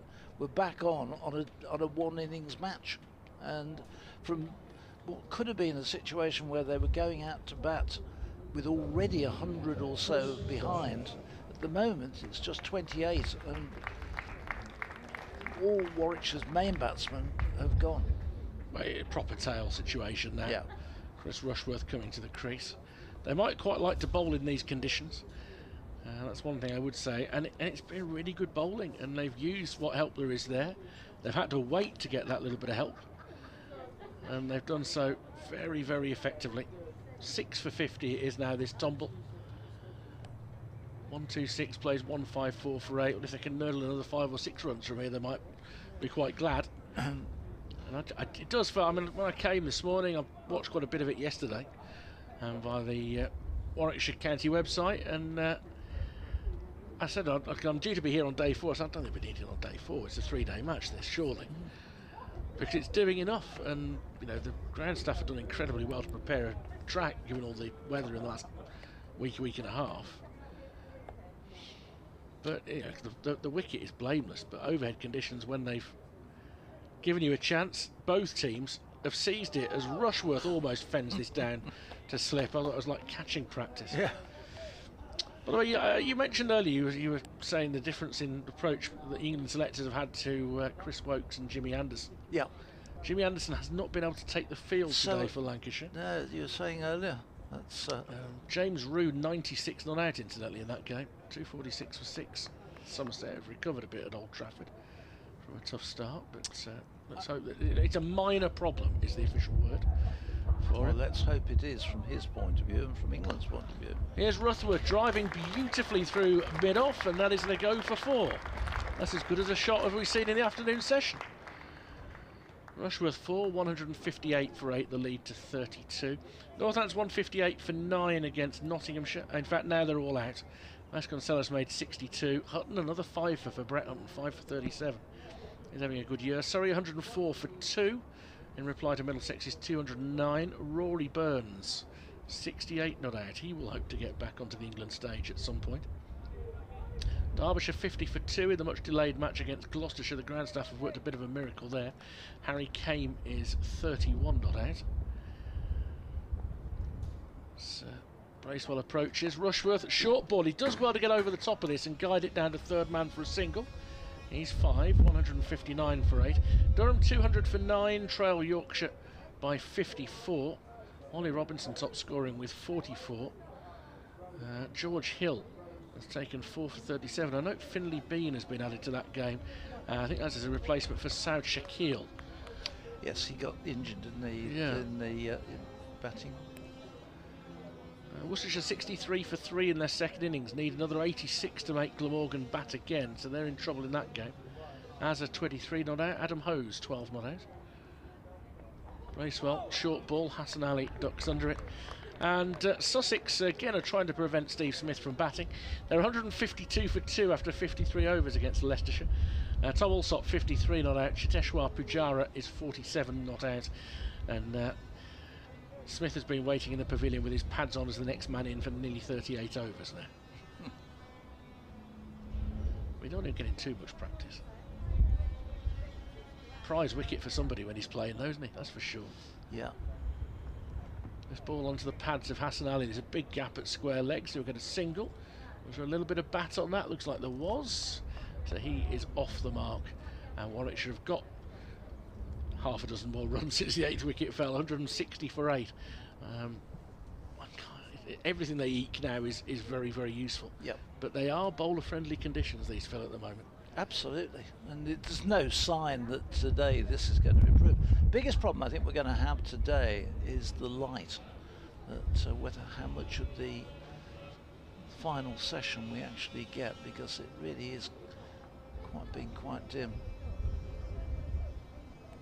Floodlights on have been now for about 20 minutes, 25 minutes. We're not even halfway through the scheduled amount of play for the day yet. No. Still 54 overs left. Here comes Cook from the pavilion end, and Hassan Ali leans forward to this one, and the ball whips through to the keeper.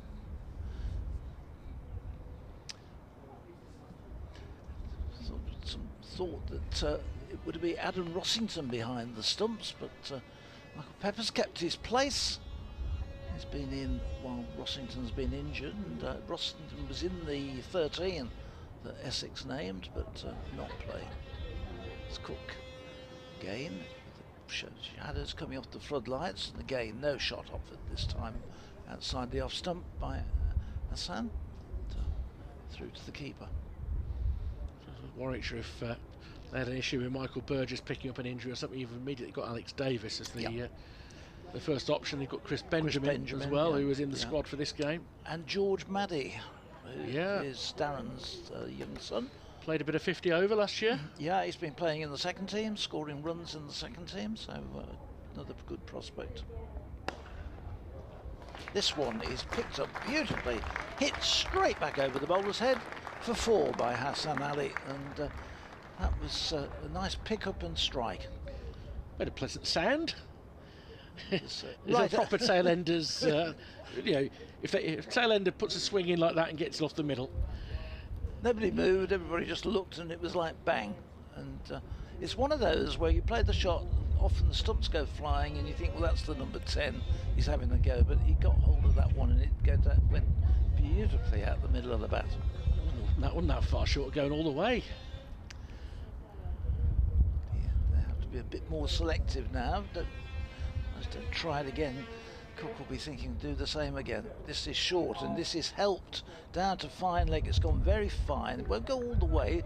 Fielder down there gets round and does the fielding, but Hassan Ali gets back for 2. Yeah, wasn't short enough that from Cook to trouble Hassan Ali. Sam Cook trying to dig that one in, having been hit for that 4. Was just looking to get this one up round the ears, but it was just a bit too short. Here he comes again in bowls. Hassan, he's going to get another single hit away, this time not with any great power behind square. Oh, in fact it comes off the pad, that's why there was no power to it. Signalled a leg by, but 1 more to the total. And Warwickshire will take every one of these runs very gratefully. The lead extends to 41. It's 167 for 8. Slightly fewer members of the ground staff are hovering around the hover cover at the moment, or covering the hover cover for the ones who are sitting on it. So I think they think the immediate threat of a shower may have dissipated. Cook bowls full, driven away beautifully by Rushworth along the cut grass of the squares and out to the cover point boundary for 4. Beautifully played. It was just over pitched, and Rushworth onto it in a flash. 9 he moves to. 7 with Hassan Ali, 171 for 8. And the lead moves on to 45. Yeah, that was not the best from Cook. It was quite a floaty half volley, and Rushworth may have certain limitations as a batsman, but that was a very kind offer for him. Has 1 half century in his career, a batting average of 11.92. It's a modest batting career. He's approaching 1,700 runs.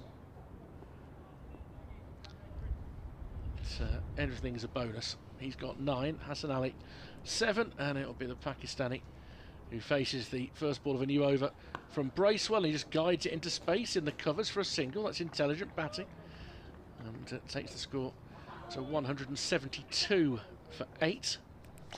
These 3 wickets are Doug Bracewell's best return this season. He's had 4 innings where he's taken 2 in innings, and 1 where he just took the 1, but he's not had any more than 2 in an innings so far. And this is his 4th game. Didn't play in the match against Middlesex, the first game. So pleased with that. Bracewell into bowl to Rushworth, who is caught at second slip. Very neatly done by Harmer. Flashing blade from Rushworth comes low off the bat, or off the low part of the bat, and it's taken very nicely. Good technique from Harmer, 2-handed. And Bracewell has his 4th wicket. Warwickshire 172 for 9. Rushworth goes for a rather bright and breezy 9.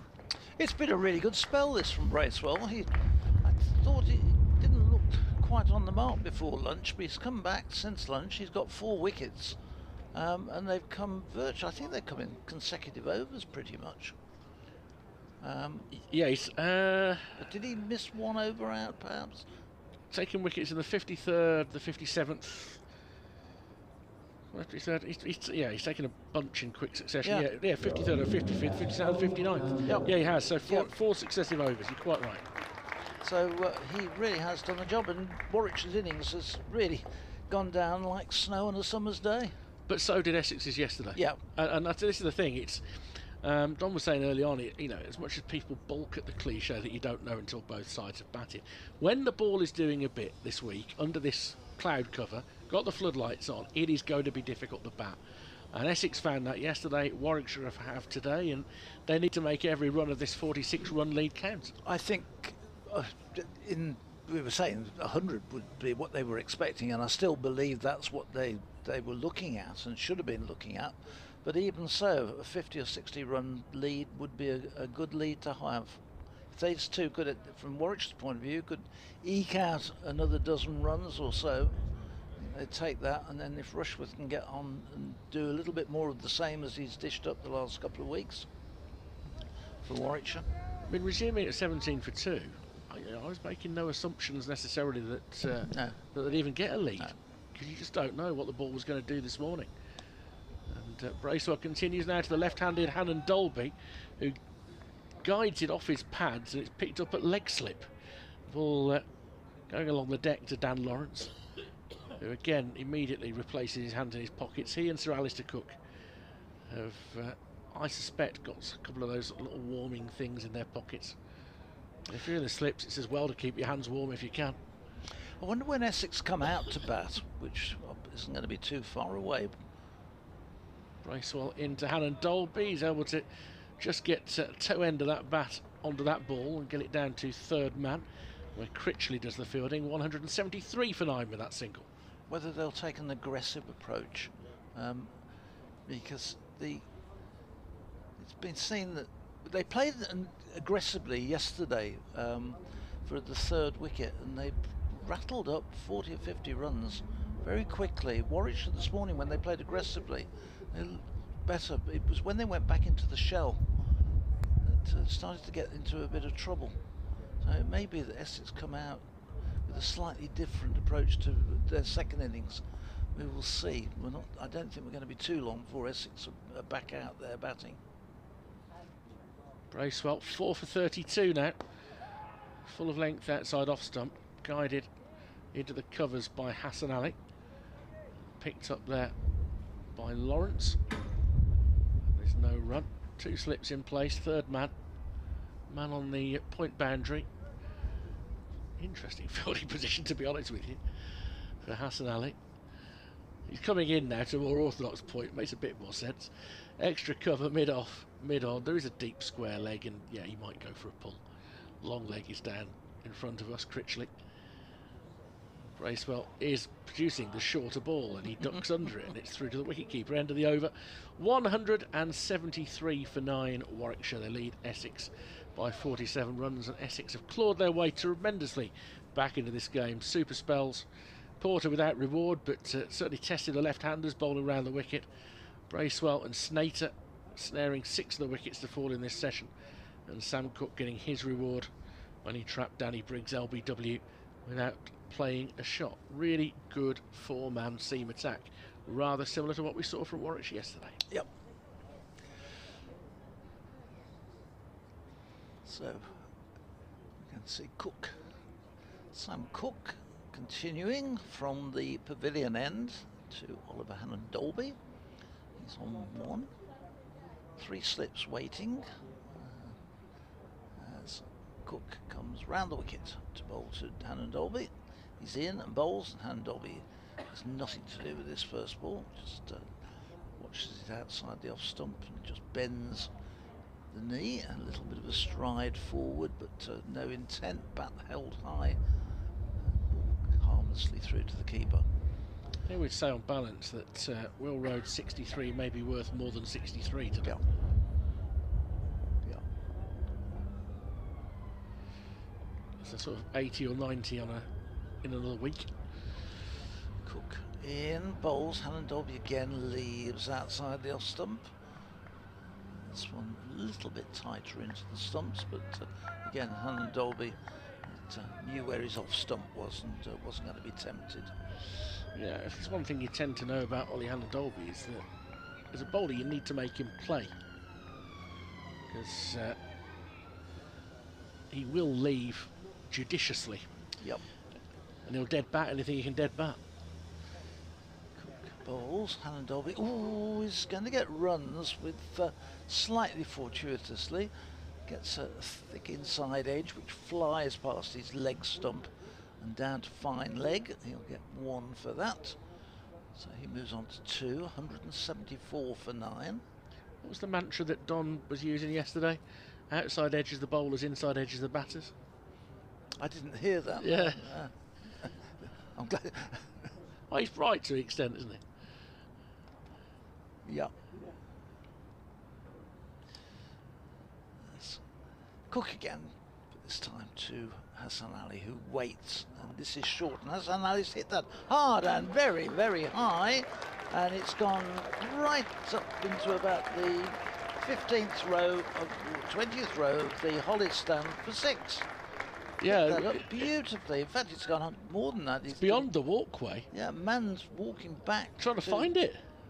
He's 2/3 of the way up the Hollis There stand. it is. And he's got it. It has to be said, it's not overpopulated in there, so the feat would have been had he picked and hit or found somebody directly, but that's 24 rows back. I've just done the head count, well, the chair count, but it's worth noting that we are well over to that side. But it was a no-doubter. It's taken the lead above 50. Big pickup, short, and Hassan Ali was onto it, so he goes to 14. Comes into him again. This is hit hard and high, and is again hit, this time not quite so cleanly, but into the Holly stand for the second delivery. Bounces back onto the pitch this time. So consecutive 6s from Hassan Ali. Takes Warwickshire on to 186, and the lead moves on to 60. He had the fielder briefly interested that time. Yeah, it wasn't hit as hard and high, but again, with that short boundary, clean pick up and hit, and he gets it. Will he try for the 3rd time, or will it be... Oh, this one hits him on the toe. Cook wants an LBW. Not out, says White, the umpire, and Hassan Ali goes jumping across his crease, because I think he did him on the toe. So all round, an exciting finish to the over. Warwickshire 186 for 9. 2 to Helen Dolby. Hassan Ali has moved to 20. I'm going to say that having lost the 8th wicket at 154, and at that point 4 had gone down for 7 runs. If you then offered Warwickshire 32 more runs after that, they'd have taken it. Yeah. Josh says, I'm frustrated at this collapse. This is on Twitter. Not just out the ether, he isn't communicating to me. Josh says, I'm frustrated at this collapse, but red ball cricket is showing why it's the greatest form of the game. Start making plans for Sundays. There'll be no play at this rate. 50 or so runs looks to be a solid first innings lead, judging by current conditions. Well, that lead is now 60. After those 2 6s from Hassan Ali, who's got 20. Helen Dolby is facing a bouncer that was angled at him from Bracewell. 2 slips and a leg slip, short leg. Point, 3rd man, mid-off, mid-on, long leg. Helen Dolby will get out of the way of anything short. I wouldn't, if I was Essex, leave it too long. I mean, Snater's doing some warming up now, but with tail-enders, I wouldn't leave it too long to put Harmer on for the last wicket if they were hanging around another couple of overs. Yeah, Harmer is brilliant at getting rid of tail-enders. Bracewell might do the job. He's looking for a 5th wicket. He's bowled that fuller, angled in towards middle and leg, and with soft hands, Helen Dolby just pushes the ball into the leg side, and there's no run. He will want to give Hassan Ali another chance to launch yet, if he can. Well, it's certainly a useful couple of pickups there for Warwickshire. That's 2 big 6s. Bracewell to Hannon Dolby, and he nurdles this past short leg, and they'll come through for a single. They think about two. There might have been 2 on, but it was a tentative first run from both batsmen, and in the end they think better of it. And now let's see what sort of field Tom Wesley sets for Hassan Ali. We've already seen, like in the big shot, now Cook has got less pace than Bracewell, so he might not lead so many in the deep. Although he has got a deep square leg, and long leg is quite square. Third man, point is going out to the boundary as well. It's almost, you could easily believe from this field that Hassan Ali is a proper batsman and they're going to give him the single and let Hannon Dolby face, rather than being a generous number 9. Oh. Just pushes it out to the offside. What were you seeing there, Phil? I thought he'd got his pad across and missed it. I thought he was going to be out LBW, but he actually got the bat onto it. I was anticipating a shout from everybody. I thought, but, no, sorry about that. Hassan Ali, by the way, that was his 3rd 6 of the season. He's the 2nd highest 6 scorer. I sound like Clive with his 6s. That is really, really Clive-like. Yeah. Wow. So they were his 2nd and 3rd 6s of the season. Yes. And he's not going to reach this one. That's a very short bouncer, and it must have been quite close to being called a wide. Yes, and Dan Mosley has scored more. He's got 4 this season. Okay. He does like to go long ball, Dan Mosley. Sad not to see him go well today, but Essex at that point were just starting to hit their straps. Snater's 2nd wicket successive overs was Mosley for 1. Bracewell into Hassan Ali, dabs it into the leg side and calls Hannon Dolby through for a single. I think Hannon Dolby initially imagined that Bracewell might be able to field that, but Hassan Ali gets a single. He'll keep the strike. He's 21. Hannon Dolby has 3, 188 for 9. The lead is 62. He was quite intent there on getting that single, keeping the strike, and clever play. Well done to him. So Origin puts on their lead up to 62. This is Wicket. We are going to see a bowling change, and Snater coming back into the attack. He got those 2 wickets after lunch, and having not looked particularly effective before lunch, but suddenly came back with a bang after, and got this tumbling of wickets in the this afternoon session. 7 have fallen, remember. Yeah, he started the Essex fight back, I think is how we'd phrase it.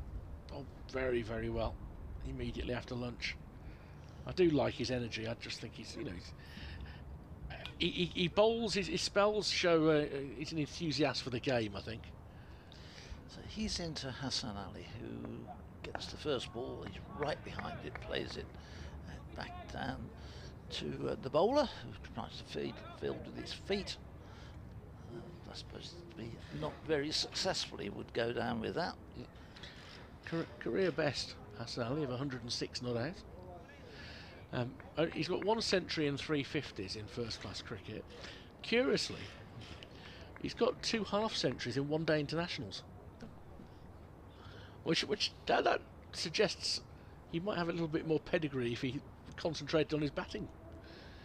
Snater into him, bowls, and he turns this way nicely off his pads down to deep square leg for a single.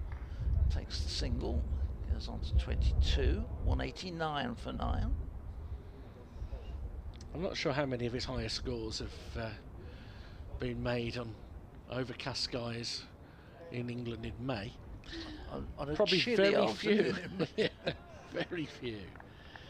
Yes, it's. I don't imagine he's played too many times in front of a crowd dressed, I would say almost totally, people dressed in top coats, scarves and everything else. It's those conditions. It's like around the wicket to Hannon Dolby, who plays immaculate forward defensive shot and runs it up to mid-off, and there's no run. Yeah. 14 degrees officially. You do well to find that patch outdoors. I don't know where it is. It must be by the radiator, I think. Somebody's plugged a fan heater into the stand if it's 14 degrees.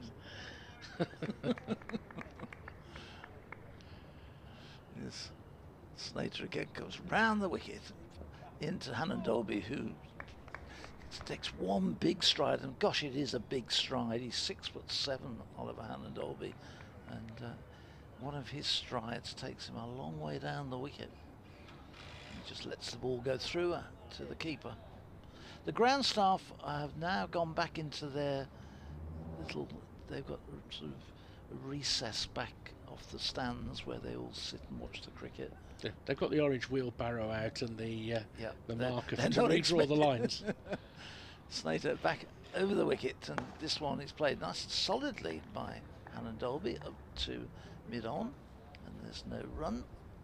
I mean, Hannon Dolby gave him an old-fashioned look when he saw the wheelbarrow coming out. So you're not going to need that for a while. So what's up with you? Settling in for the afternoon. The light has got not any better, I have to say, in the last few minutes. It's still murky, so play continues. He's in short, and Hannon Dolby trying to evade that. In the end, in the course of evading it, gets it out the middle of the bat and pulls it round to long leg for a single, where he keeps the strike. He moves on to 4, and Warwickshire move up to 190 for 9. That's a really good delivery from Slater, actually, because Hannon Dolby, for all his height, is very good at getting out of the way of short stuff, as a rule. And he's come nowhere near getting out of the way of that. It's an inadvertent pull shot that he's played, and he's kept himself on strike.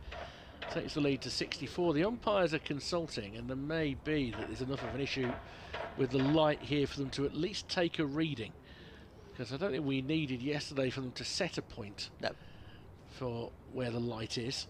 Well, yesterday, once they came on yesterday afternoon at 3 o'clock, the conditions got better and better, to the point where throughout the most of the afternoon it was bright sunshine, so the floodlights never came on at all. This is a long consultation. I tuned into the cricket probably around this time yesterday. I was on a day off, but I was doing a bit of work admin, and yeah, it looked reasonable in terms of light. We are going to continue. Bracewell is looking for his 5th. Haven't seen a light meter brought out. They may also be chatting about what happens in terms of tee. This back of a length and tries a back foot drive, Hannon Dolby, but he can't get it past point. Fielding is done by Slater. If we get beyond 340, I wonder whether tee automatically gets taken, but what it would mean, positively you don't lose any more overs today between innings if you go straight to tee, but it could mean that there's an extraordinarily long session still to come. It would, say the wicket fell this over and they went to tee, there'd be 48 overs left in one session. This ball is well outside off stump from Bracewell and left alone by Hannon Dolby.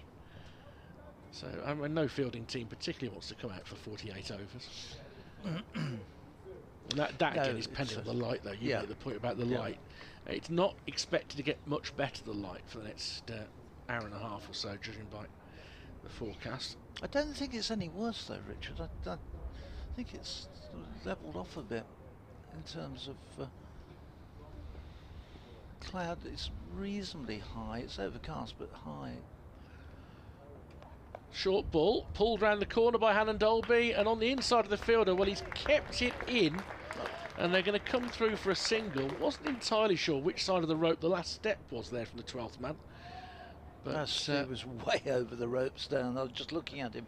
His footmarks are where his knee went in, and that was clearly 4 runs. But I'm just dubious of where he was when he went to touch the ball there. But anyway. It's going to be a single, 191 for 9. We're not going to get a conclusive replay of that. No. But your instincts were similar to mine. Well, I was watching it. I was just looking straight down at him, and like when he touched it, his feet were way wrong over side of the the line. Yeah. This is slammed straight by Hassan Ali. Beats Bracewell in his follow through. It should be chased down by Tom Wesley. He has to pull out a slide. He's definitely inside the rope at the far end, but 2 more for Hassan. He goes to 24. 193 for 9, and when Wesley doesn't want to throw it, he threatens to run a third, and in the end Wesley has to throw it to the wicket-keeper. Hassan Ali, a lively character. He's got a grin on his face as he turns, and in fact Michael Pepper's laughing as well. Bit of banter between the two sides. The lead is 67.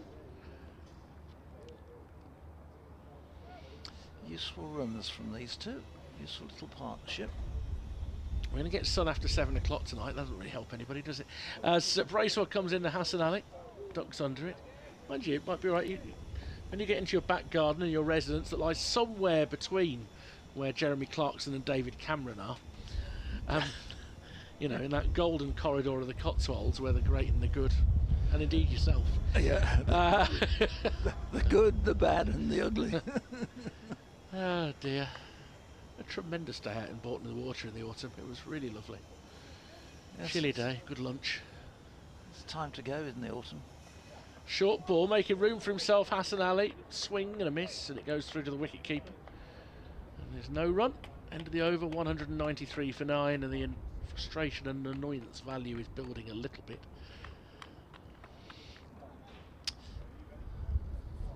Mills is having a long chat there with one of the Essex players. That could be to do with the playing conditions. It could. I mean, I don't know, but it could easily be. Yeah. I was watching how you get all these funny bits of video pop up on Facebook, and mine tend to be a lot of little sporting clips. The extraordinary one of Ronnie O'Sullivan at the Scottish Open snooker, who's potted the first red and a black, and then turns to the referee, and it was the Dutch guy who used to be a referee for years, and says, "Is there an extra prize for 147?" He scored 8 at that point. Here's Snater, starts a new over and hits Hannon Dolby on the pads, what looked to be going leg side even from up here, and not out is the reply. It's a dreadful appeal, he didn't get much support. So anyway, the highest break price was 4,000. At that point I think it was 128 was the highest break of the tournament, but he stops and waits and comes with an answer, and he's like, I'll get you an answer soon, so he pots a few more balls, and he's still on for the 148. He gets up to about 56. He's done 7 reds and blacks. Snater comes in way outside off stump, left alone by Hannon Dolby, and the message comes from the TV crew: there is no special prize for a 147, and it's conveyed to him, and he looks really quite disappointed.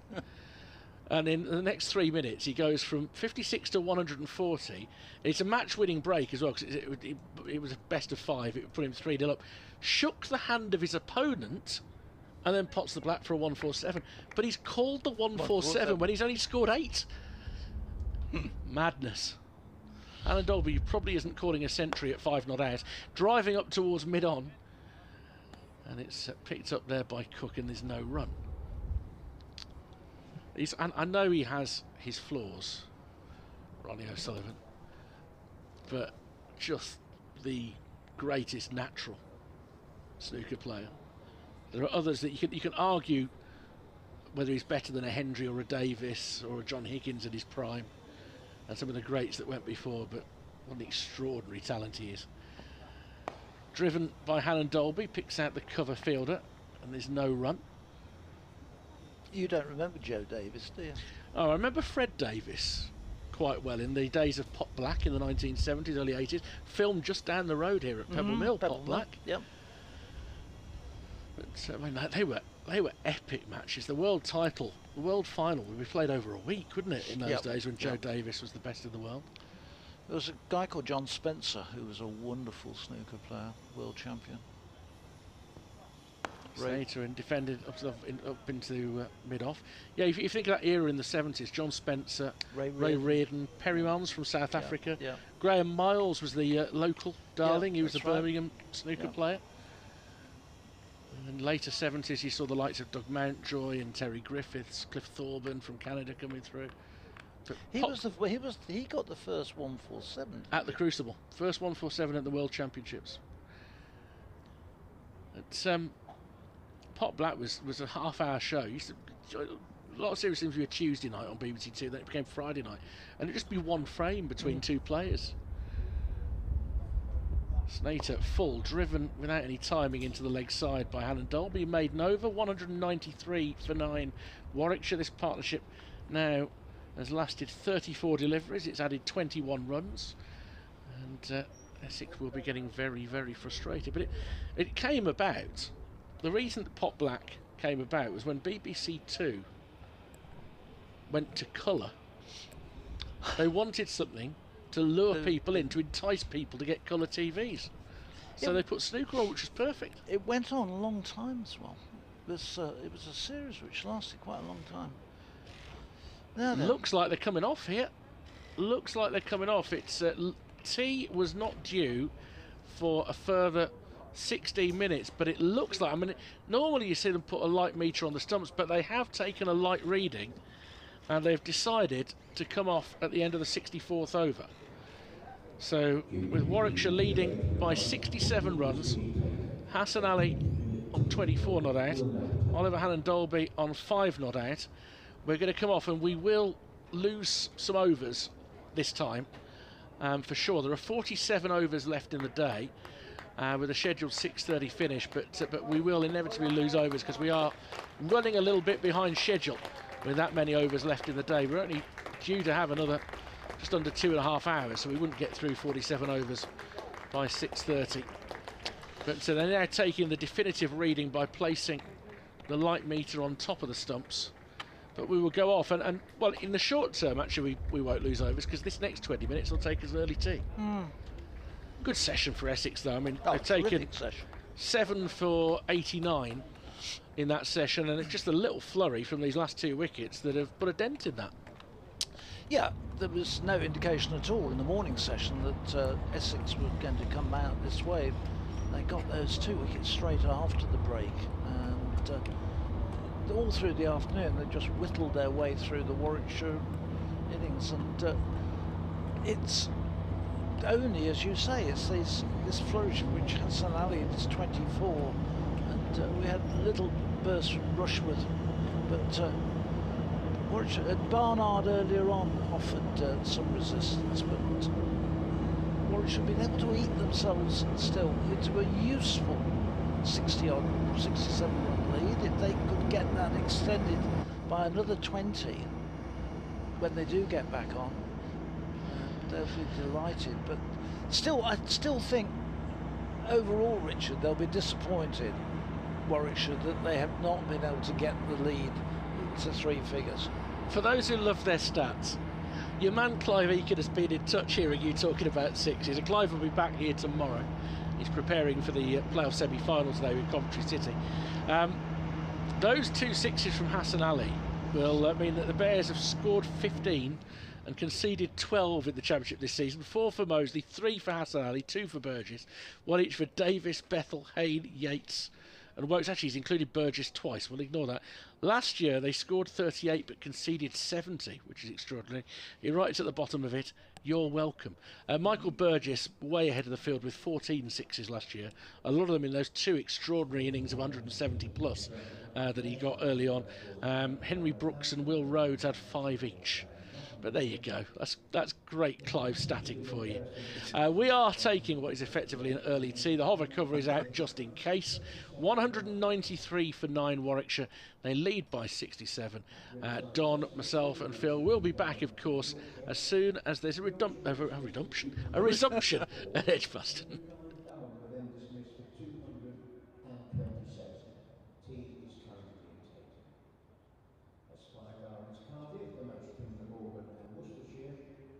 Worcestershire in their first innings were dismissed for 109, and then Glamorgan were dismissed for 258.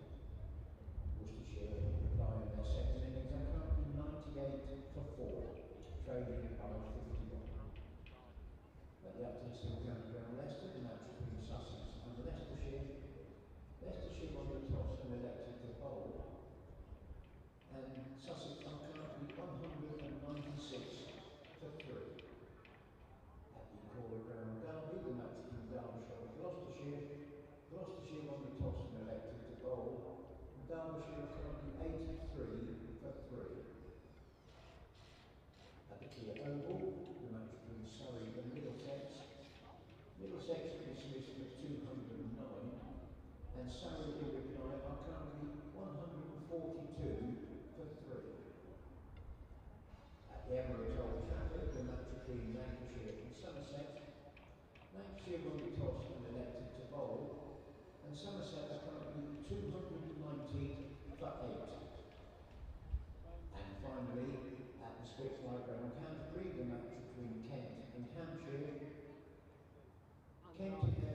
This is Richard Wilford at Edgbaston, where Warwickshire are 193 for 9 at an early tee because of bad light. They lead Essex by 67 runs. The visitors have bowled really well in the afternoon session, taking 7 wickets for 89. The only players really to bat well through it, Will Rhodes, the skipper, a fine innings of 63. Eventually he was caught behind off Doug Bracewell, who's taken 4 wickets. Ed Barnard with a bright 28. Looks like the light has improved enough to resume, with Warwickshire 193 for 9.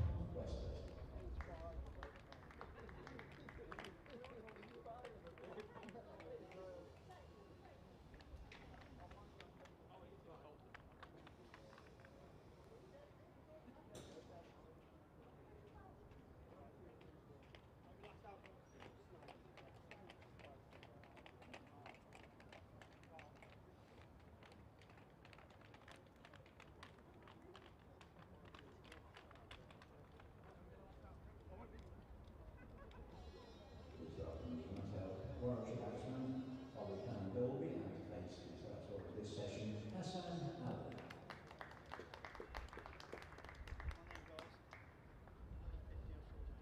And to resume bowling from the Birmingham end, Doug Bracewell.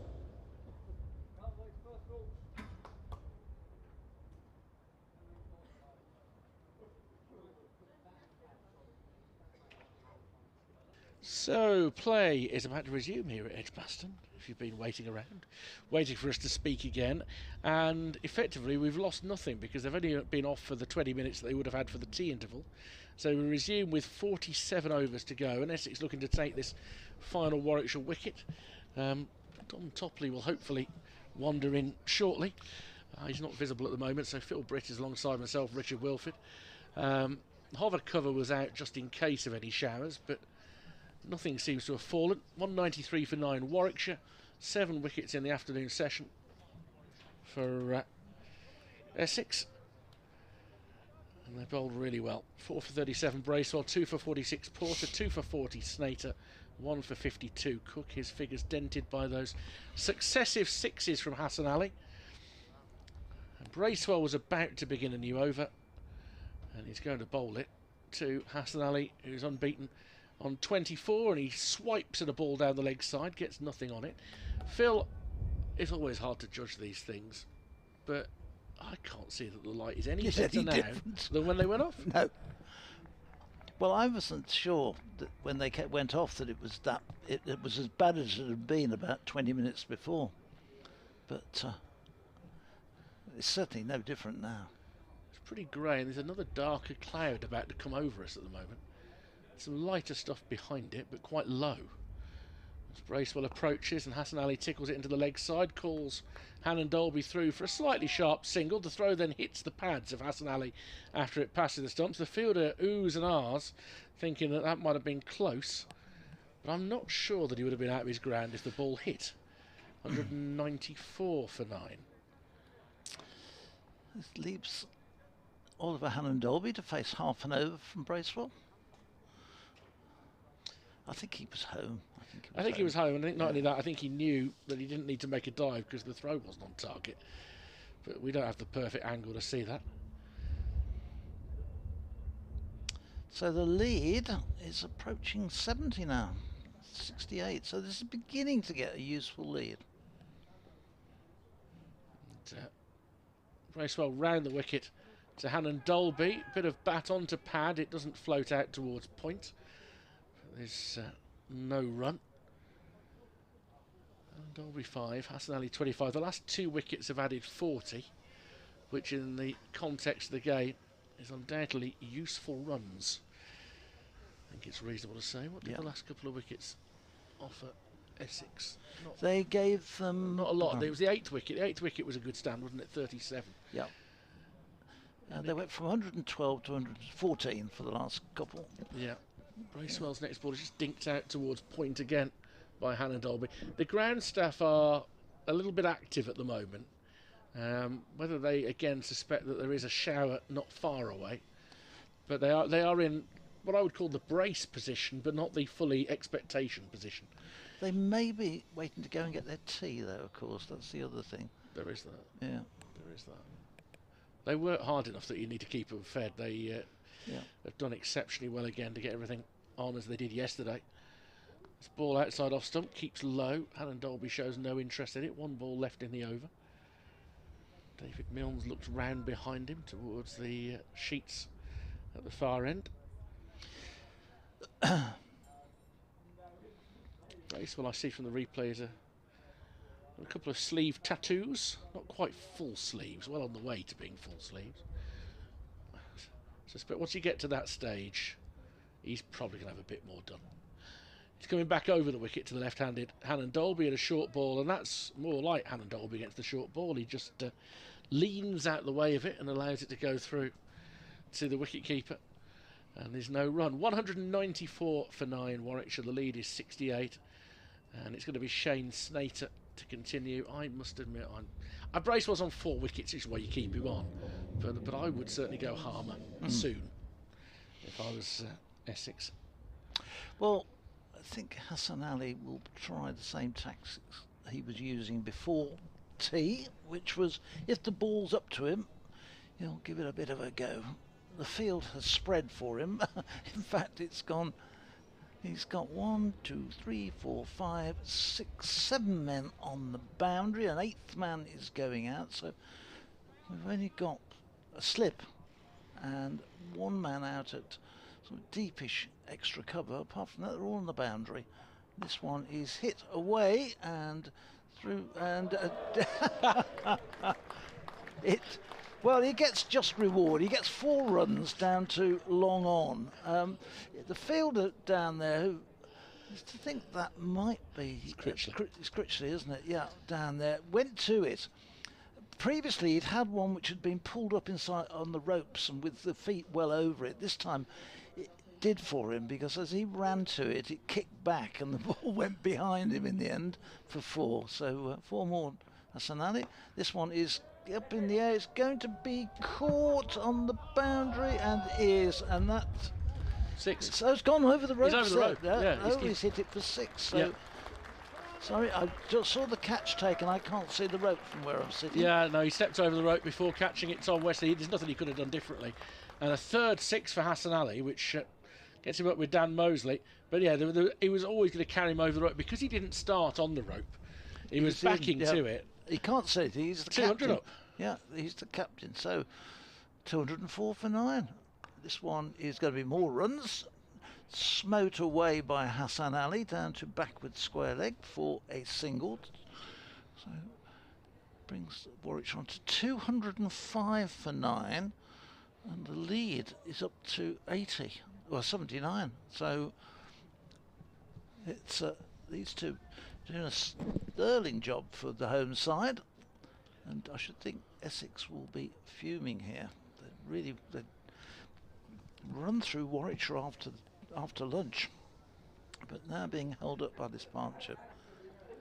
That's now on to 36. Hannon Dolby waits as Snatter is into him, and Hannon Dolby plays this one comfortably up to mid-on.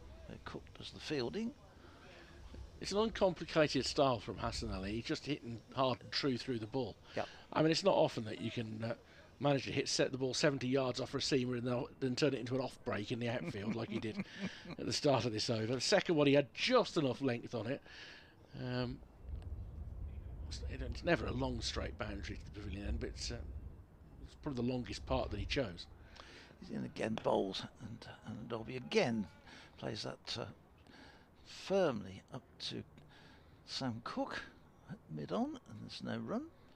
Critchley doing a lot of running around there and chattering as he goes past, but still Essex not able to get that final wicket. Snater is doing the right thing at the moment though. He's trying to make Hannon Dolby play the ball. I would not be unduly surprised if he digs this last one in, mind. In he comes, bowls full, and Hannon Dolby leaves outside the off stump. It goes through to the keeper. Another over's gone by. 205 for 9. And Dolby is on 5, and 36 to Hassan Ali. Good score from Ireland in their one-day international against Bangladesh today down at Chelmsford. Reduced to 45 overs because of the rain. They're 271 for 5 after 41. The very impressive young Harry Tector, 133 not out off 110 balls. George Dockrell, 55. They've added 104 in 62 balls. Wow. Which is very impressive stuff. In Division 1, they still haven't played at all today at Canterbury. Kent 95 all out, Hampshire 89 without loss. Somerset 302 for 8 at tea against Lancashire. Jimmy Anderson unable to bowl today. James Rue made 105. That's his second century of the season. As Bracewell is going to continue, and Hassan Ali is... Oh, there's a yes, no, and eventually they will get through for a single because the fielder had a long way to come.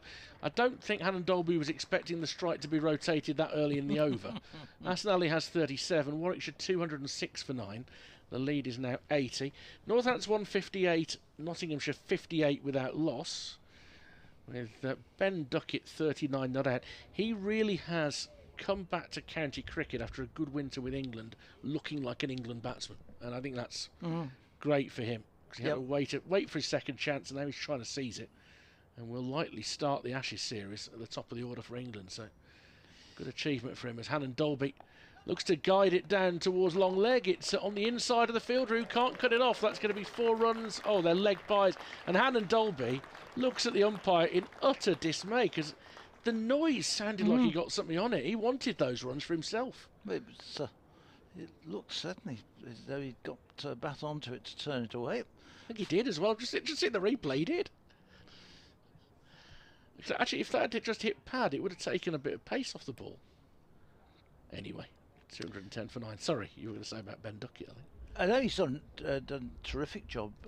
When you see Crawley's had such a poor start to the season, then short ball pulled by Ollie Hannon Dolby, and nobody's going to deny him the runs. It's 6 over backward square leg. Hannon Dolby with a little swivel pull for 6. He's 11 not out.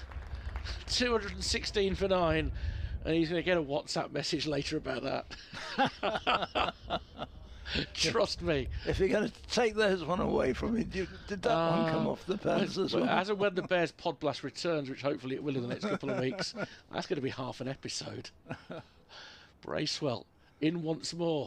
Short, pulled again by Hannon Dolby. Back-to-back 6s from Ollie Hannon Dolby. Well, well, well.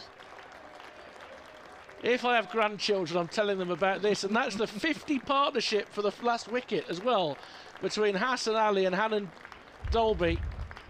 That is extraordinary. Well, I mean, Hassan Ali getting back-to-back 6s is one thing. I think Hassan Ali is coming down the wicket now to say, shaking hands for the 50 partnership, but don't get out cheaply now. The lead, incidentally, has gone up to 96.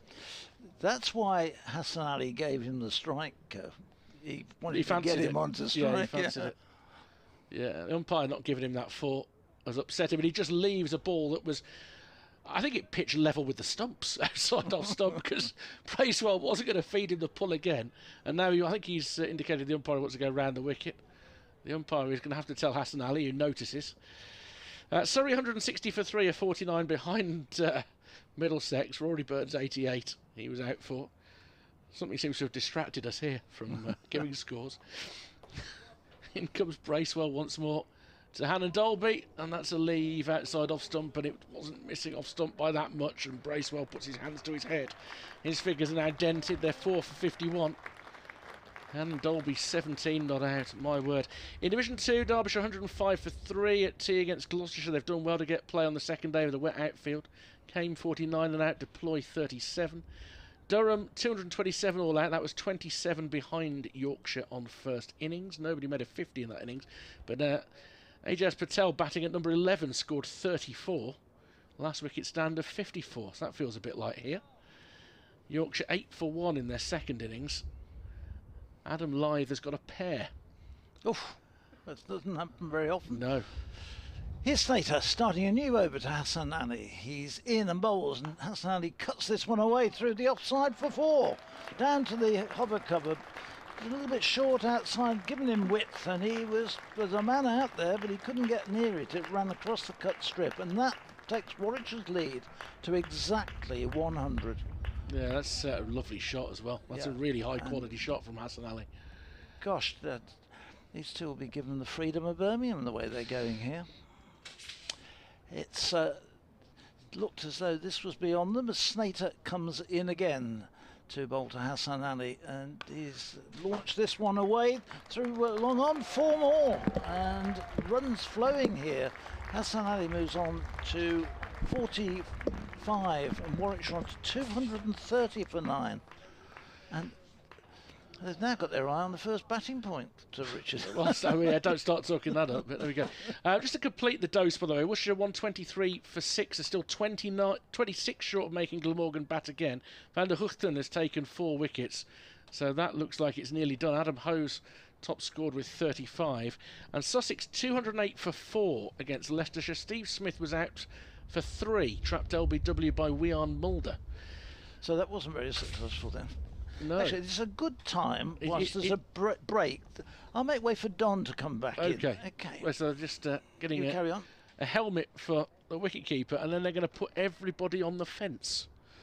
Everybody other than the wicketkeeper is going to be on the boundary rope for Hassan Ali. Square leg umpires going to point. But this barrage has led to every single fielder being put in the deep. And he's going to take him on with a great big swing and a miss. And it goes through to the wicketkeeper. He's scored 45 off 32 balls. Both of these batsmen have hit 2 sixes off successive balls at some point, which must be the first time in Oliver Hannon-Dolby's first-class career that's happened. That was a good ball from Slater. It's actually left the batsman. But this stand now worth 58 for the 10th wicket. And they've been together for 55 balls. It's been extraordinary. Snater into Hassan Ali again, and he's going to launch it for 6 over the leg side, and there's his 50. Well, what an innings that is from Hassan Ali. He's going to make himself very, very popular in these parts. He reaches 50 off 33 balls, and it's actually 4 sixes and 4 fours, isn't it now? Because there's the one that just cleared the rope when Wesley couldn't haul it in. Well, what a hand that is. He's patting the badge like footballers do when they score a goal. Well, if you're listening or watching on the streaming or even here at the ground, you'll have been royally entertained with this. The Pakistani's international, well, he's a bowler, but today he's an all-rounder. He scored 51. It's been quite brutal. It's been impressive, and it's been entertaining. 43 off 22 deliveries since they resumed after tea. And Hassan Ali is reaching outside off stump and hammering the ball into the offside for another single. And to me, Essex have just lost their way a bit with this, in that was the 5th ball of the over. They've given him a single. Hannon-Dolby's got to see off one more delivery, and then potentially Hassan Ali's on strike again. The lead now, which at one point, just before tea, it looked like they were going to keep the lead to 50. The lead now is 111. Oh, valuable, eh?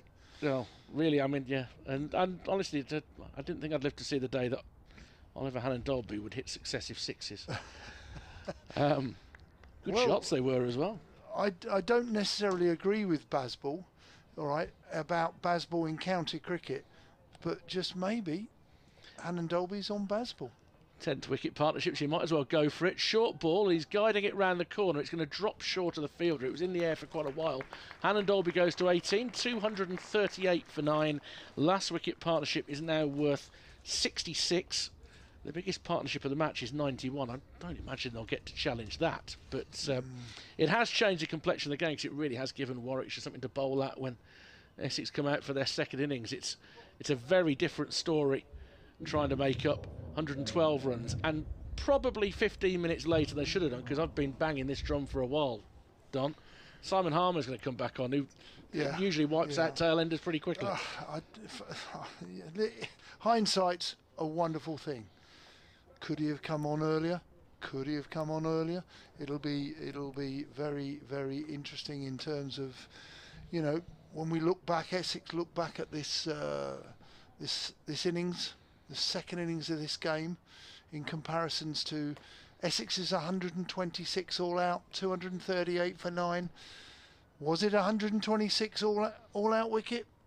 I don't think so, but they're the kind of questions we will ask later in the evening tonight. On Interview, who will Essex provide? But it's going to be Simon Harmer. 238 for 9 is Warwickshire's score. He's bowling to Hannon Dolby, the left-hander. Willie, the tall left-hander. What is he going to do? There's a man back at long off, long on. Deep mid-wicket.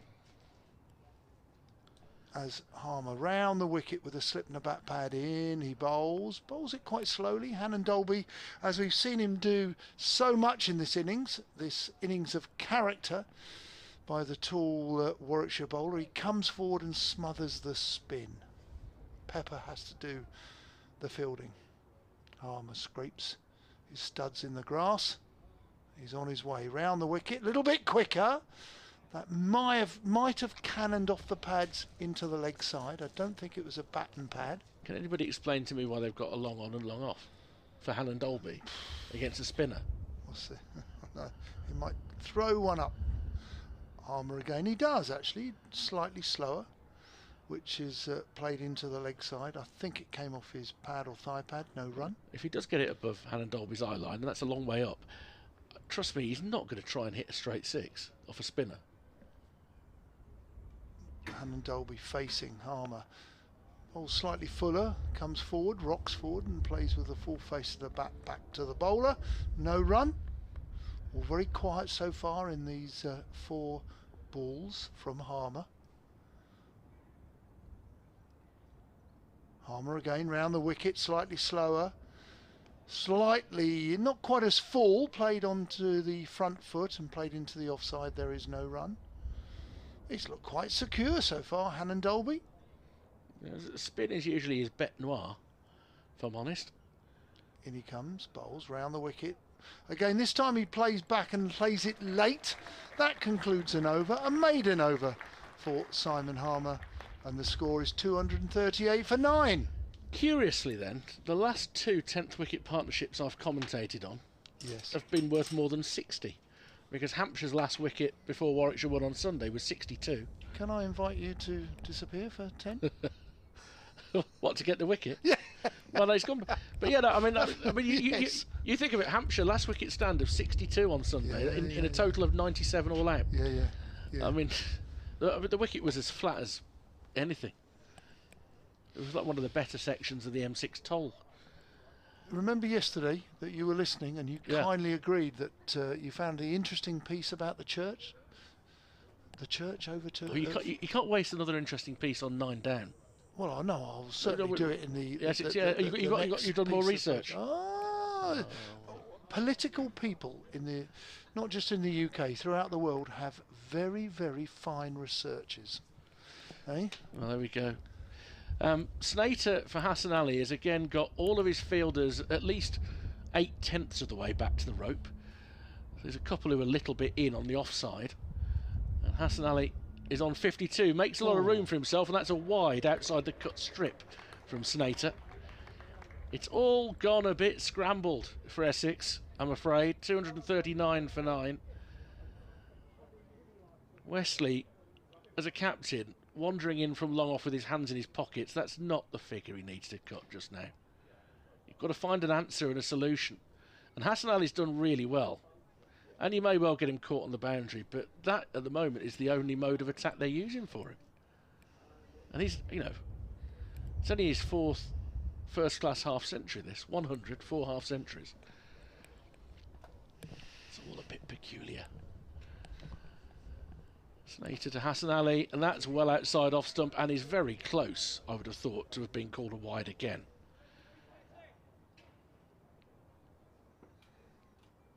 It reaches a point where you've got a last wicket stand of 67 and they're trying to play hide the ball now.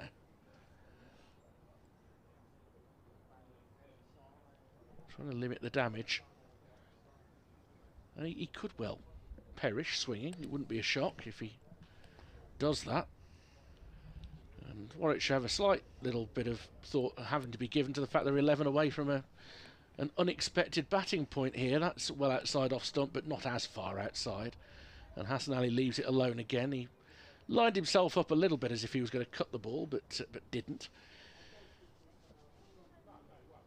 Still 4 balls left in this over after the wide, mind you. This session has produced 46 runs in 5 overs and 2 balls. It's been a look. It's been a fantastic afternoon session, really. It's been great cricket throughout. He's standing outside off stump now. Short ball. He's whacking it into the leg side for a single.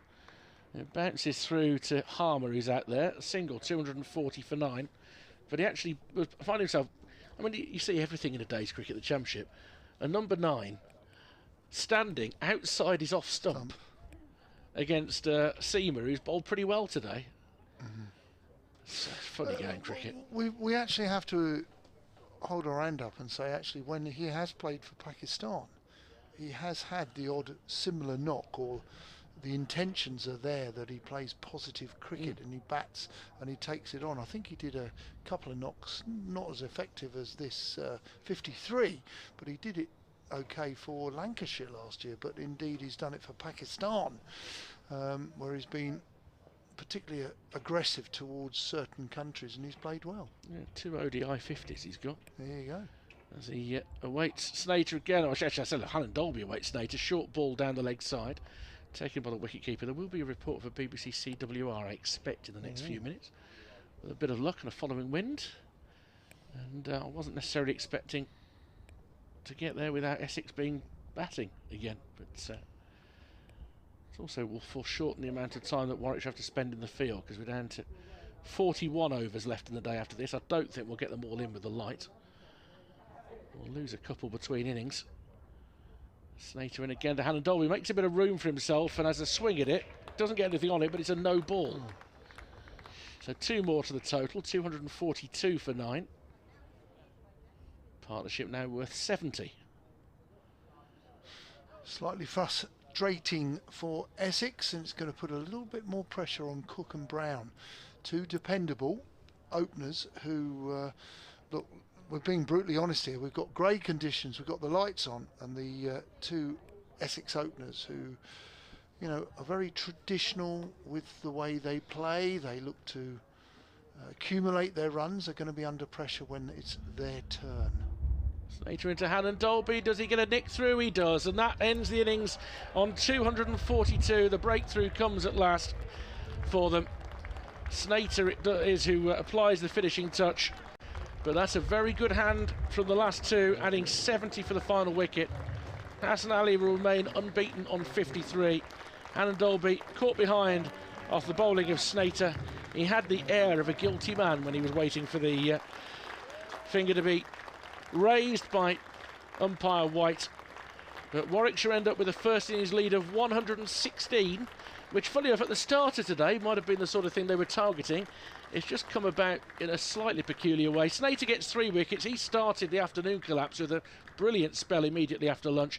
And Doug Bracewell with a 4-wicket spell as well will take a lot of credit. So it really has gone back and forth today, Don. It's been an interesting day's cricket, to say the least. It has. It's been very entertaining to watch and to commentate on.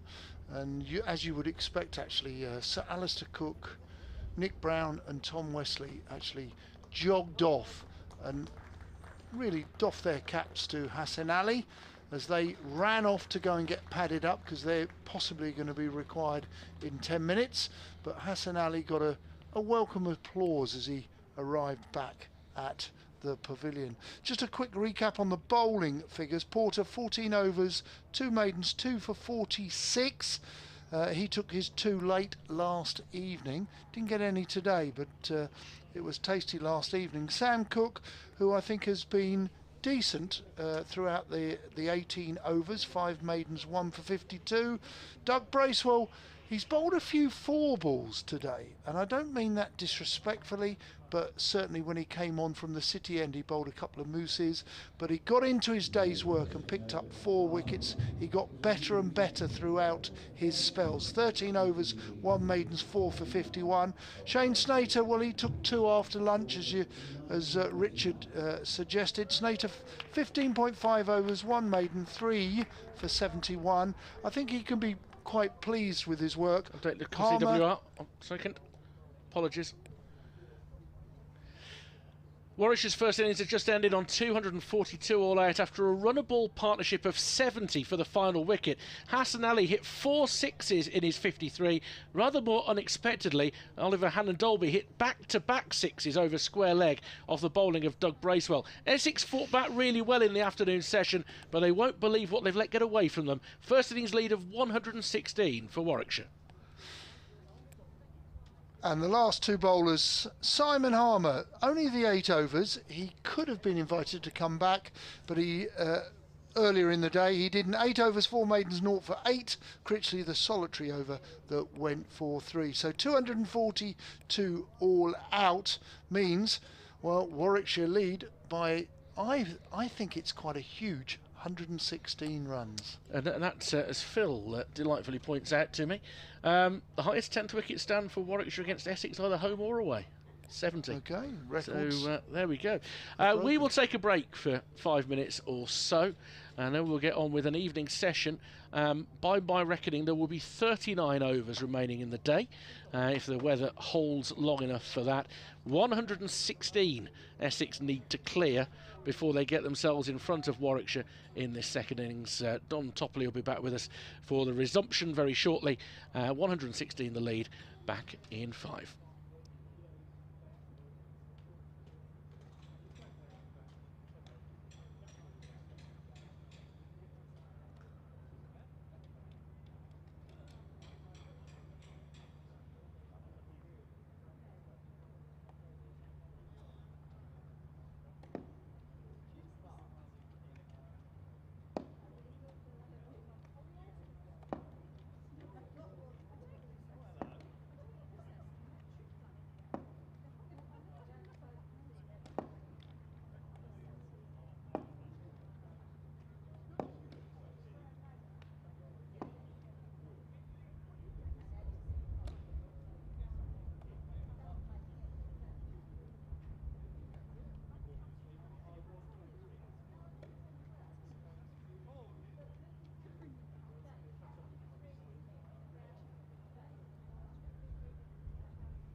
So the players emerge for what could, if the light holds, and it's not great at the moment, be a long session here. 39 overs left in the day. Essex coming out to bat, 116 runs behind.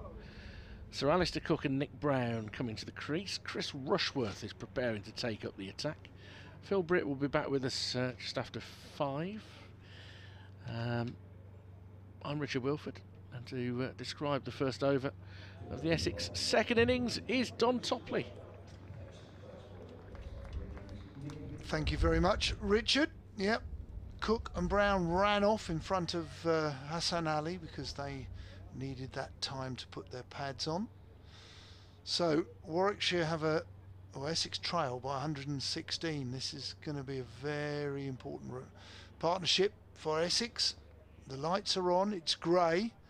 There's a little breeze that's coming from the city end straight towards the pavilion. The umpire's waving at the scorers to suggest play. Rushworth has the ball in his hand. Round the wicket, 3 slips, and he's bowling to Nick Cook. Rushworth is in. Bowls, this is clipped off the hip of Nick Brown, down to fine leg. Hannon Dolby does the fielding. 1 run. Essex are up and running. They're in arrears, but they're going to try and slowly chip away at Warwickshire's lead. Bit of high cloud to the east. Bit of cloud to the west. Not so... some darkish clouds to the west, but as we know, the wind isn't necessarily coming from the west anymore. It's coming from sort of the northeast as Rushworth is in. This is driven by Cook up to mid on. Hassan Ali played so well earlier in the day. Yes, he did chance his arm, but it was fantastic to watch, and it was fantastic for the Warwickshire faithful. Really did sort of take the game away a little bit. Essex fought hard in the afternoon post-lunch. They really did. Lunch was 104 for 2 for Warwickshire. Cook comes forward, plays into backward point. There is no run. 104 for 2. And there was a collapse in the 150s. But then towards the death, Hannon Dolby made a record partnership with Hassan Ali. But it was the record highest 10th wicket partnership for Warwickshire against Essex, and it was either done home or away, so that's a good record. Rushworth comes in, driven into the offside, a sort of forward defensive where there is no run. Always nice to be involved in record partnerships. Yeah, Hannon Dolby did hit a few sixes. Hassan Ali hit a few more. Certainly looked at and favoured the shorter leg side boundary. Rushworth, right arm round the wicket, bowls. There's almost an LBW shout. It's beaten Cook, but they've half-hearted started their appeal and realised it's not going to be given out, so they quit the appeal halfway through. Well, partly because I don't think Chris Rushworth had a tremendous amount of interest in it at all. In fact, he didn't appeal. So whether it was a little bit of an inside edge onto the pad or not, quite possibly, but Rushworth's not a man for a wasted appeal. In he comes, round the wicket, bowls. This is going to go down to third man. Cook plays with soft hands, and it runs away towards the biggest scoreboard here at Edgbaston. He collects 4, slightly fortuitous, but to give him the credit, he played with soft hands and has allowed it to go down to third man for 4, 5 without loss. Yeah, it was already on the ground by the time it skimmed this light green frame that we've got around the surface this week. It was always heading down into the decks. Played that perfectly safely. First over seen off, and Oliver Hannon Dolby to start proceedings from the Birmingham end. Essex know what is coming, so mentally they've got to be prepared for this battle. They know they want to try and take LBWs out of the equation by coming forward. They've got to respect Warwickshire when they bowl well, and both these openers are very fine county performers. Both have got a history of runs against the Bears as well, as Hannah Dolby's first ball is left by Brown. Just outside off stump, but too short to worry the woodwork. Well, at the moment, Warwickshire, okay, some of the innings haven't lasted too long. Essex's was, I failed to have a look, but what I'm going to say... 41 overs first innings. What I'm going to say is that they seem to be bowling most days. And Dolby in, and that's turned Brown round a little bit. Comes off a leading edge, but straight down, and Mosley comes across from third slip. 3 slips, point, cover, mid-off, mid-on. Short mid-wicket. Briggs is just strolling back a little bit further on a long leg. No third man, it's the longer third man boundary for the position of the square.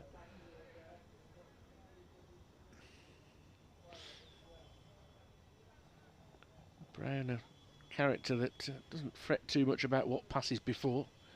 Concentrates on the next ball from Hannon Dolby, covers up his stumps and guides the ball towards mid-wicket. And Briggs fields. 3 slips, no bat pad just at the moment for Brown, or indeed Cook. 3 slips, no third man. Obviously they're on the attack here, keen to get wickets. 3 on the inner ring on the offside, 2 on the leg side. It's not something they overuse, bat pad. A little bit last week at Southampton when the ball was swinging quite a bit. They popped one in, but you don't see it a lot from Warwickshire. This ball is just defended successfully by Brown. It was a fairly full length. Not quite sure that he picked the line as well as he would have liked. And once he gets a bat on it, then spins behind the stumps. Just have a look at the replay to see what it did. See if Don's instincts are right. Absolutely. Got a fair bit of in-swing on that. Just the way he shaped up and played, it looked... We're not right behind the arm. We're reliant on your computer for a replay, but we're about 7, 8, 9 strips away from where the action is being played. And Dolby again turned through square leg. Briggs will chase, and he'll keep them down to 1. There may have been 2 there, although I think it's reasonable to say that Brown isn't the quickest between the wickets. 6 without loss, and Hannah Dolby. It's interesting, over the wicket to Brown he's happy, but it looks like he's going to go round the wicket to Alistair Cook. A lot have gone over the wicket, around the wicket to Alistair Cook, haven't they, over the years? But Essex need Cook this afternoon. They need a really good knock from him. As he would often say, try and book in for bed and breakfast. Cook prepares to face Hannah Dolby for the first time in this innings. That's too far outside off stump to interest him. Through to the wicket-keeper, end of the over, with Essex on 6 without loss, trailing by 110. You're listening to BBC Essex, BBC CWR, BBC Radio WM for ball-by-ball commentary here on day 2 of the County Championship. Warwickshire versus Essex, 2 very fine sides. Without the bonus points, but up to day 1, the Warwickshire were joint top with 60, Essex were third on 50. Rushworth round the wicket to Cook, sorry, to Brown. And this is outside off stump through to the keeper, no run. I think we might just get a little bit more darker clouds coming over. Essex, if they were invited to leave the pitch, I'm sure would bite the umpire's hand. They would be happy to disappear. But in the meantime, they're fighting for their lives with Rushworth running away from us from the pavilion end. Bowls. This time Brown brings his bat inside the line safely. There is no run. So a little bit of lull here, Richard. And you know, I talked about St Mary's and St Ambrose Church. Indeed, yes. Yeah, where are we going geographically today? Well, we've been sort of northwest. We're going to go east. We're going to go east because we're high in the gods here in this fantastic pavilion at Edgbaston. Rushworth bowls round the wicket, decent ball, but Brown is watchful, leaves it alone through to the keeper, no run. We're going to go sort of east, and because we're so high up, we can see the splendour of the suburbia here, green leaf suburbia that is Edgbaston, trees galore, beautiful array of different trees around, all around Edgbaston, even behind us, because is it the Edgbaston Park? It's Cannon Hill Park. Cannon Hill Park. Yeah, splendid greenery around here as Rushworth bowls a decent ball pitched up, and it's played back by Brown, and he collects on the follow through, does Rushworth. There are two towers. Because we're high up, we can see it. Perhaps back in the old Edgbaston days, where the lower pavilion, we wouldn't have been able to see them. But there are two towers to the right, or due east of Edgbaston Cricket Ground. And my sources are telling me, my spies, as Rushworth on the way in, bowls, and this is a Nick. Oh, bowled him. I think the bails have been dislodged, and Brown has to go. This is bad news for Essex, 6 for 1, and one of their decent top openers has been dismissed. He's been dismissed by the bowling of Rushworth. Rushworth has made a huge impression in this game, and especially with both new balls. This Essex second innings hasn't got off to a good start. Richard, 6 for 1. Just a hint of in swing, no more than a hint, but angled in from reasonably wide on the crease, and just enough. It's gone past the outside edge of the bat, actually, extraordinarily, and takes his off stump. Excellent from Chris Rushworth, his 5th wicket of the match. Came for 10 for at the Aegeus Bowl last week, and Tom Wesley comes in, the man who did top score for his side in the first innings, but 9 wickets remaining and 110 required to make Warwickshire bat again. Oh dear, if you're of an Essex persuasion, you're going to be slightly worried, because we're into the 5th game and the table is starting to suggest who's going to be fighting for the title or who's going to be trying to survive relegation. Those are already being decided, as we know, and Essex will want to stay up there with Warwickshire and Surrey.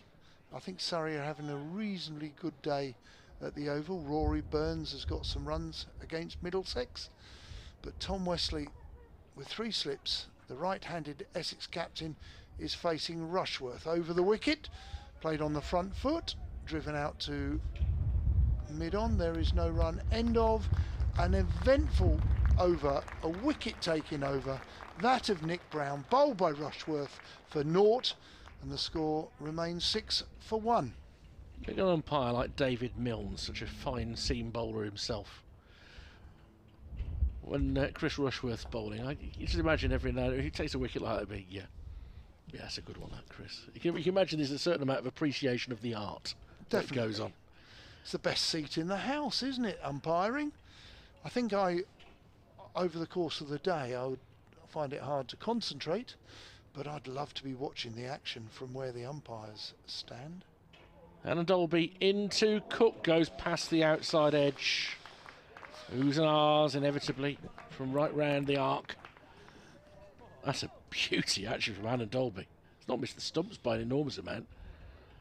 In on the angle, a bit like the delivery that Chris Rushworth got Nick Brown with.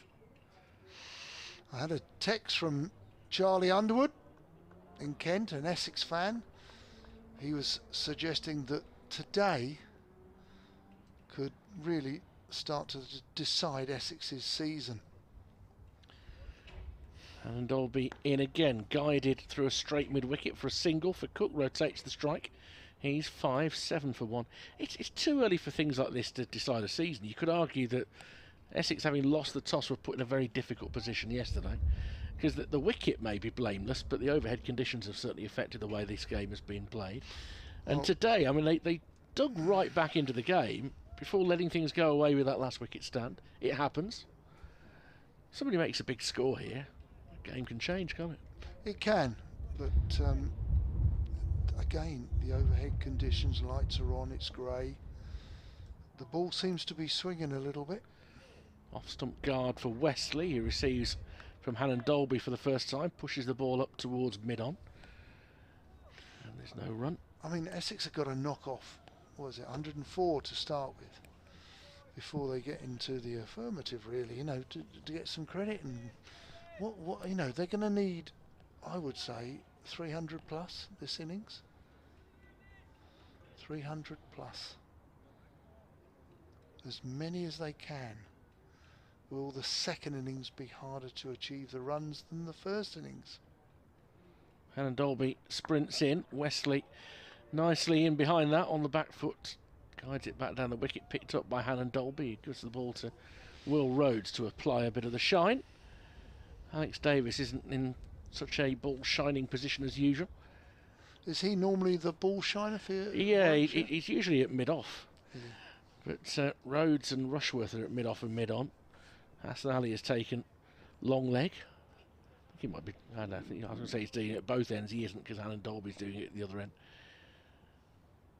Let's see, scurries in once more, and that one is off a thick outside edge. Will go for 4 through third man from Wesley. 11 for 1. And it's an orthodox, authentic edge, but again, it's always going down and well wide of slips. And another reminder that it isn't a particularly pacey wicket. You see that going through very low and going down very quickly. 11 for 1. Essex trail by 105 runs. Moral victory, Richard, for the bowler. Well bowled again, Hannon Dolby, who's enjoyed his day. I'm sure he enjoyed his batting earlier this afternoon. Too I was chuckling in a moment, but Hannon Dolby is in, turned off his pads looking for a single. Wesley, but Davis is across quickly at square leg, end of the over. 11 for 1. It's just that the replay angle showed people just by where there's a sort of tented area, which is where they play the music and stuff like that in for the T20, and some of the people sitting there absolutely looked perished. I mean, they were wrapping their arms around their body, their necks were hunched down. It was like, oh dear.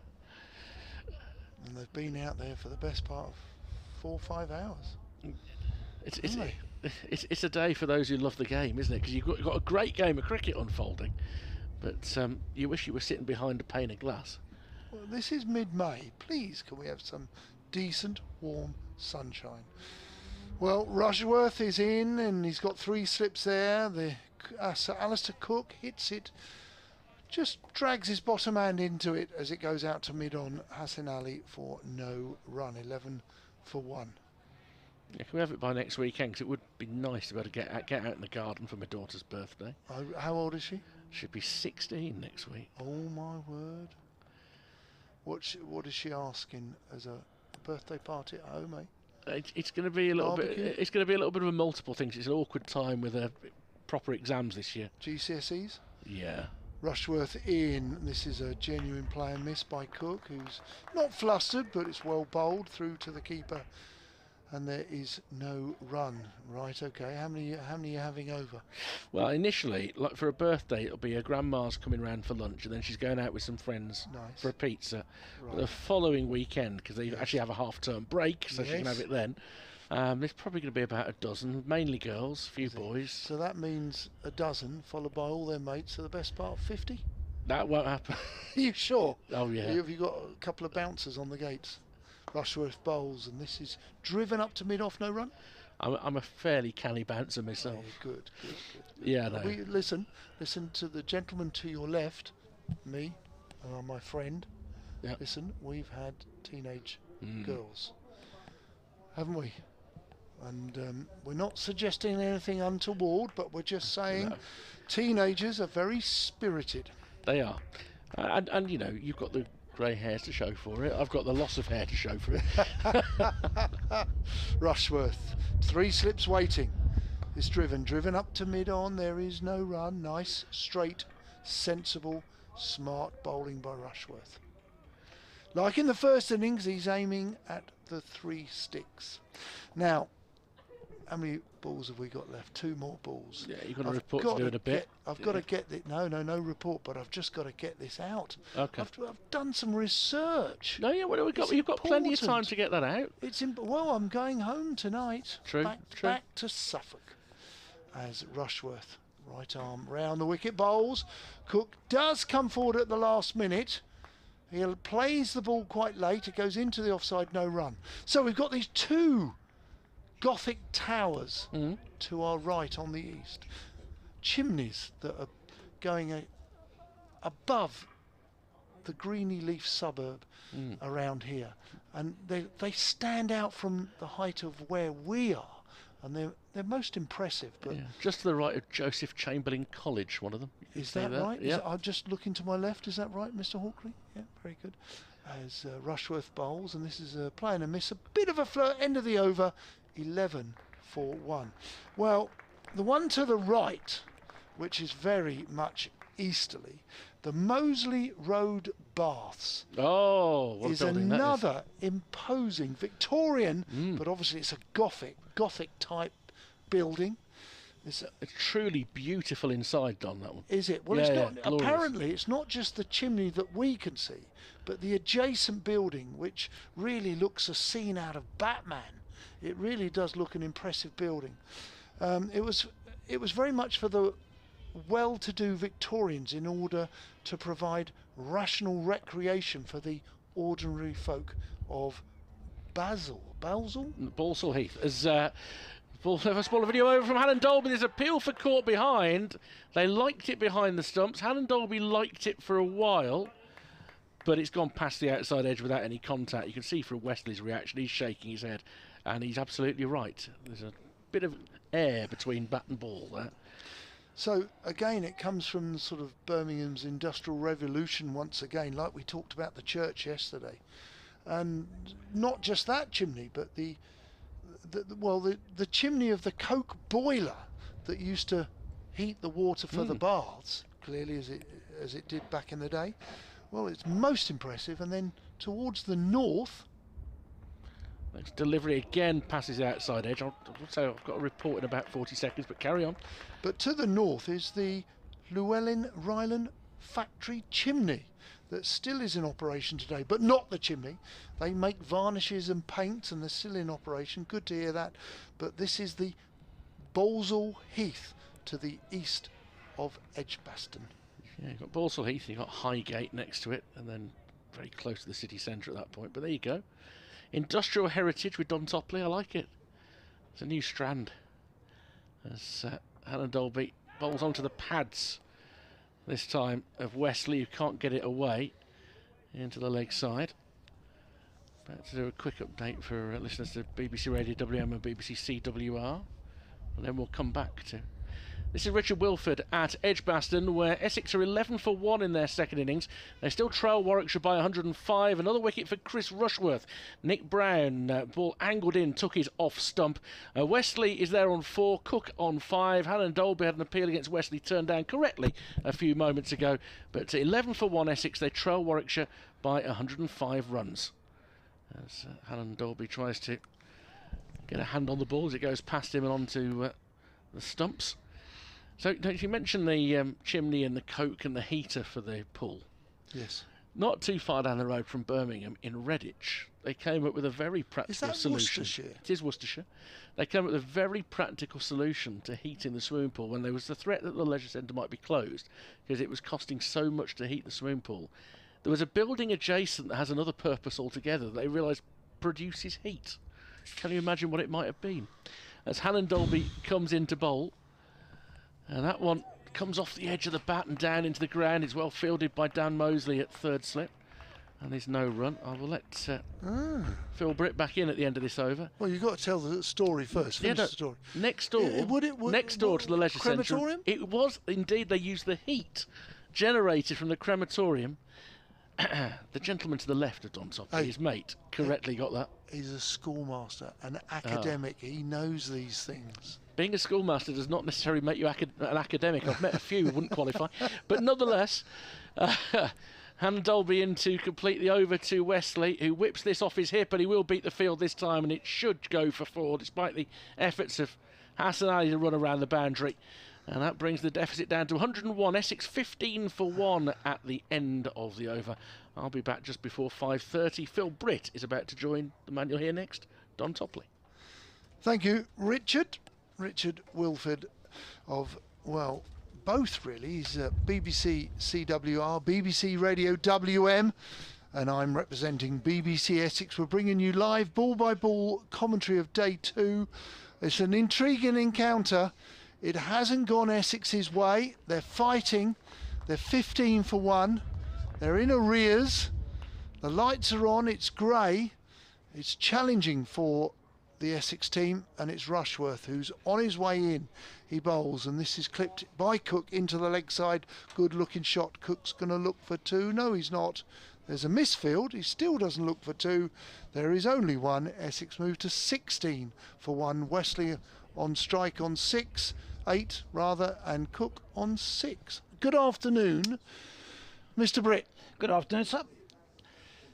It is a bit grim, isn't it? A bit dark. Well, we were saying there's a lot of people here who are actually quite chilly. We've got the effects mic, and the window is open, but actually it's quite chilly in here. Yep.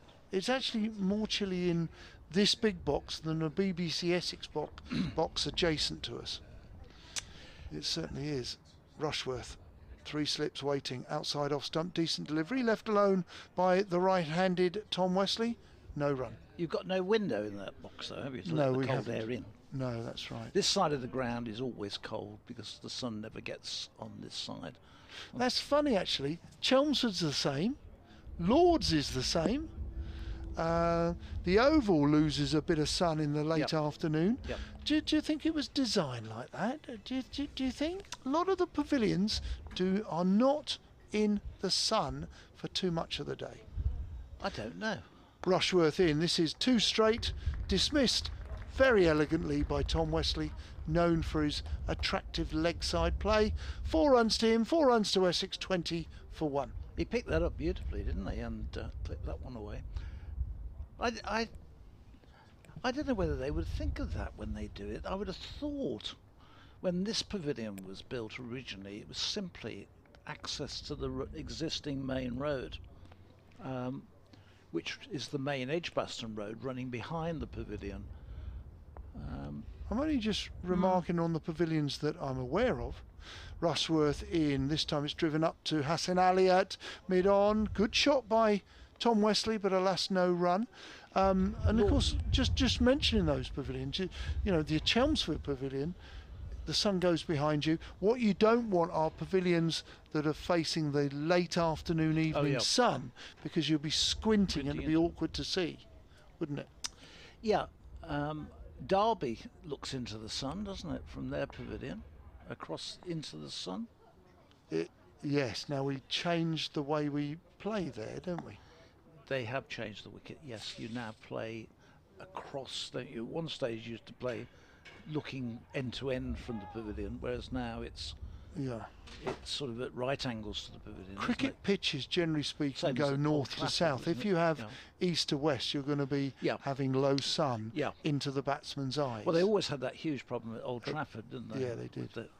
And they changed it. They changed it. Dickie Bird was the same at Derby. Yep. When they came off for while the sun set. Rushworth in again outside off stump, and it's gone through and there is no run. Decent ball, decent carry actually for Rushworth there. Maybe the ball is all towards the end of day 2 is just starting to grip, and the occasional one get a little bit bigger. But 22 for 1. Well, it's going to be a very interesting, challenging evening for Essex. Yes, there's a lot of cricket still left in today if we can get it all in. Still got 32 overs remaining in the day. So we're going to be 2 hours? We're going to be here with the milk in the morning. Yeah. It's I can't see with the light that we're going to get all those in, but Hannon Dolby, especially as it's going to be mostly seam attack, you would think, through the rest of the day. Hannon Dolby starts a new over from the Birmingham end. His first delivery of the over is through outside the off stump, goes through to Michael Burgess. No shot offered by Alistair Cook. So there's a double header here, is there? Yes, yes. Is that it's Saturday week. Yeah, it's a new idea, and tickets are selling extremely well for it. Well, you guys would hope for close to a full house, wouldn't Pretty much on, yeah. It's almost like a mini finals day. Oh. Yeah. Yeah. So instead of 3 games, you only got 2 games, obviously. This one is played away nicely, just going off the back foot and pushing it away into the offside. There'll be a couple of runs there for Cook. That's all it'll be. It takes Essex on to 24 for 1. Cook goes on to 8. So the timings of that day, are you aware of them? 2:30 start. Then that is the first That's the game first of match. T20 on Saturday the 20... It'll be the 19th. 20th. 20th. And the first game is between... It's not Warwickshire. So it's, I think it's Derbyshire and Lancashire. That's right. I haven't got my book with a bit of... Ball dropped short there. Hannon Dolby's bowled well, but it's dropped short of the third slip, but it's well defended. Essex haven't got any runs, but nor have Warwickshire got a dismissal. Sorry, I should have described No, I was just saying. Derbyshire versus Lancashire here at Edgbaston at 2:30. 2:30, and then the Warwickshire match will start. I would think about 6 o'clock. Yeah, like lovely. But And people will be in for the whole day, I think. what a wonderful day. Here's Hannon Dolby in again, bowls and goes back and pushes it away into the offside. There's no run. Yeah, I think it's a good idea, actually. Yeah. And Derbyshire, I suppose you could say, well, they can't be very happy. They're giving up a home game. It's not that far up to Derby from Birmingham. It's got a really quick road connection. Yes. And I would assume, and I don't know the answer to this, but I would assume that part of the take will go to Derbyshire in compensation. Yes. But I don't know the answer on that one. Hannon Dolby is in and bowls and tucks that one up a little bit there as he pushes the ball into the onside up to Rushworth at mid-on. There's no run. Yeah, I'm sure they will be encouraged to, as they've missed a home game, they'll be remunerated for missing a home game. That's part of the deal. It would be superb to see a decent crowd here, almost a full house, to witness 2 games of T20. Warwickshire's T20, they're overseas players. Would you like to introduce those in a minute? Yes. This one pushed into the offside. I don't really get involved much with the T20. Don't you? I think Hassan Ali is available for all formats. I think they've got Richard will probably know. Richard Glenn Maxwell's, I think, is coming. Is it Maxwell and Hassan Ali for the T20? Oh, Sterling. Because Maxwell still will be at the IPL, I trust. Although I think the RCB at this present moment aren't actually in the top 4, so they may not qualify for the eliminators, which if he doesn't qualify for the eliminators, it wouldn't surprise me that Glenn Maxwell would get here earlier. I'm particularly vague on the T20 because A, I don't commentate on it, and B, I'm in the museum all the time because the crowds are so big. So well, brilliant. That's great to hear, and an important thing. Rushworth is in bowls, and Wesley comes forward, plays with the bottom edge into the leg side. There is no run. And look, it's a quick game, but the museum is always open. These days, the museum is situated where? It's, as we look out from the pavilion end, it's at 10 o'clock. 10 o'clock, So and we're it's at 6, housed it's at 10. within its own area. Yeah, it's got its own area, its own entrance, own exit. It's 2 entrances, which we can use. Rushworth in this time. It's very well fielded, actually, very well fielded. I think it's at Alec Davis. Davis there, yeah, that's a terrific. But I have to say, I thought that, and so did the cameraman. The cameraman was looking behind him. Because it was hit so cleanly. by Wesley, but terrific piece of fielding by Davies. Through mid-wicket and didn't go for a boundary. No runs to the Essex account. Great fielding. He certainly saved 4 there, did Davies. Great pair of hands. As Rushworth comes in, this time it's a proper forward defensive. Probably squeezed a little bit between bat and pad, but there was oohs and ahs behind the stumps, but alas, no wicket. Well played, Tom Wesley.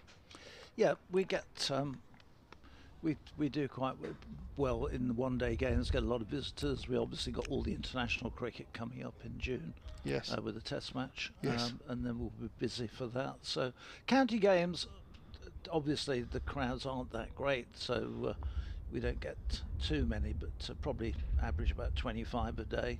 Rushworth bowls, decent ball, just nips back. Well left by Wesley as it comes back and then darts in towards the keeper. There is no run. Depends as well where the wicket is in relation to the museum. If the wicket's over to the left-hand side as we look down from the pavilion, then people are sat round there and they'll come in the museum. If they're on that side as they are for this game, they don't tend to walk around because there's nothing to walk round to there. Do you do a welcoming chat? Do you offer little tours or anything like that? We do tours, but it's Rushworth bowls through to the keeper, dot ball. Because of the layout of the ground, it's quite strange. Most of the tours take place here in the pavilion. Yes. And nobody takes them over to the museum. So we've got a museum, we don't include it in the tour. Yeah, okay. It's a bit isolated, I have to say. Which back in the olden days where you had the pavilion here, lower pavilion, you had a museum next door. Exactly. I remember often as a player in the old pavilion having a look at the museum. I do find that kind of thing interesting.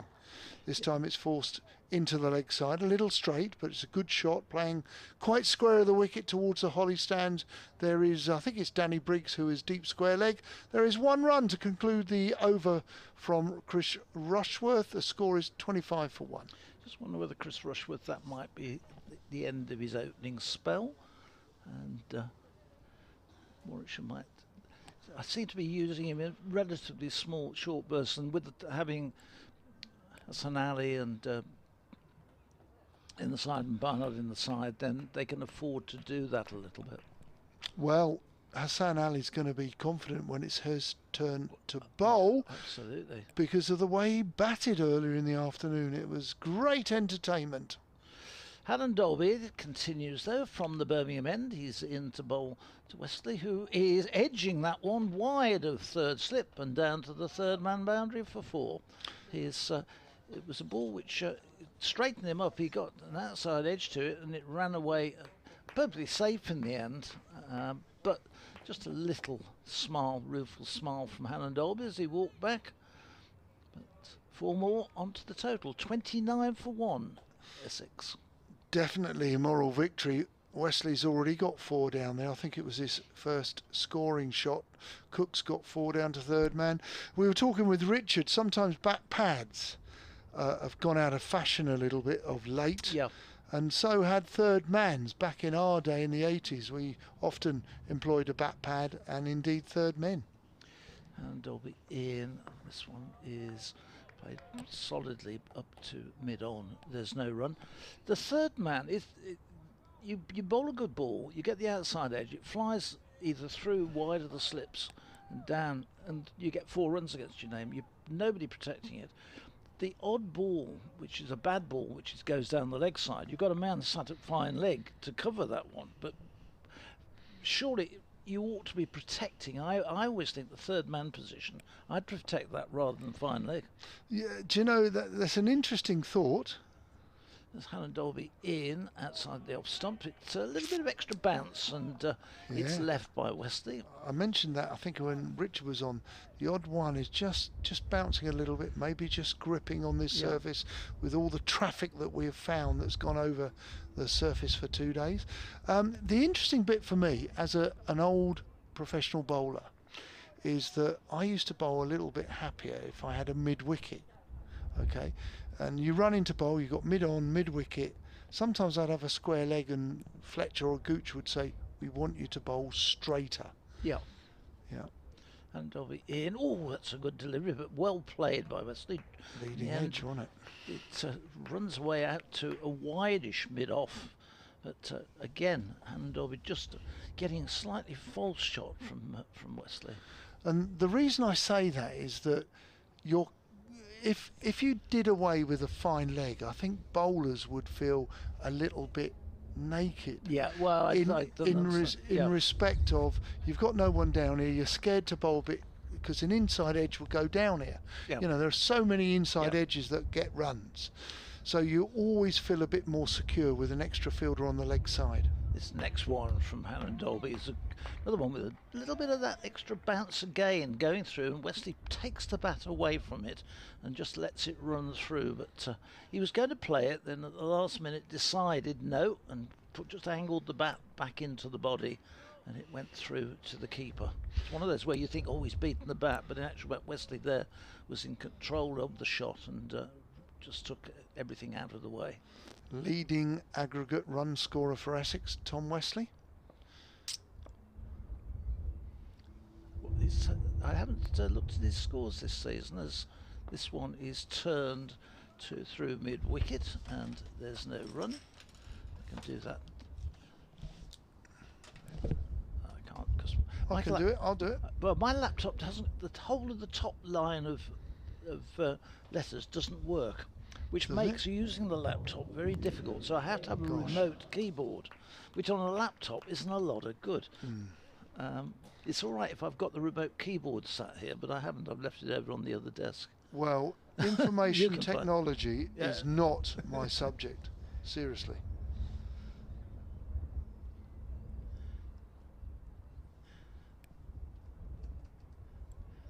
I'm going to be looking in a moment. Right, it's going to be a bowling change, is it? Yeah, I thought that we might see the end of Rushworth on that spell. And it's going to be Ed Barnard. Can't remember how many overs he's bowled from this end, but certainly he's bowled from the City end earlier yesterday. This time there's a play and a miss, decent delivery, pitched up.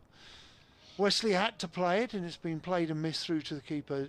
Dot ball. So 2 slips, no third man, no bat pad. There's a ring on the offside on a 1 from backward point cover and mid off, mid on, mid wicket. He's not quite catching, but he is quite close. Deep square leg, Danny Briggs, and a fine leg in place. 30 for 1. Ed Barnard comes in, pitches it up. It's driven into mid wicket. There is no run. Yeah, Barnard had just the 7 overs in the first innings, so I think most of them were from the Birmingham end. Tom Wesley. He's playing his 5th match. He's had 9 innings, of which 1 of them has been not out. He's scored 405 runs so far. His highest score at Canterbury. Ed Barnard bowls, played on the front foot, staying quite tall does Wesley. There is no run. His best score was at Canterbury, 148. He's averaging 50.62. Okay, he's in the middle of a knock now, but Essex need him to score at least his average. That would be at least, at least. He's got 100 or 150. And Barnard's in. This time it's again a decent delivery there, playing and misses. Maybe just a little bit of swing happening, or don't know actually if that did swing, but it's a decent ball, decent line, decent length. I think he just misread the line on that one rather than much movement, just looking at the replay. However, it's... Saw the modern trams in Birmingham last night. Oh, did you? Very smart. This time Barnard bowls. It's full face of the bat, just push driven up to Hassan Ali at mid off, no run. Yeah, well, I don't know a fat lot about those because I'm not living in Birmingham. Then I rarely go into the city. I gather they've taken quite a while to get them up and running. Yeah, I can remember coming in before. There was quite a lot of road works going on. Barnard in, right arm over, decent ball, well played, saw off the over. Tom Wesley, that of Ed Barnard. It's 30 for 1. Wesley has 20. and Sir Alistair Cook, who is on 8. They both face similar amount of balls, but Cook is certainly just looking to bat for time here today. We have got remaining in the day 28 overs to go. So it's now good hour and a half, that, isn't it? Good hour and a half. It's you're on your way back down to the yes, to the southeast tonight, aren't you? Yes, we're back down to Suffolk, or cross to Suffolk. Hannah Dolby in, and this one is pushed into the offside by Cook, and there's no run. In actual fact, with the traffic round Birmingham on a Friday night, you're probably leaving at the right time. It'll be pretty much gone by the time you go. Good to hear that. And then I presume we'll be going back past the A38M, Aston Villa football ground on our left, up to the... Would pick the M6 and go down, then A14. A14, which has a new road on it. Yes. And it's delightful. But I gather, I'll break off as Hannah Dolby in, they've just got rid of all the roadworks between Huntingdon and Cambridge. Now they've pushed it on to Newmarket up towards... Oh, have they? Yeah, I think it's gone that side now. The A14, which was really built for the Midlands to Felixstowe road, where Felixstowe is a huge container port. Yeah. Well, round Cambridge, that the road between Huntingdon and Cambridge was open. You know, but there's no easy way of avoiding it. I'm afraid if you're going out that way, then you've got stuck on that section. Hannah Dolby in bowls, and this is through outside the off stump. As sort of looks across to play it, but again, sort of just pulls the bat inside it. Little jab at it, but controlled and after it had gone. 30 for 1. I introduced Tom Wesley as Essex's leading run scorer. Next will be Critchley on 300, then Dan Lawrence 255. Oh no, Nick Brown, I forgot him, 295. So he is just behind Critchley. Cook has 185 runs so far. They're all the ones who have over 100. This next one is played back to Hannah Dolby, who partly fields on his follow through. Again, there's no run. 3 slips waiting. Cover point, extra cover, mid off, mid on, mid wicket, and the man down at long leg. So there's 2 or 3 of them picking up reasonable total road aggregates this season. As Hannah Dolby turns, he's in his 6th over. In he comes and bowls, and this one is tucked away nicely through mid-wicket. This is running away down to the fence and will cross the ropes now, and that one was just picked up nicely off his pads and turned away and raced away down the slope down to there's a slight slope down towards the Holly stand, and it does pick up speed, and that was timed nicely. So Alistair Cook moves on to 12, and Essex moves 34 for 1. And just reminding us all, with the 2 innings we've seen so far, none of the 2 teams here have got batting bonus points so far in this game. No. This is another lovely shot, this time through extra cover.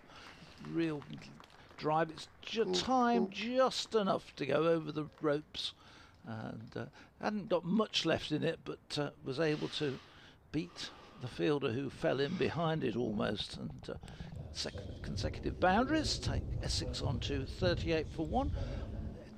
Last 2 balls of Hannah Dolby's over, going for 8. That is a milestone for Sir Alistair Cook. I think it could be, and I will check. It's a milestone of 26,000 runs. I will check now. Yes, I think he was. We were talking on yesterday about he was very close to it. Yeah. He. I think he needs something like 43 in both innings, something like that. It's going to be Ed Barnard, who bowls a decent ball. Wesley goes at it. It would have carried to a third or fourth slip, but he nicks it and it goes off towards the test match sight screen, and the ball has been retrieved by, I think, one of the Warwickshire second team players who's not playing in this game. But Wesley survives there. He's gone at the ball. Goodish delivery through to, and he's gained himself 4 more runs. So I think we do believe Sir Alistair Cook has now got 26,000 runs. This time Wesley leaves this. It's a decent ball that just nips back. Decent delivery there from Barnard through to the keeper. No run. And we welcome back Richard. Richard, good afternoon or good evening now. Oh, good evening, yes. I've got a return for BBC WM's next update. So, they keep you busy. Yeah. No, they have to. They have to. But yeah. I'll let you take over. So the boy Cook's had a decent career, it's fair to say. As Wesley prepares to face Barnard, and he's driving square, and that's going to beat the field. That's going to be 4 more. And takes the score to 46 for 1. Starting to rattle along now. They've got the gap down to 70. And Warwickshire striving for wickets. It does look a good surface to bat on. A little bit slow, but it's pretty true. It's just when there's any lateral movement there's a problem. That ball from Barnard didn't offer to wobble in any direction. So as a result, just had to put his bat through the ball. Did Wesley to get 4 more. Hassan Ali will be coming on at the other end in a moment. But Warwickshire being made to work hard for the wickets, which is how it should be. Although there's a big appeal here for LBW, and Ali's going to get him. Wesley is out. He's gone for 28, and Ed Barnard makes the breakthrough. He's just rolled his fingers over that ball a little bit. And it's led to the second wicket going down. Really important strike that is. Wesley, such a key man. He looked in pretty sharp form. But he now goes to Ed Barnard. Just rolls his fingers over that one. Angled in, holds its line, and it's hit him halfway up in front of middle. And the umpire was very quick to make his decision there, David Milnes, because that is absolutely plumb. 46 for 2. It's hit him in line, and it would have hit middle. Yes. Oops.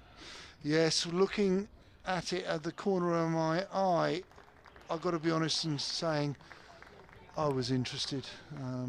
Bad news for Essex, really was. You'd have been disappointed mid-spell if you didn't get that one, wouldn't you? No, I think so. I You think would. so. So Barnard picks up his wicket. Bowled very well last week at Southampton for relatively little reward, actually. Well, he has a very simple action, and his philosophy is just bowl at the sticks, and he just gives it a little bit of a wobble, may swing it, he may hit the seam. Listen, he's a decent performer, and he's got a great career record where he started his career at Worcestershire. He's a decent performer. Arrives at Edgbaston at a good age, and second half of his 20s now. Right, Dan Lawrence marches to the wicket. They need him badly. We've seen him have many good starts, but Essex are in a difficult position. They come BBC WM now for their update.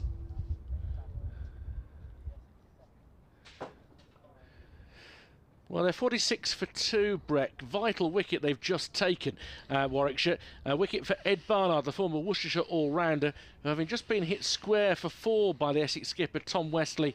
Rolled his fingers over the ball and got one to hold its line and trapped him LBW for 28. Nick Brown went early to Chris Rushworth for 2. Sir Alistair Cook is still there on 16, but the Bears maintain the upper hand. Essex 46 for 2, still trailed by 70. Barnard on his way in. At the crease, bowls. That's a decent ball that nipped back. A little bit of an effort ball there for Barnard. He really has put a little bit more extra in it, having just got the wicket of Tom Wesley, and it's nipped back and it's carried through to Burgess. No run. Good delivery that. 3 slips. I'm looking around for any help from any dark clouds. In comes Barnard Bowles. This is fairly full, played with a forward defensive, back out to mid-on. There is no run. End of a very successful over. Done well as Ed Barnard. Essex struggling at 46 for 2. The suggestion is that the weather's going to improve now over the next hour and a half, so I think we could well find ourselves playing through till 10 past 7. You, aren't you? No, the weather has improved. The weather has improved. The forecast, yeah. Yes. So I know I've been curious. So whereabouts in Suffolk do you head for? Where's home? Well, I'm in a place called Stoke by Nayland. Right. Which is probably famous for a golf club, which is right on the Essex-Suffolk border. If I said to you, Constable country, the paintings. Oh, very good. Yes.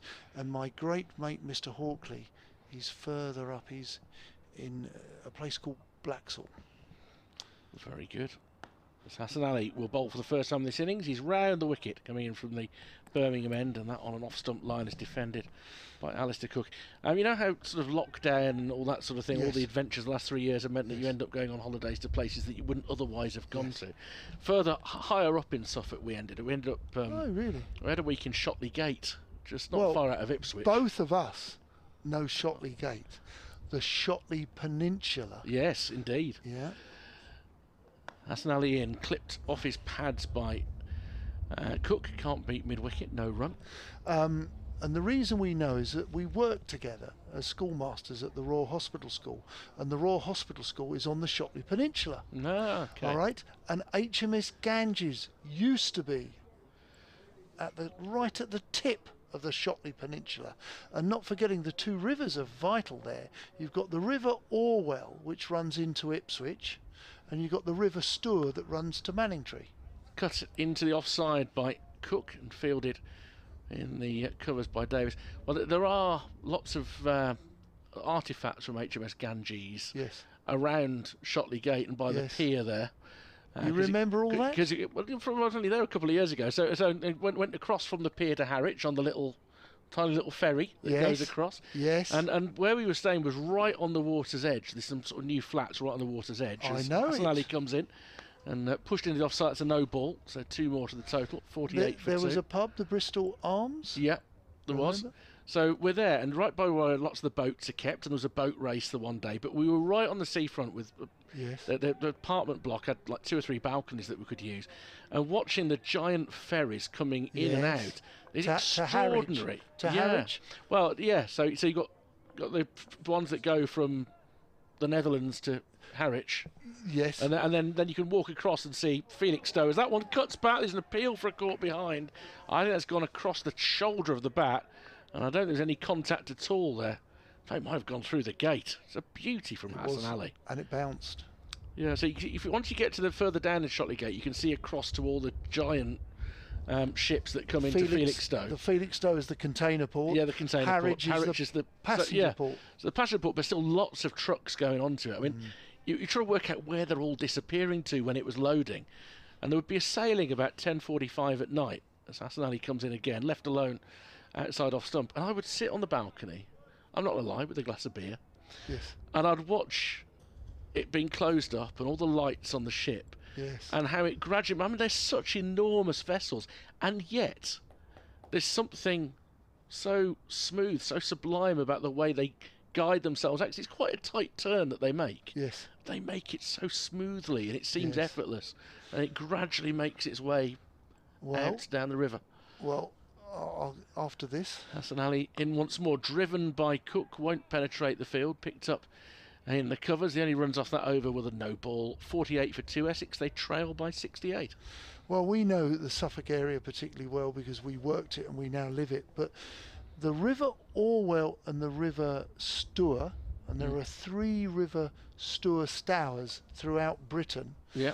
And this one in particular, which divides Essex and Suffolk, years and years and years ago, back in the day, they used to actually practice a little bit of the bouncing bomb in the River Stour. No. Yes, they did. They did. Well, so I'm conscious there is one, of course, in Worcestershire because you've got Stourbridge and Stourport. And is it a Stour at Canterbury? Okay. Is there not one in Dorset as well, down through Christchurch and that sort of area? Barnard bowls, and it's a genuine sort of play and miss as it goes through to the keeper. It was slightly wide and wider, but there is no run. Lovely part of the world. We often used to say, a lot of people go to Norfolk from London, yeah? Yeah. And we often, people say, what is Suffolk's greatest asset? Suffolk's greatest asset is Norfolk. Is Norfolk, correct? Because they all continue, and long may sleepy Suffolk but remain undiscovered. This is clipped off his legs down to fine leg. Hannon Dolby does the fielding. One more run to Dan Lawrence. He's got one. The score for Essex is 49 for 2. Isn't Aldborough beautiful? Aldborough, Southwold. Up the coast there. Now, Mr. Hawkley spends a lot of time at Aldborough and Southwold.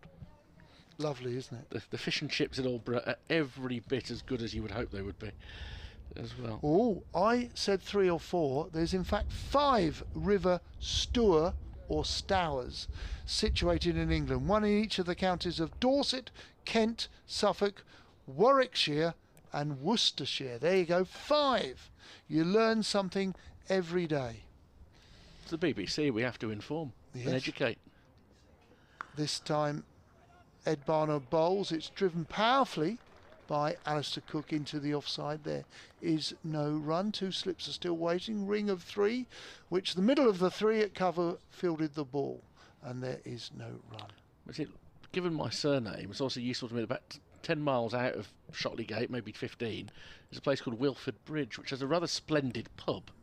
Where they do steak and kidney suet puddings. Oh, Woodbridge, that's a lovely town. Driven down the ground, lovely shot, but well fielded at mid off. That is a super bit of fielding. Save runs. The bowler will be so happy with his mid off. That really was super. That was Rushworth, I think. Super bit of bowling. Great shot. Yeah, that's around Woodbridge, which is a terrific market town to go and visit. On the River Deben.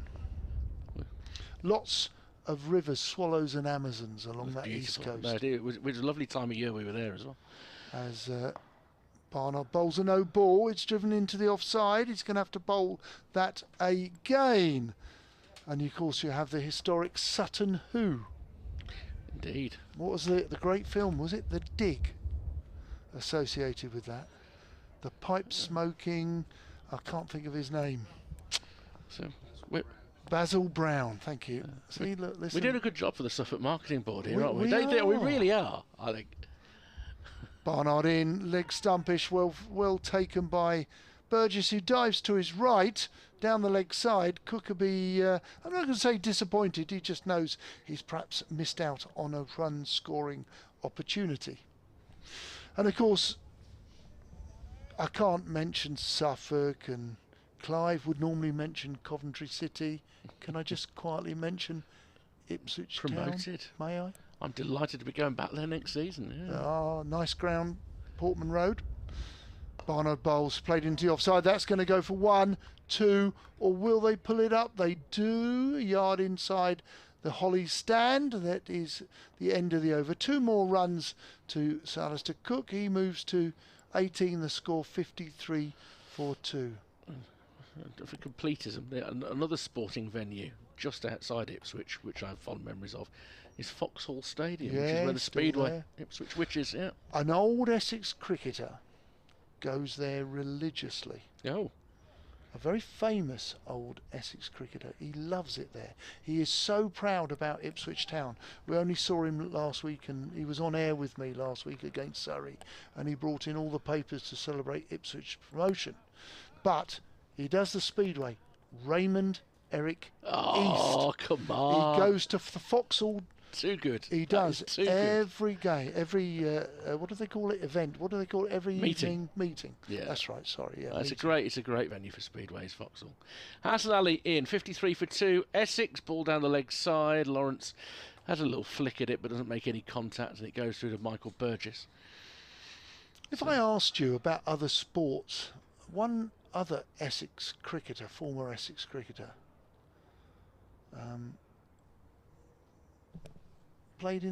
competed in the Olympics. In what era? A little while ago. little while ago. That's it's actually often a quiz question. Satisfactorily vague answer, that, isn't it? Once more in comes Hassan Ali. It's another no ball, and it drew a leading edge from Lawrence. They'll scamper a single in front of point. But second no ball for Hassan Ali. He needs to get that right. Well, one off spinner.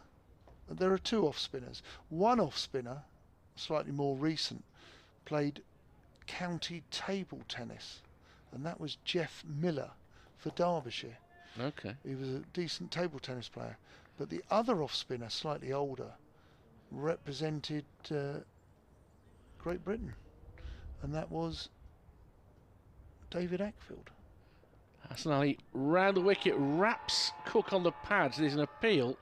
Umpire doesn't show any interest in a positive decision for Warwickshire, and it was probably going down the leg side. Given the angle of the ball in the first place, there was always the likelihood that that would go down the leg side. I'm trying to work out what sport David Ackfield must have competed in. It's going to be something like fencing. Or It was. Is it? It was. Correct. Well done. That is it. Well done, Richard. That is a fantastic calculated guess. That is superb. I see him as a gentleman cricketer, David Ackfield. I remember him. Playing. Ball left alone outside off stump by Cook. Hassan Ali hasn't quite got the line right with any consistency yet. That's a good one, isn't it? Fencing and cricket. That's a great combination of sports. Often a quiz question. That is often. I mean, you get rugby and cricket. I'm panicking quite actually. A bit. I'm panicking. I don't think it was the Commonwealth Games. I think it was the Olympics. I'm panicking. I'm sure it was the Olympics. Well, we'll let that. We'll let that one hang. Phil's confirmed.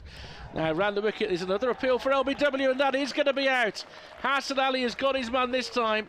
Sir Alistair Cook is out for 18, and that kept low. It hit him below the knee roll, and actually you can see from his reaction he fully expected the decision. 56 for 3 Essex. They still trail by 60. Yeah, for the second time in this game, Sir Alistair Cook has been LBW. That is food for thought for him. Very technically correct player. He analyses his game. I'm sure in the last few innings, if we were to look, which I may do, I think he has been LBW. A high percentage of his dismissals this particular summer, which will be a concern for him. But he's been challenged for that on many occasions before in his long and illustrious career.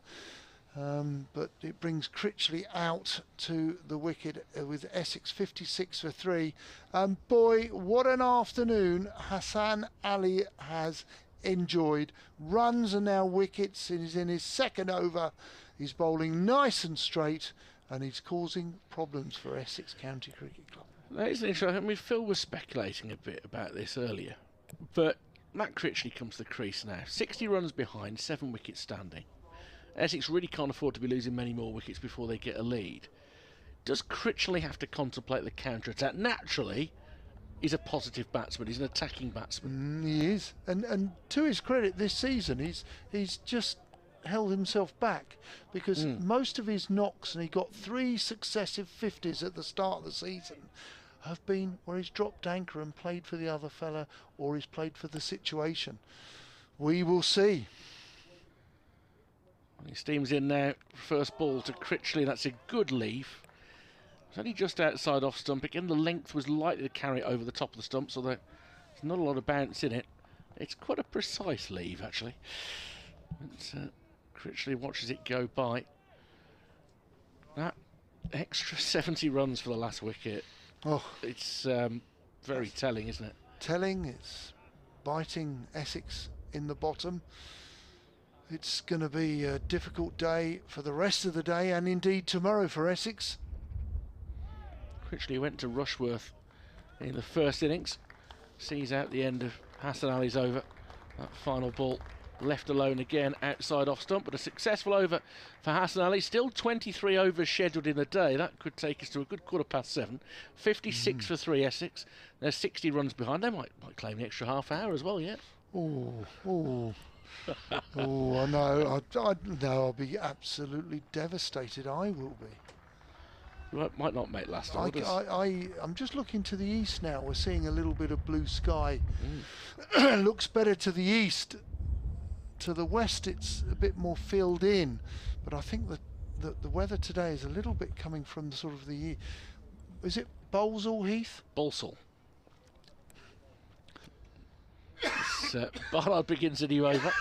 Just back of a length. Wicketkeeper is standing up for Dan Lawrence. Defending to the leg side. You're right now. Yeah, thank you. Sorry. You needed that. Yes. Dry atmosphere. It is, yes. Yeah.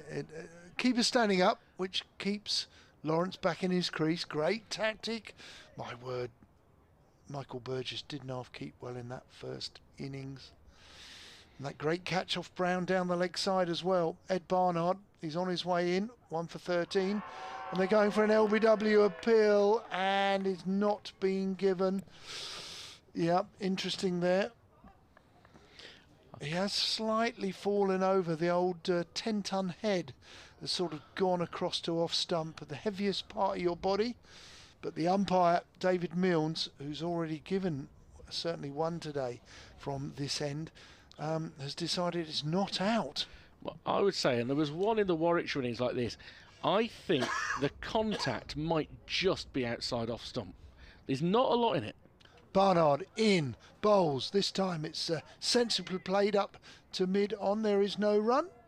Actually, it's been kindly. Well, it's not actually kindly.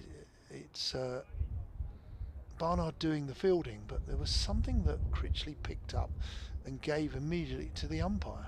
I thought he was giving him the ball initially. Yeah, looks like a bail. Yeah. Did the ball come back down the wicket and hit the bail? May well have done. He certainly adjusted the stumps. Barnard bowl slightly foolish, beautifully clipped into the leg side, but there is Danny Briggs at deep square leg. There is only the one run. 57 for 3. Two right-handed batsmen at the crease with Critchley and Lawrence. Cook, LBW for just 18. He battled hard in his innings there, as we've seen him do so many times for England in a test match. Barnard into his run. Hitting the crease, he bowls.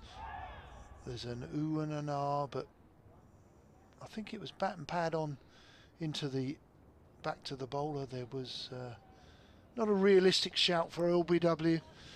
Gosh, I think a few of the Essex boys last night watched West Ham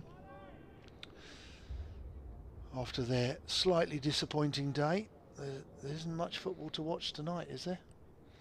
In the hotel? What football is there? What's happened to Coventry today? They play on Sunday. Do they? And this is played into the leg side sensibly by Critchley. End of the over, 57 for 3. So Coventry are in the playoffs, eh? Yeah, they've done tremendously well. Very well organised team. Kept the same manager in place for a number of years. Get the benefit of it. Every time somebody moves on, they drop somebody into that same position, usually an upgrade. They've got the best striker in the division, in Victor Gyökeres, the Swede. So very impressive. Do you regularly commentate on them? No. I did the other week. They belong to BBC CWR, whereas I'm BBC Radio WM. So who would you commentate on? I did 46 of Birmingham City's 50 games this year. At St Andrews. Yeah, home and away, and quite a lot of Villa as well. I do, away from home particularly. As Hassan Ali begins a new over, pushed out into the offside by Lawrence, and there's no run.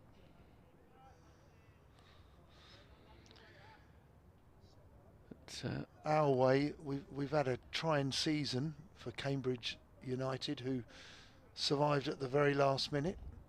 Remarkable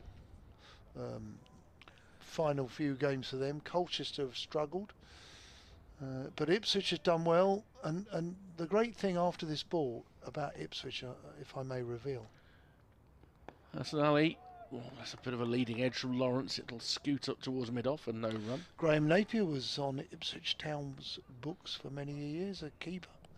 But there are many people in the East Anglian derby. I know it's not quite as high profile compared to Birmingham, Villa, etc., etc., but there are not many Ipswich Town teenagers can ever remember beating Norwich City. Hassanali back of a length, left alone as it seems further away from off stump, and Lawrence just watch it through.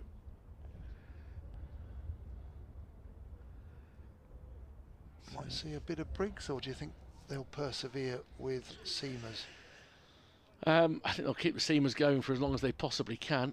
Rushworth will certainly have another spell in him. Briggs will not produce the sort of control that Harmer did earlier on in the game. As across comes Lawrence to defend his off stump, and there's no run. Of course, they have got the option of Will Rhodes as the fifth seamer as well. Yeah. And Mark Robinson earlier saying that he is fit to bowl. So there's some talk about that, but he's fit to bowl but not needed largely. Seems to be the case. 3 down. Hassanali took the most recent wicket, tries to get another one. It's an edge into the slips. It bounces off Rob Yates at first slip. I think it landed short of him. Yeah, well, landed well short of him and Michael Burgess diving in front. There wasn't a chance there. But a false shot. That's another run on the board for Lawrence. He's 4. Very good dive by Michael Burgess, but it was never going to be a catch. He did the right thing trying to dive in front of first slip, but it was just never, carrying all the way to be a catch, dropping short. That's a lovely ball again from Hassanali. Slip Corden interested now as he comes into bowl to Critchley, who drives it towards extra cover. And there's no run. 18 overs gone, 58 for 3, so Essex have got halfway towards turning round that deficit. They trail by 58. Well bowled, Hassanali. Most impressive. Always admired him. I said this on commentary yesterday with Clive Eakin. Much admired, but he's had a terrific afternoon with the bat and now with the ball, looking dangerous. So Dan Lawrence on 4, Critchley on nothing. They're going to be, well, Essex still trail by 58, and overs remaining 21. It's going to be a long day here at Edgbaston. Ed Barnard on his way in, passes umpire Milnes. This is punch pulled in to the boundary on the leg side at a very straight mid-wicket. That was a short arm jab. He's certainly played that and picked it up on his length. Punch pulled it. Good looking shot from Dan Lawrence, but beautiful shot, well timed, but he's got to have a big innings here. Moves to 8, score 62 for 3. I think there just has to be an element of counter-attack. Sooner or later there's going to ball that going to get a bit of deviation and get you in trouble otherwise. This time it's an inside edge. He's playing through the offside, but he's got an inside edge up to mid-on, and there is no run.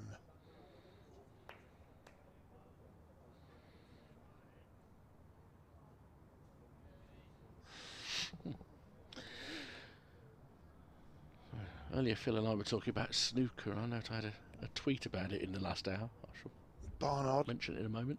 Past the umpire, bowls. This is played off the front foot, looking for a quick single, and he does get it as Rushworth has to move to his right at mid-on. There is a single to Lawrence. Score goes to 63 for 3. We're remembering that Pot Black was filmed just down the road at Pebble Mill for many years. Gosh, Pebble Mill. Which they brought in to sort of show that they could have colour TV, and BBC Two's first colour programmes included Pot Black, which was a lot easier to watch with colour. Tricky without. Barnard in, bowls. This is played out to backward point. Alex Davies does the fielding, no run. We mentioned how long World Snooker finals used to be. Not the 2 days of a final now, but it used to be the best part of a week. And David Carroll, thank you for getting in touch, writes, enjoyed your snooker chat earlier with young Phil. The irony. It says, did you know that Alex Higgins won his first World Championship in 1972 at the Selly Park British Legion, just down the road from where you are? He beat John Spencer 37-31 over 5 days. 37-31? Amazing.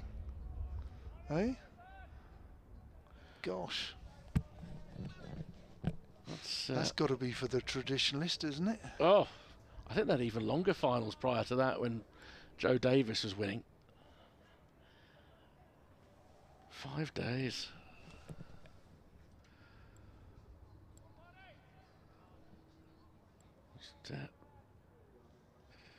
Tom may have an update to do at the end of this over. You got to go across to do one? No more.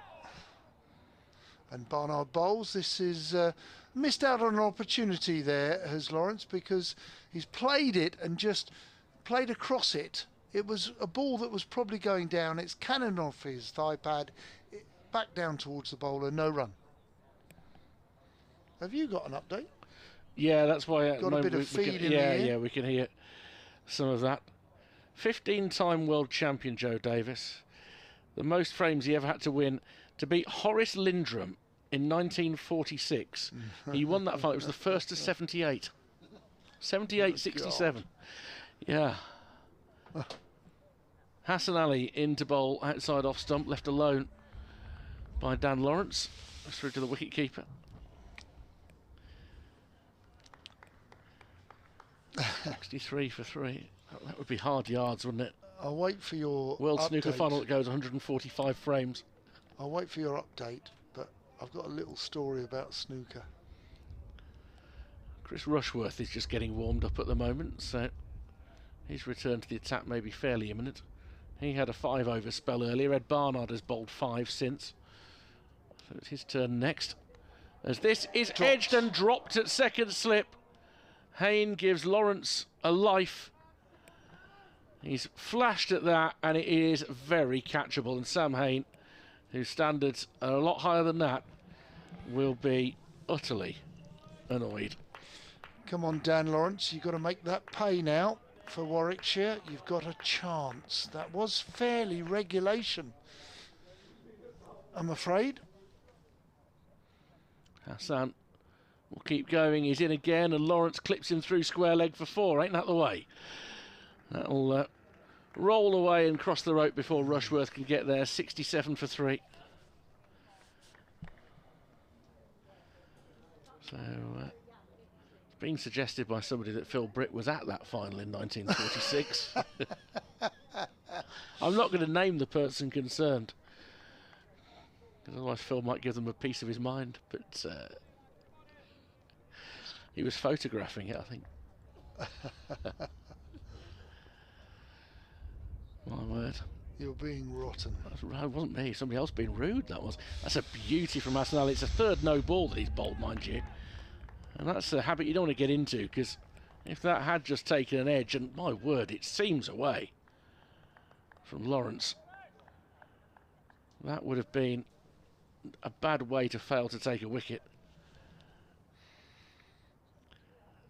Update coming up very shortly for the 2 local stations in the West Midlands, BBC Radio WM and BBC CWR. They're showing a replay of the no ball here from the side.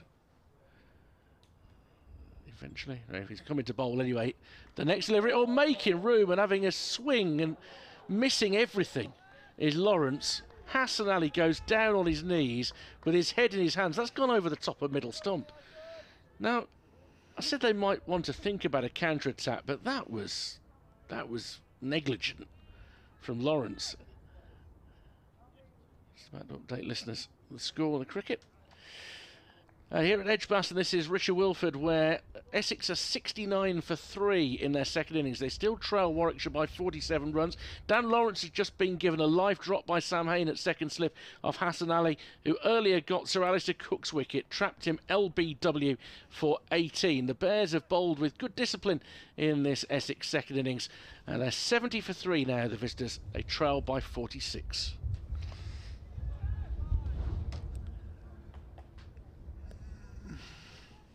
So, Hayne looks quite annoyed with life at the moment. Just set his standards pretty high. I was going to tell you about snooker. Oh, you were? Ray Reardon, back in the day. Count Dracula himself. Hassan Ali in and pushed back up towards mid-on. End of the over, Essex 70 for 3. he often used to be involved with the beneficiaries, and there was one particular benefit, I can't remember, we had a benefit event when I was invited to join Ray Reardon on the snooker table. So he kindly said, "Don, would you like to break?" Oh, he was such a charming man, Ray Reardon. "Don, would you like to break?" So I broke, and probably not the greatest break I've ever done.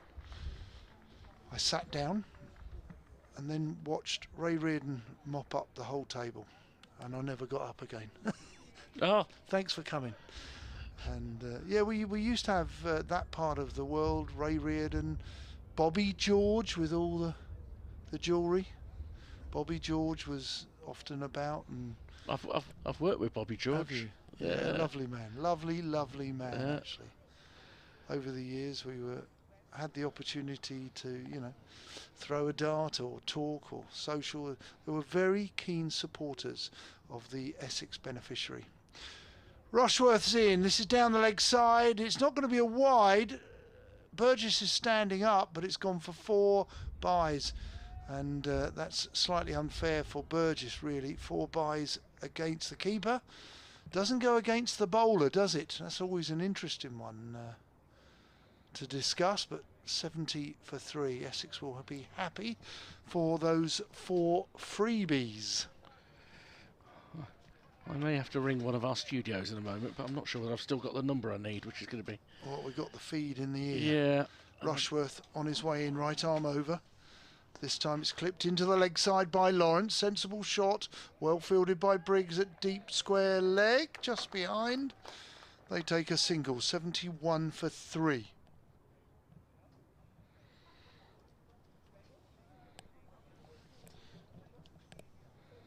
And still got the feed in the ear. Rushworth collecting the ball from mid on. There's a mid wicket, a square leg in front. Deep fine leg, ring on the offside, 2 slips. In comes Rushworth. Right arm over, driven into the leg side, well fielded at short mid wicket. He is catching. It was a good looking shot, but well fielded at short mid wicket. The lights are increasingly bright here at Edgbaston. My fellow cricket commentating friend Mike Taylor from BBC WM Yes. says, worth noting that Davis-Lindrum final was played to the full 145 frames, even though Davis had reached the winning line at 73 because they'd sold tickets for a full session. Oh, really? I bet the runner-up wasn't too impressed, but played out to mid-on, where there is no run. Yeah, you've lost. You've lost the final. And you've got to stay out there and carry on potting.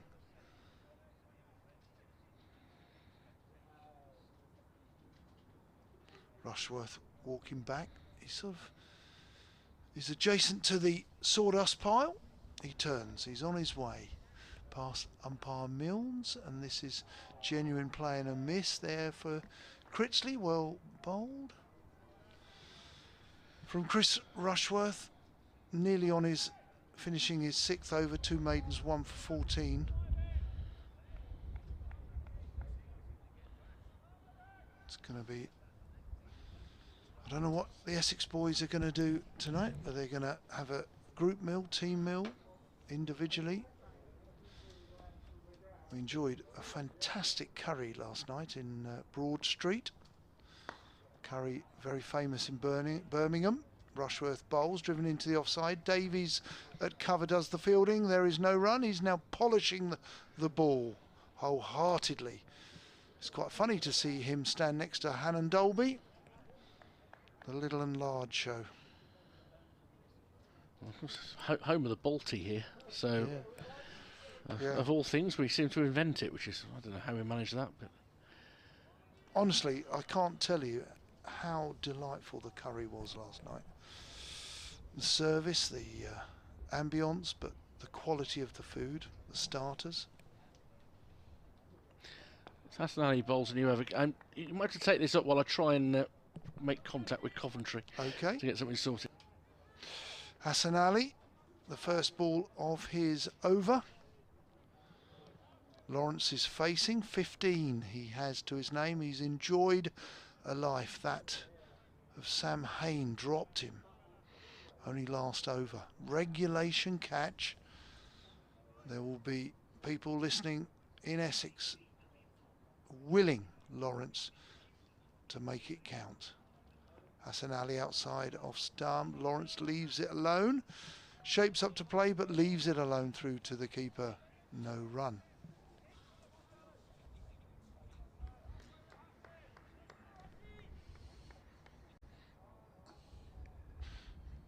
Bit more cloud coming in from the east or northeast. Hi there, it's just Richard at the cricket. Sorry, I'd lost the studio number. Can you just take the cue off the cricket line, please? In comes Hassan Ali. Cheers, thank you. Bowls and played back to the bowler. Loud bang to our west. Loud bang that was. It was. A bit more peaceful in our ears now, though. It is, isn't it? Thank you for, you know, getting rid of the feed. I'll have to get Phil across for his last blast of the day in a bit. Yeah, yeah.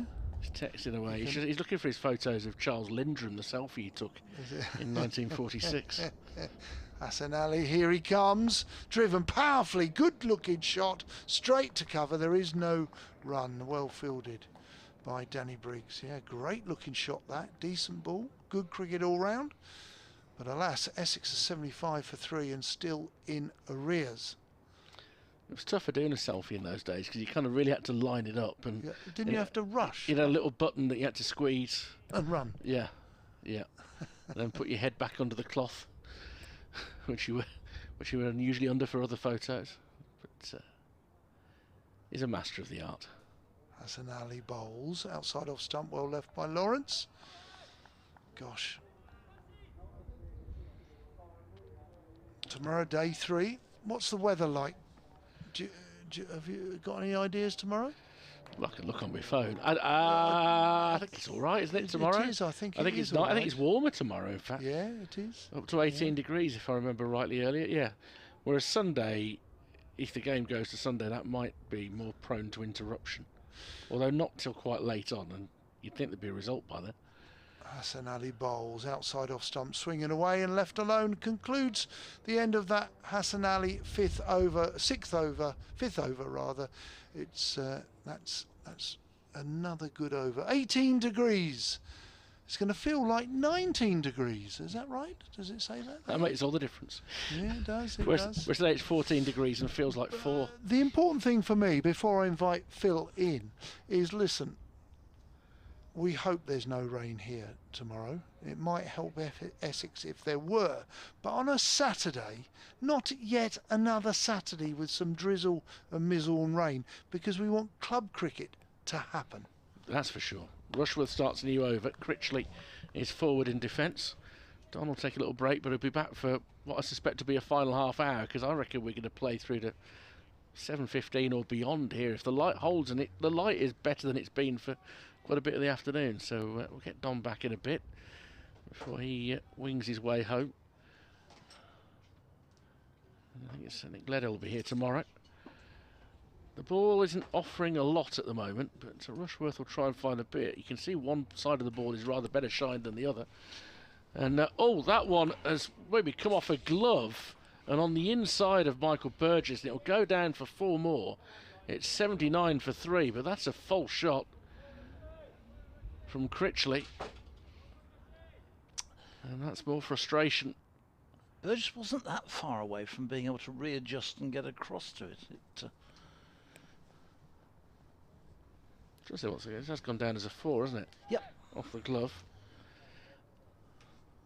So I'm going to stop teasing you now. Well, I'm sorry, I've been sending some texts to people. What about the 1946 World Snooker Championship? Yes. Wow. As Rushworth in once more, and that goes past the outside edge. It was a rather fidgety offer at that from Critchley. Doesn't look entirely comfortable, and he sort of skips away from that shot. He realises it wasn't really what he was after. I have a claim to fame with a world champion snooker player, though. Well, not exactly fame. A claim to fame? Well, fame. Okay. Well, it's a claim, I suppose, with somebody famous. We played golf in an invitation golf champ thing at the Belfry many years ago, and I was playing with Dennis Taylor, and there were two of us, and there was this mighty thunderstorm. Rushworth comes in again. Advancing down the wicket here was Critchley, but at the end can only play it in defence, drives the ball up towards mid-on. Will Rhodes picks up. So the container company, you were talking about the containers from Felixstowe, but the container company who'd invited us and were hosting the golf day sent out this golf buggy, and we were out in the middle of, way out on the course. We were probably out at about the 8th or 9th hole. Miles out, getting absolutely soaked, lightning coming all around the course. The buggy pulls up, Dennis Taylor's invited in, and we're left out there to bring his clubs back in. To bring his clubs? I wouldn't have brought his clubs back. Rushworth into Critchley once more. Again he advances down the wicket, swings at a ball down the leg side and misses it. Tumbling take by Burgess to his left. What they seem to have forgotten, we were the customers who they'd invited to go and play golf. He was there as a paid... He was the talent. Yeah. He was the talent. Look after the talent as they would come back next year. He then played an exhibition game that night against Alex Higgins at the Belfry, and it was spectacular to watch the two of them playing. Because I don't know what you're like at snooker, I'm hopeless. A break of 8 is big to me. Rushworth once more in, and he's pulling a short ball here round the corner. No chase round the boundary for Hassan Ali. Neat pick up, and he'll keep him down to a single. 80 for 3. Is that the end of the over? It is. So 80 for 3. They're still trailed by 36 Essex, but this partnership now worth 24, starting to get them into a slightly healthier position.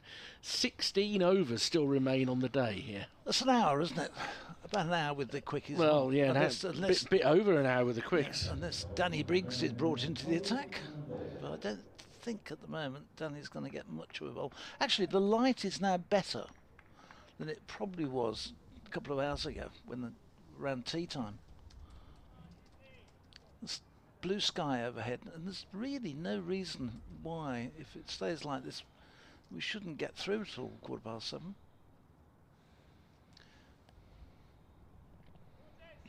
Yeah, it's been the lightest part of the day, so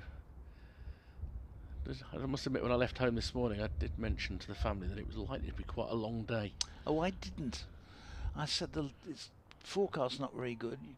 If you get teal, and I'll be home for 7. Well, I'm going to have to catch a rocket. Here's Hannon Dolby starting a new spell in, and this first one outside the off stump, a little bit short, and Critchley steers it away through backward point down to the fence for 4. 84 for 3. So these two just steadying the ship here a little. He's gone full loosener there, I'm afraid. Hannon Dolby. Yeah, it was inviting and got probably what it deserved, that one. He's in his 7th over.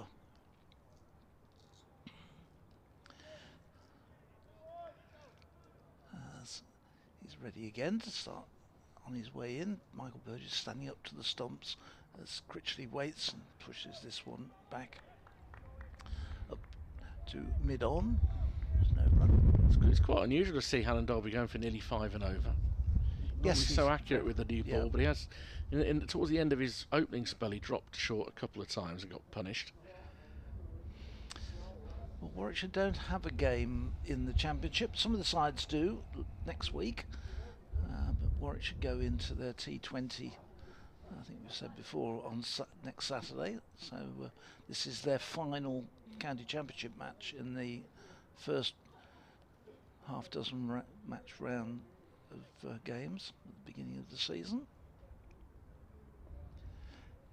Here he comes again. Critchley just bends the knees, waits, plays that solidly and back up the wicket to Hassan Ali, does the fielding at mid-on. Yeah, Championship intrudes twice to the T20 programme. I think there are 2 4-day games within it. And I said last week to Kevin James, so much is made of, it's a bit difficult for players, they've got to move from one form of the game to the other. Historically, players always used to do that. Every week? And they're quite... Every county has got a handful of white ball specialists who come in from the cold and red ball specialists who need some cricket. And Dobby bowls. Critchley has hit that up in there. It's a bail for LBW. The ball in the meantime spins up towards cover point and drops down just in front of Barnard, who comes chasing in, trying to get to it. Can't quite get there. Dobby's pleading for the LBW, but not out, says Rob White, the umpire at the Birmingham end. It's a reasonable question from Hannon Dolby, in that the ball has hit him in line with the stumps, but they couldn't have had any certainty, the umpire, when you look at the feed, as to whether it would have hit leg or just past it. This next one is Critchley playing it solidly back into the offside, and there's no run. And, 84 for 3. As far as I can tell with my untrained eye, I think the umpires have got all the key decisions right today. Had a few LBWs in the game, but the two in this innings have been banged to rights, I think. Yeah, I don't think there's been too much doubt on those two. And Dolby comes in as bowls, and this is played solidly but straight to mid-wicket. End of the over. It's 84 for 3. So still 15 overs to go today. It's getting chillier. We have to have a window open here for various reasons, and you can feel it now. It's been a long day, and this tends to happen quite a lot in weather disrupted points of the season, and it does make a difference, these long days. Play having started on time at 11 o'clock, and it's not going to finish till about 7:15. Sort of length of day that you used to get in the old NatWest 60 over format. That was a lot of cricket in a day. Rushworth to start a new over from the pavilion end. Forward comes Lawrence, turns it through mid-wicket for a comfortable single. 85 for 3, the deficit is down to 31 for Essex. Lawrence, who was given a life on 9, dropped by Hayne at slip off Hassan Ali. Should really have been taken, that one, I think. Oh, proper midriff catch, yeah. He was. He knew too as well that that one should have been held. You'd be the first to admit it. Yeah. However, Rushworth got the first wicket of the innings when he got Nick Brown. Now bowling to Critchley. That's a good leave, and Burgess offers to whip the bails off, chooses not to in the end, but sharp glove work again from him, and there's no run. I made the comment yesterday, but he's standing up. He's such a. I think his wicket keeping's so much better than when he first came. Oh, definitely got better and better last season. Yeah. I think we maybe all underestimated him as a gloveman. We knew he was a good bat. Big runs at the start of last season. Batted very well at Southampton last week, and now sees the ball turned away in front of his face as it's clipped round the corner by Critchley, who will go to 10, 86 for 3. Adam, who likes to email, he emailed a couple of times during last week's game. So I've been at work all day, just come back to a very interesting local history and conversations. Well, Don Topley does give us our local history. He takes an interest in his surrounds. It's good. Loved listening, he says. I think the Great Biscuit debate, he's been wanting a biscuit debate for a while, Adam. The Great Biscuit debate might have to wait for the next game, but I will say this. There's a time and a place to enjoy pink wafers. As Rushworth is in, onto the back foot and defending is Lawrence up towards mid-off. Hassan Ali does the fielding. He finished it, not only to that, he said there's a time and a place to enjoy pink wafers no matter what others might think. And are those horrible things with like crisscross on the back of them? Yeah, I mean, I think they're underrated. They're not horrible, but they're like a quick hit. You wouldn't want more than one. You wouldn't want any, really. Yeah, but you don't want to be dunking it. I mean, if you are going to dunk a pink wafer, it needs to be a glancing dunk. Yeah, because it would disintegrate. Full from Rushworth outside off stump, goes whistling past the outside edge of Lawrence's bat, and well taken again by Burgess, pretty much on the half volley. Look, Adam, your appreciation of a pink wafer is It's appreciated by the makers of pink wafers, but they're not going to be your first choice, and you're not going back for a second. I'm sorry, you're just not. My auntie used to have. My auntie, you can tell how long ago this was. Did they have biscuits then? Yes. She used to have pink wafers, or something of the same ilk, and we used to avoid them like the plague when you went round.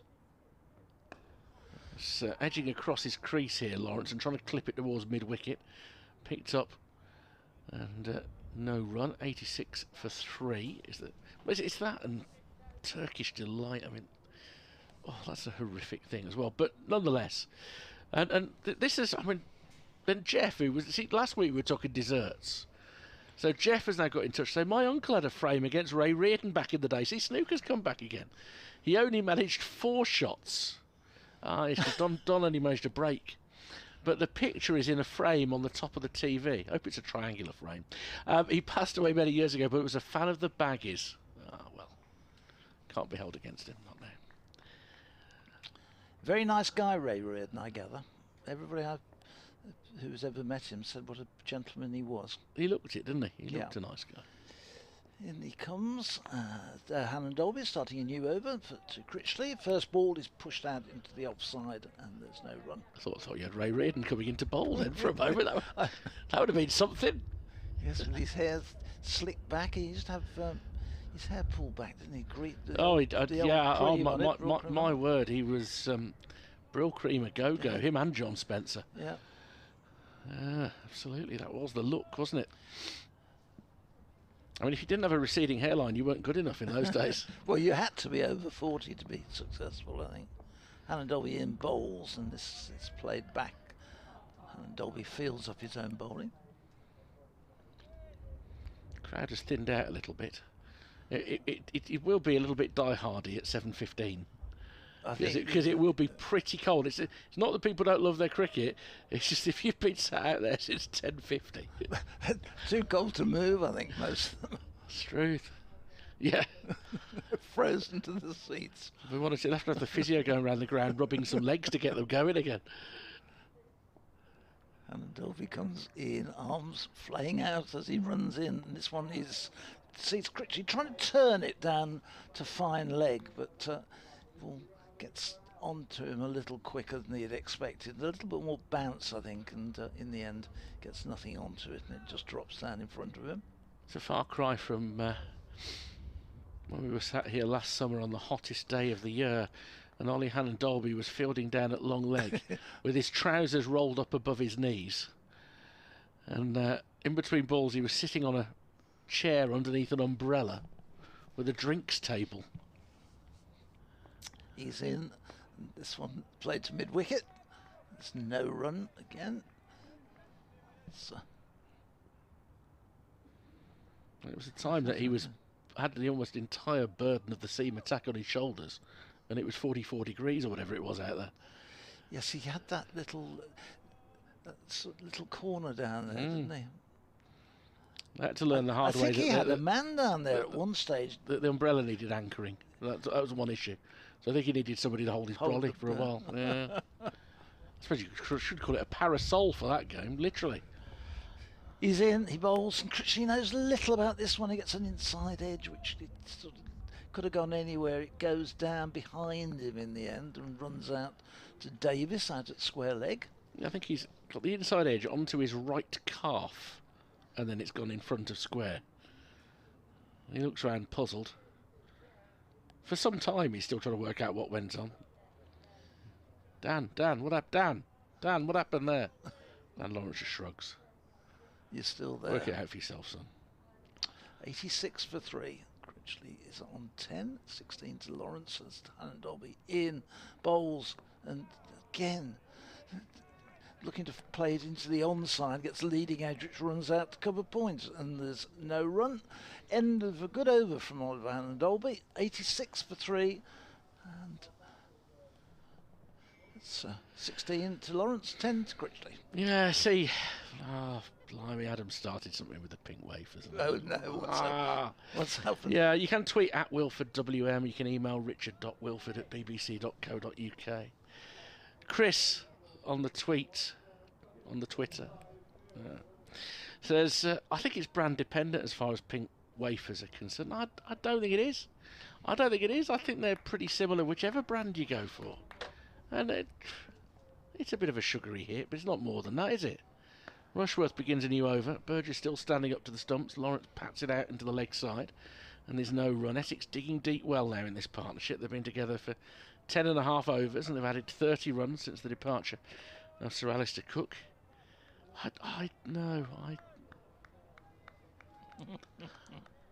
It's not that I don't dislike them. It's just it's not the one you go to first, unless you want to get it out of the way and you're saving the good biscuits for later. I mean, you know, you'd take your shortbread ahead of that sort of thing, wouldn't you? Rushworth, good length outside off stump, an excellent leave this time from Lawrence. Shoulders, arms. Do they still put them in those mix boxes which you get? You can still get those. Because they used to be in those, didn't they? Sometimes they were always in the ones which were boxes. left in our house. No, we'd eat them. I'm not a huge fan of the one with jam in the middle. So that would be left at our house. I don't think I've ever had one with jam. Well, I don't eat them. I don't like them, so I wouldn't have had one with the jam. But I'm saying Listen, look, you've got such a wide knowledge of so many things. This is an area where you're not a member of the cognoscenti. As Rushworth goes through his man, and Lawrence is going to be given out LBW here, and he's not keen on the decision. Let's have a look at this one. It's straight enough. It's hitting him around the knee roll, and that would have hit the top of leg stump, and he looks thoroughly dismayed. But again, I think the umpire's got that right. Lawrence has gone for 16 just when it looked like a breakthrough wasn't coming, and it's 86 for 4 now, Essex, and that is another huge wicket for Chris Rushworth. I just wonder whether that may have been just drifting slightly down the leg side, Richard. Perhaps he might. As he came forward. No, I think it's hitting. I must admit, I think it's hitting it. It's not got that far to travel. He hasn't really got any distance out of his crease, and he's been beaten by just a little bit of in-dip at the end there. Well, certainly David Mills didn't take long to make his mind up on it. His finger was up almost before the ball hit the pad. So a big wicket there. Michael Pepper comes out to replace him. Well, Pepper on a pair.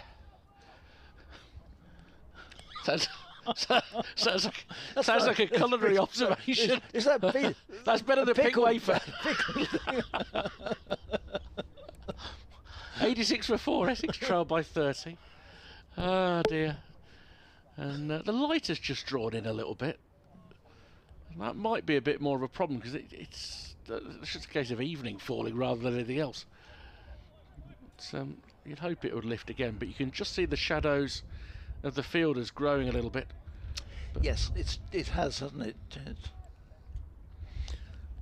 Rushworth with 16 wickets in his last 2 matches, still with power to add.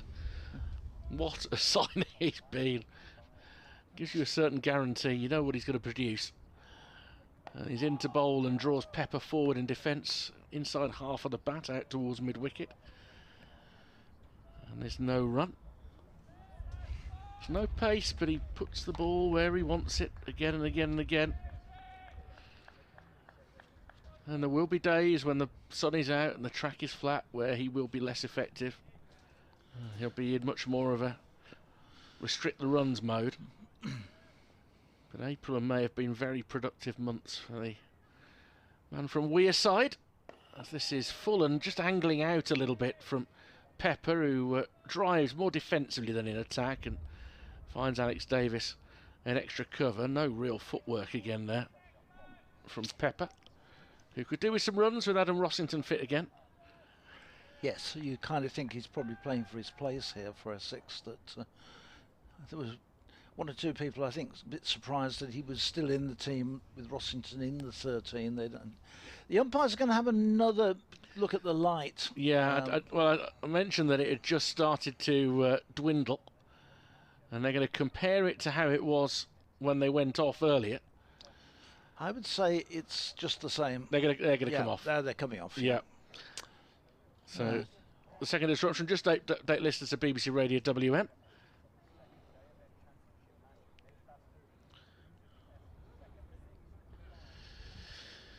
Well, we're just coming off for bad light at the moment with, in theory, another 12 overs to bowl today. It may be an end to proceedings, but it's been a good day for Warwickshire with Essex 86 for 4 in their second innings.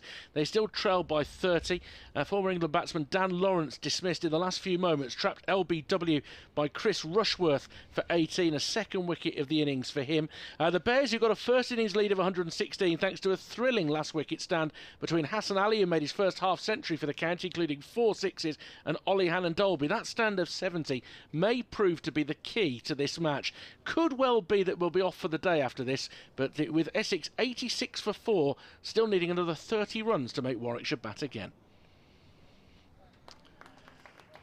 Just that update for BBC Radio WM, but just to sum up where we are, I have to check what the regulations are, but we are now beyond the original scheduled finish and we've gone off for bad light, so often that would tend to mean that we're off for the day, and I think the umpires are just giving a message there to Sam Hain, and I'll stay out there for a moment, but I would be surprised if we got back on. I mean, look, this game is going to be very advanced for 2 days in, considering that we only had 50 overs yesterday.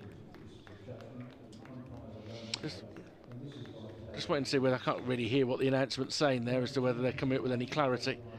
But the umpires are still out in the middle yet, so that there is going to be a cut-off time as to when they'd have to get back on, and I'm not sure that we'll get back on before that cut-off arrives. Well, I'm just looking at the number of people who are going home. Why did you ask? So the announcement didn't say that players been, because there are still people still. Well, the umpires are still out there. Yeah, and they're still out there. So I'm just looking over to our left where the ground staff have got one of those heaters and light things on, and the light being thrown off it really does stand out. It has gone quite dark. Yeah, and that light looked sort of quite white and quite direct on the ground below it initially, and now it's got broader and yellower and more dispersed, so that's some sort of indication. But clearly we are not necessarily done for the day just yet. But I'll say how advanced this game is. We've had about 90 overs today, 50 essays. We're in 140 overs, 24 wickets have fallen. So you would be surprised if it didn't reach its conclusion tomorrow. That would be the most likely scenario. And Essex are going to need a lead in 3 figures, and that's a long way off at the moment. Yeah, I would say they're still 30, what is it, 36 behind? 30. 30 behind, rather. And, yeah, probably another 100 and at least 130 runs from here to have any sort of chance. I think they need 3 figures to bowl at in the last innings. They need a huge number. But if they were to get up to 160, 170 lead and set Warwickshire, then I think I would say that it's game on. Could well be a better batting day tomorrow. The weather forecast suggests that better, as well. Yeah. Right, where we will put things is that our suspicion is that we're probably going to be done for the day, but we are not until the umpires beckon the ground staff on. But we will, for now, shut down. If there is any further play, of course, you will hear it live here, courtesy of BBC Essex, BBC Radio WM, BBC CWR, and via the BBC Cricket homepage. But where things stand, with Critchley 10 not out and Pepper 0 not out, Essex 86 for 4, 30 runs short at the moment of making Warwickshire bat again, with 2 full days of play remaining after this. Just checking at the moment, because David Milnes is putting the light meter back on the stumps right now, and we must be getting very close. The cut-off point may well be 22, and they're now, having checked it, walking off, and it would be quite a surprise if that turned out not to be the close of play today. If anything changes, I say, we will be back with live coverage should it happen. But our thanks to Don Topley, because he's heading home today. He'll be replaced by a colleague from BBC Essex tomorrow. Clive Eakin will be back here tomorrow. Phil will be the constant that never changes. And Grace Ballinger, I believe, is due to join us as well, the left-arm seamer. So looking forward to that tomorrow. 86 for 4, Essex. We assume this is going to be close. If not, we'll be back with you when play resumes. Sussex 319 for 4. At the corner ground, Derby, the match between Derbyshire and Gloucestershire. Derbyshire are 130 for 5. At the Kia Oval,